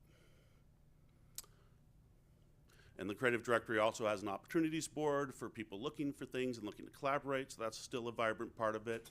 And it's also the only all arts calendar for Napa County, so it's where you can go to see what's going on, one-stop shopping as far as events and arts events. And then finishing with our deliverables for the next year. Number 1 is basically we help work with the Napa County and Advisory Committee. I actually am the chair. I am a non-voting chair, so I help them work through any issues, answer questions on what's going on in Napa Arts. And then we also do a lot of the outreach for that as well through our social media and such. The second one is how, again, what I just talked about, how do we grow this creative directory and make it better, get more artists in Napa hired and working. Number 3 is continuing our community fund, again, to raise up those artists in the community to do projects to serve the community as a whole. And then the last is we act as your resource as a county for arts issues and outreach. So any questions that come up in the county, often staff will reach out to me and I can help talk through that or come back here and report to y'all. And that concludes my presentation. Any questions? Thank you. And thank you so much for the recap. It's always good to hear where we've started and the work that is going on through the funding that comes through the county. So thank you for all those highlights. Supervisor Gallagher. Thanks so much for the report, and it's just really heartwarming to hear about your work. It's really, really important work, and I really do, like you, I think especially love the program where student artists can be acknowledged and lifted up because, you know, kids have different strengths and different talents, and sometimes it's the kids who are great in sports or the kids who are great in math, you know, that are lifted up and not necessarily kids who are strong in other areas. And so that is really, really special. And just thank you for all the work and great programming. Thank you. Supervisor Pedrosa. Taco for the Arts. Tell me that's new.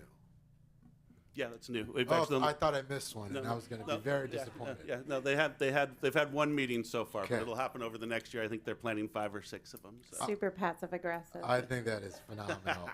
And I'll say, you know, I tend to agree with Supervisor Gallagher. I think sometimes, and I'm not someone that grew up appreciating the arts, but as you get older, you realize you appreciate those things.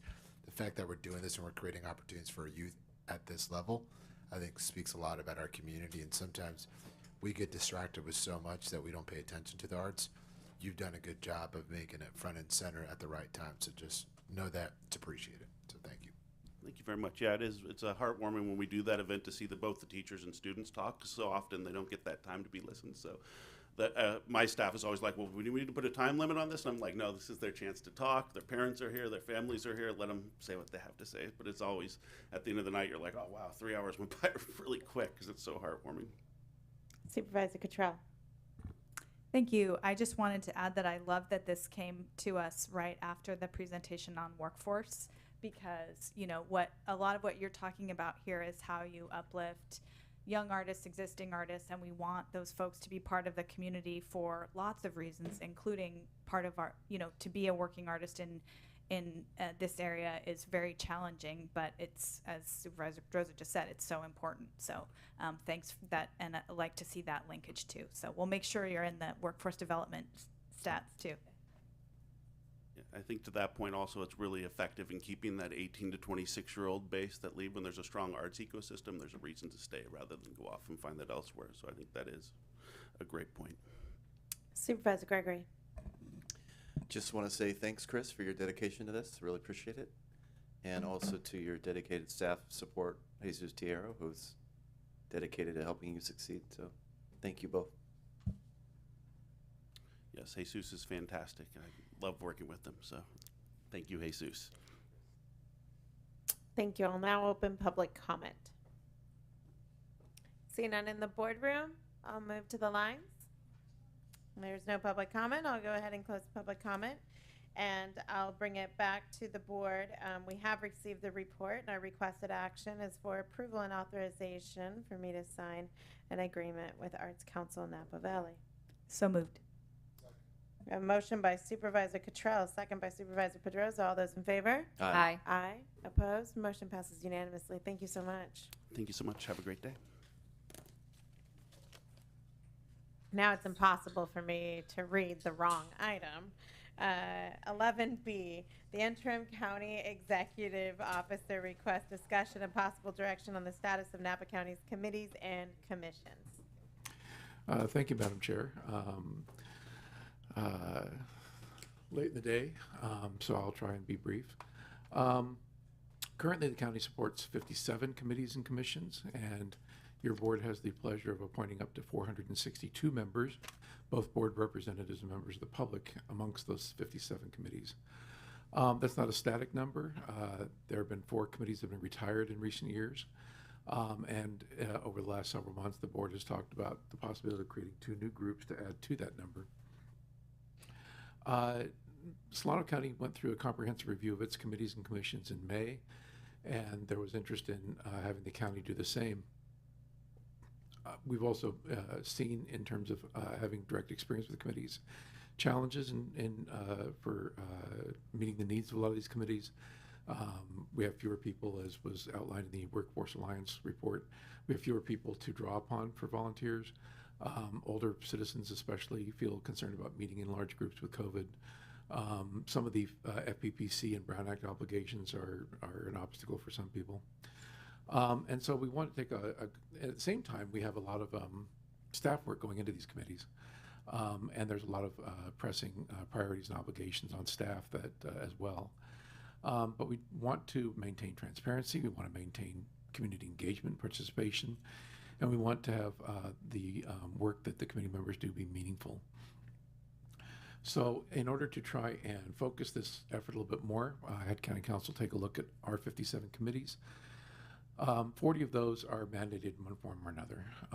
So we're not able to change them in any great way. Some of them you could disband the committee, but you'd have to find another committee or county department to fulfill that function because it is state mandated or county mandated. There are 17 discretionary committees, though, that are solely at the disposal of the board.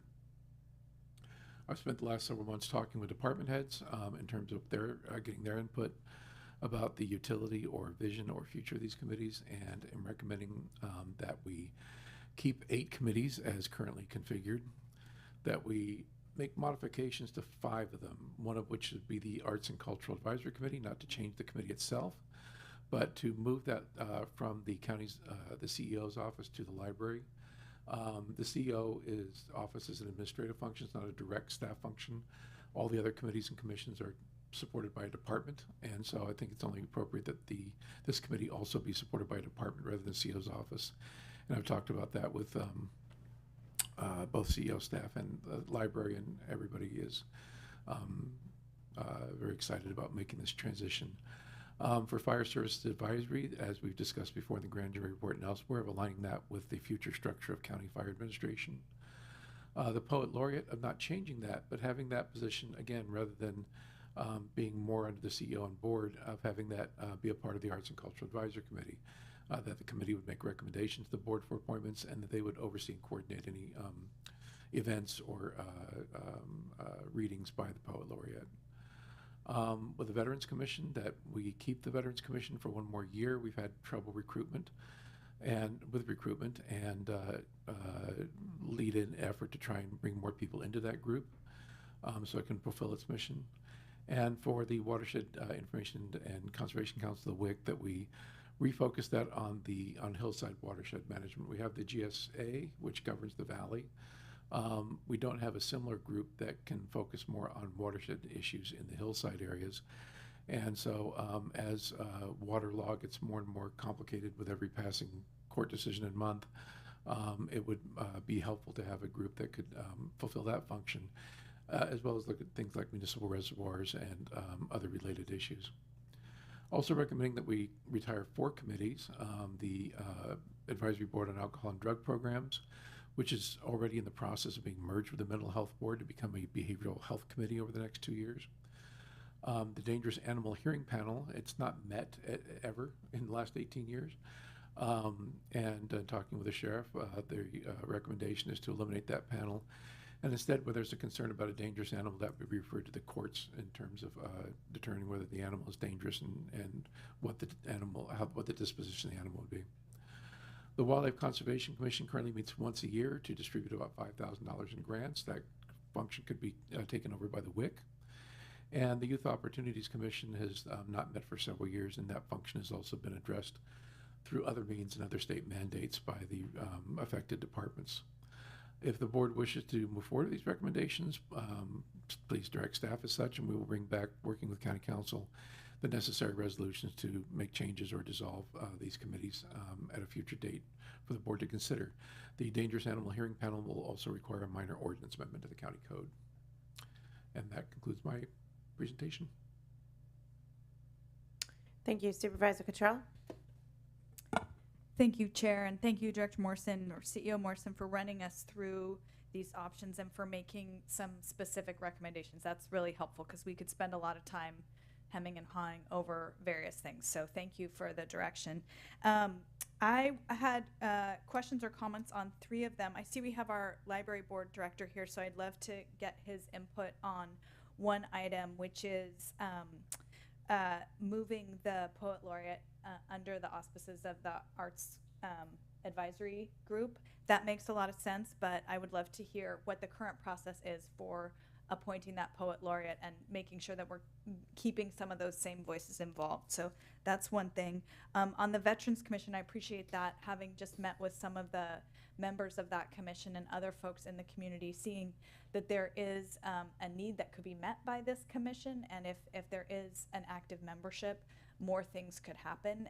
So giving a year to see, is that possible to increase recruitment? I think that's a good option. And then finally on the WIC, I've been a member of WIC for a long time, and it has served as a place where interesting reports come, and it's a little bit of a clearinghouse, but often not with clear direction. So I like this, being able to say the role is to be an advisor to the GSA. I think, no, you're saying it would speak specifically to hillside watershed issues? Correct. It would be.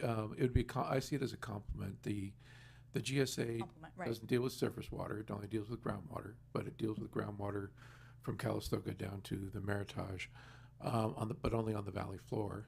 So there is no similar group or forum for looking at groundwater issues or larger watershed issues outside the GSA. And I think that I wouldn't want to.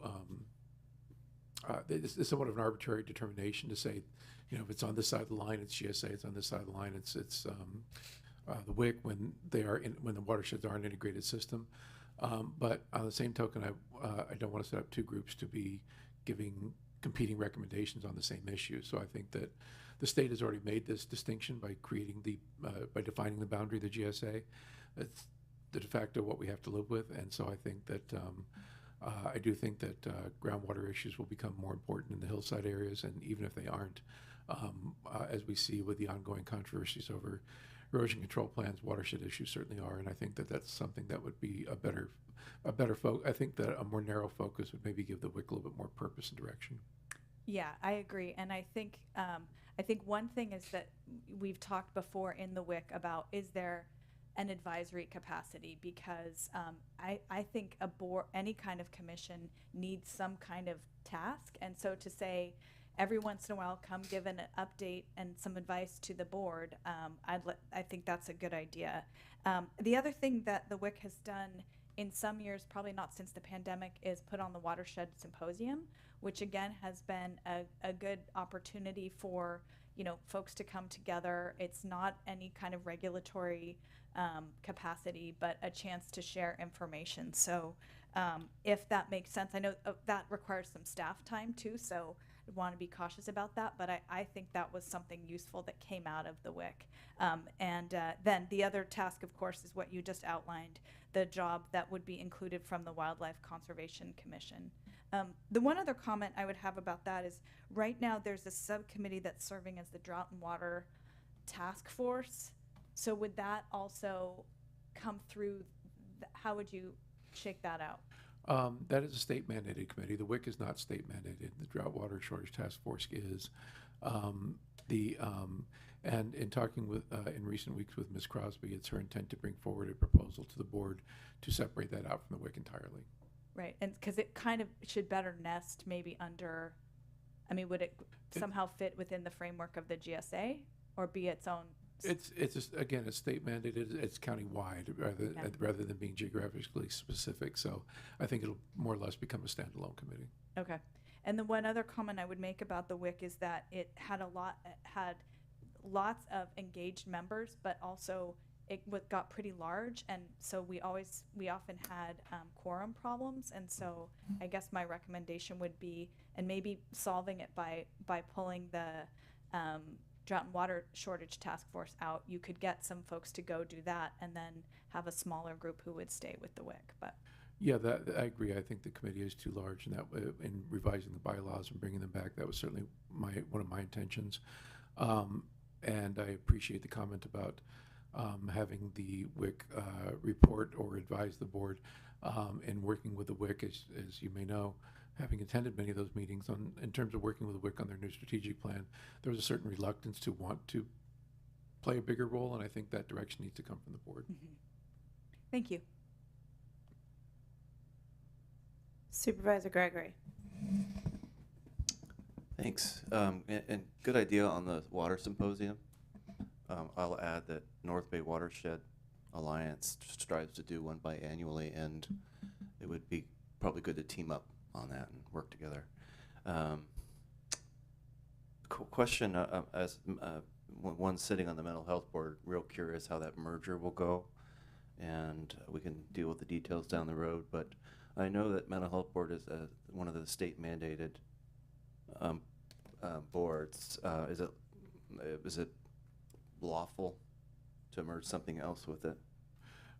Yes, this is the state in many of their programs is recognizing that alcohol and drug programs and mental health programs are deeply interrelated.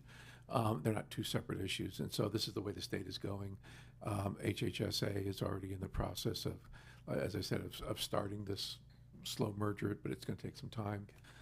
But yes, this will be this is consistent with state programs and policy. Thanks. Supervisor, oh, that's me. I'll go with Supervisor Gallagher. Thank you, David. These are great recommendations. I support all of the recommendations, and just wanted to note that I'm actually very excited to see ABAD merge into the Mental Health Board, because you know, this is something we've known for a long time, that it's really all about behavioral health, and you can't pull those issues apart. So I think it's going to make that both of those groups so much stronger to be able to draw off of each other's skills and experience. So I'm really happy to see that, and I think these are all really good recommendations. They absolutely make sense, and thank you for helping us do the work.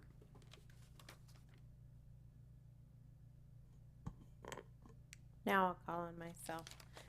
I agree with the recommended restructuring for those, what, 5 that have been stated, and for the closing of the 4, understanding that we're going to merge into a behavioral health committee. But I wanted to ask a couple of questions that I don't feel I have enough information about. This public improvement corporation that we have used for loans. What for debt issuances? How many debt issuances do we have under our public improvement corporation? And does it have the opportunity that we could add in, say, a sunset date for this corporation? The 2014 bonds that will be paid in full next June are, I believe, the last debt issuance under the PIC. I would have to confirm whether the renewable energy bonds were, but I believe those were issued separate from the PIC. And then it is my understanding from talking with our financial advisors that it will be the preference that if we are going to issue debt for a new facility, that it would likely go through the PIC. So. Okay. Okay. That answers that. My next thought in understanding the WIC, its relationship to the changing relationship to the GSA, and also the need for the Napa County Drought Water Shortage Task Force. I just put it out there as a thought of maybe it's a few members from WIC, a few members from GSA that come together and form a joint committee for the Drought Task Force, as opposed to having a whole nother set of selection. I do think that would have the ability to marry all 3 things together and to really focus in on their point of intersection. Let me pull up my other one. As for a couple of things I'll just put out there. The Airport Advisory Commission that I have had the pleasure to serve on, I think we have an opportunity as we have new FBOs coming in that I would actually like to see that as added as a list of possible exploration of how we really refocus the committee into that operational level that it was intended to be. It's really morphed into a few other things through our FBO process, and it has,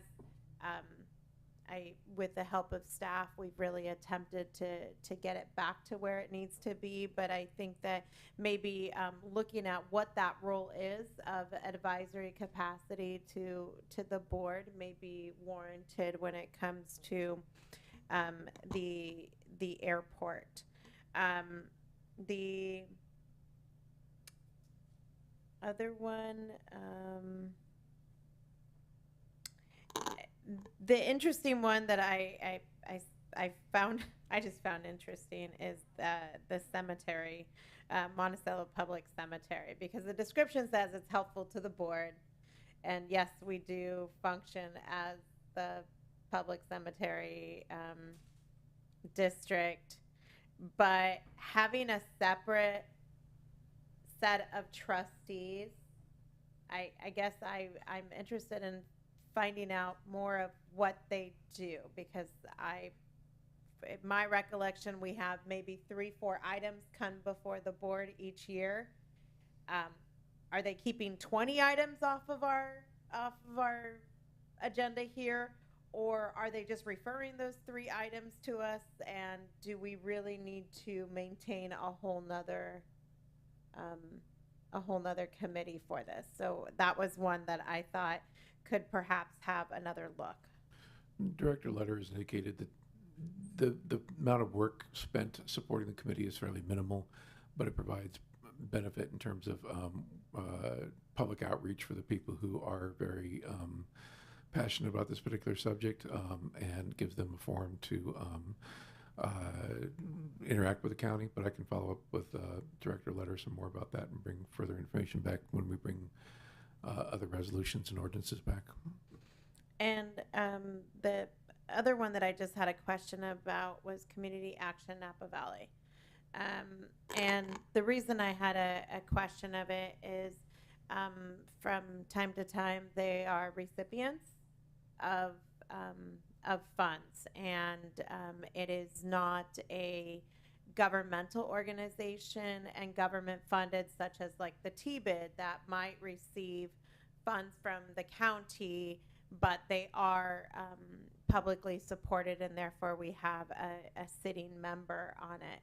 So that was just one that I had the question of, from one, a conflict perspective, but two, if there is really a benefit either way to the county or to the organization in having that.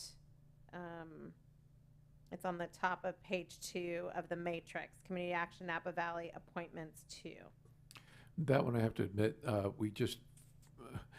it's been an evolving process to even try and assemble a list of all the committees and commissions the county's responsible for. And this one came up rather late in the process, so I have to admit I'm not as familiar with this one or its function, but I can find out more and bring that information back. I can add a little bit to that. I was on the Canby board for a long time. I believe their bylaws call for a county rep to be on the board, which is a tripartite board and fairly strictly organized. So we'd have to deal with Canby if we wanted to make a change. And I do know too, they've constantly had challenges getting somebody from the county to fill the spot. But that's the committee. That's the group's.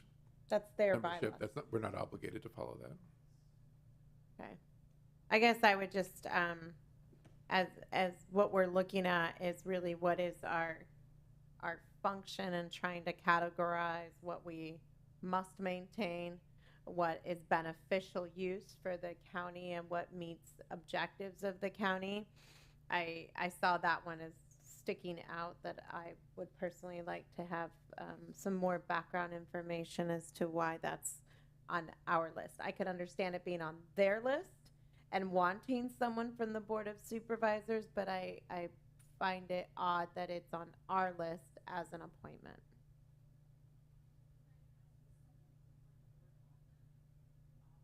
Is someone from the board currently on Canby's board? The clerk of the board is indicating no, not at this time. Okay. But we had 2 supervisors who were, right? In the past, yeah. So I think from in terms of, again, cleaning up the matrix on the county side, there's nothing that prevents Community Action Napa Valley from reaching out and saying, hey, we'd like you to serve on their board, but for it to not be part of a county-supported role and function. And obligation. So I'd like to see that one have some further looks. Okay. Anything more from the board on this? I think we've given lots of direction. I'll open public comment.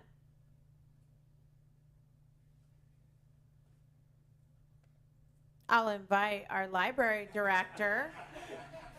You could choose whatever hat you want to wear at that podium. It's like, do I go up now? Do I wait for them to call me? You can choose whatever hat. Public, director. I will come as the Director of Library Services and Community Outreach, and just say that we have partnered with, at least the 2 cycles that I've been a part of, with Arts Council Napa Valley when we are selecting the Poet Laureate. So I think there's an obvious nexus between the committee that they work with and the library, in particular with this role. And then not only that, but they've had a proxy person to sit on the selection panel process for us. Well, it's been run by the library and managed by the library. And then the Library Commission makes the recommendation to the Board of Supervisors. I think what feels like the logical change would be that recommendation to the board would come from the committee.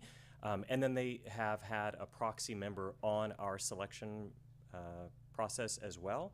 So there's already a tie-in, and we use their platform. So the Arts Council Napa Valley has a platform.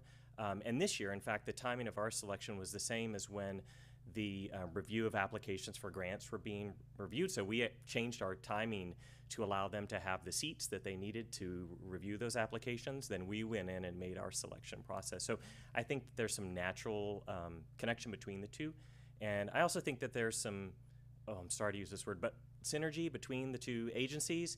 We have 4 locations. They have connection to the arts community in ways that we don't necessarily have at the public library. So I do feel like there's an opportunity for collaboration and expansion of the Poet Laureate piece in particular, and then also the connection to the grants that they give to the community organizations. We have partnerships with some of those already, and this would then be an opportunity to strengthen those and make them more widely available in the community. So I actually think it's a really good idea, and I appreciate it being suggested. Supervisor Cottrell. Thank you, Chair.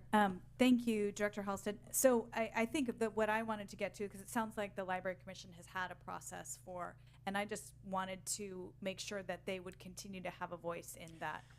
Yeah, I actually sent out an email to library staff yesterday and to our Library Commission letting them know that you'd be considering this today, and bluntly said, I don't know what it will look like, but my suggestion, just here without consulting other people, is I still think there's a role for the Library Commission, perhaps in the reverse of what it's been before, where the Library Commission has taken the lead and the arts community participated on the panel. It might just be where they're one of the review candidates and the selection is made at the commission as to who that would be, and then they're part of that review process when it comes around. But again, to be honest, we haven't really talked about it because it's only coming up now. So I think there are a number of opportunities for them to still be involved, for them to still have their participation, and because we have members from each of our communities, I think there's value in that as well. We have a commissioner from each of the incorporated as well as from the county at large. So I'd hope that there would still be involvement from them. Great, thank you. And so that's, I think, the only comment I would have is when we make this suggestion that we build in an acknowledgement that the members of the Library Commission would still have a role in the selection process. Okay. Thank you. I'm going to go ahead and reiterate public comment. Seeing none in the boardroom, I'll turn to the phone lines. There is no public comment for us. I'll close public comment, and I'll bring it back to the board. I think we've given sufficient direction. Is that correct, Mr. Morrison? Okay. That brings us to the conclusion of our agenda. We'll run through some items. Do we have any legislative items? Any supervisor committee reports and announcements? I will, Chair. You know, at the Napa Valley Transportation Authority meeting, we did get a presentation on polling and the possibility of the extension of our current sales tax for roads. The polling did show that it does receive quite a bit of support to continue to invest in our roads and the road safety. So the board gave direction to continue on that path. So just wanted to update the board on that. Thank you. Any others? Supervisor Cottrell? I was just going to ask a question. Sure. Does Supervisor Pedrosa, does that direction include any change of the scope of the funding? Because I know I've gotten questions about the roadside clearing. Not so much the scope. We're looking at the limitations because it is a renewal, right? But we are looking at the bonding issue that really hampered our ability to issue debt on it, which allowed us to have more cash flow. So I know that's on the table. And that question of roadside clearing is being looked at, whether that's part of the original scope. It looks like it could be because it's still within the intent of road safety. And that was the principal issue of Measure T, is improving our roads to make them safer. Supervisor Gregory? Yeah, we had a successful trip to NACO and very hot Austin, Texas over the weekend. It was hot? It was hot. Supervisor Cottrell and I were there. Spent all our time indoors in the daytime. And just some great presentations on, for me, the highlights were workshops on infrastructure, particularly the bipartisan infrastructure law, and then housing. And sort of neat just to be with supervisors from all over the country from very different political viewpoints, you know, really kind of rally around this one thing, you know. It was impressive. Highlight, I think, was Dr. Drew showed up. If you remember Dr. Drew from Love Lines and other things, he was there, and it turns out he is a real doctor and actually really, really smart. and walked us through the history of the mental health crisis over the last 100 years and sort of how we got in this kind of shape. And it was really, really interesting. That's it. Supervisor Cottrell. Thank you. I just wanted to also report on that, as Supervisor Gregory said, we did spend 99% of the time inside, except for a nice e-bike ride around. We got a tour of Austin. I went a day early to do FEMA disaster recovery training, which was really interesting. And our neighbor supervisor, James Gore, spent a lot of time walking us through that. And I just wanted to flag, I took a look at their recovery plan, which is a great document that I would like to see what the county could do, what Napa could do on that too. So it was a good trip. That sounds like a great transition into a future agenda item. Any future agenda items? That one. That one. Okay. Okay. Seeing none, county executive officer reports or announcements? Nothing to report. Okay. With that, I am going to exercise a bit of privilege here and ask that my colleagues join me in adjourning in gratitude to our interim CEO, David Morrison, for having stepped up. This is, I don't know if it's a congratulations or condolences. It's your last meeting in this capacity, and for us, the board, we are incredibly grateful for the leadership and the stewardship that you have carried this county since October of last year, and we are very, very thankful that you were an instrumental part, and your department, your former department, Planning, Building, Environmental Services, to getting us to this point. So with that,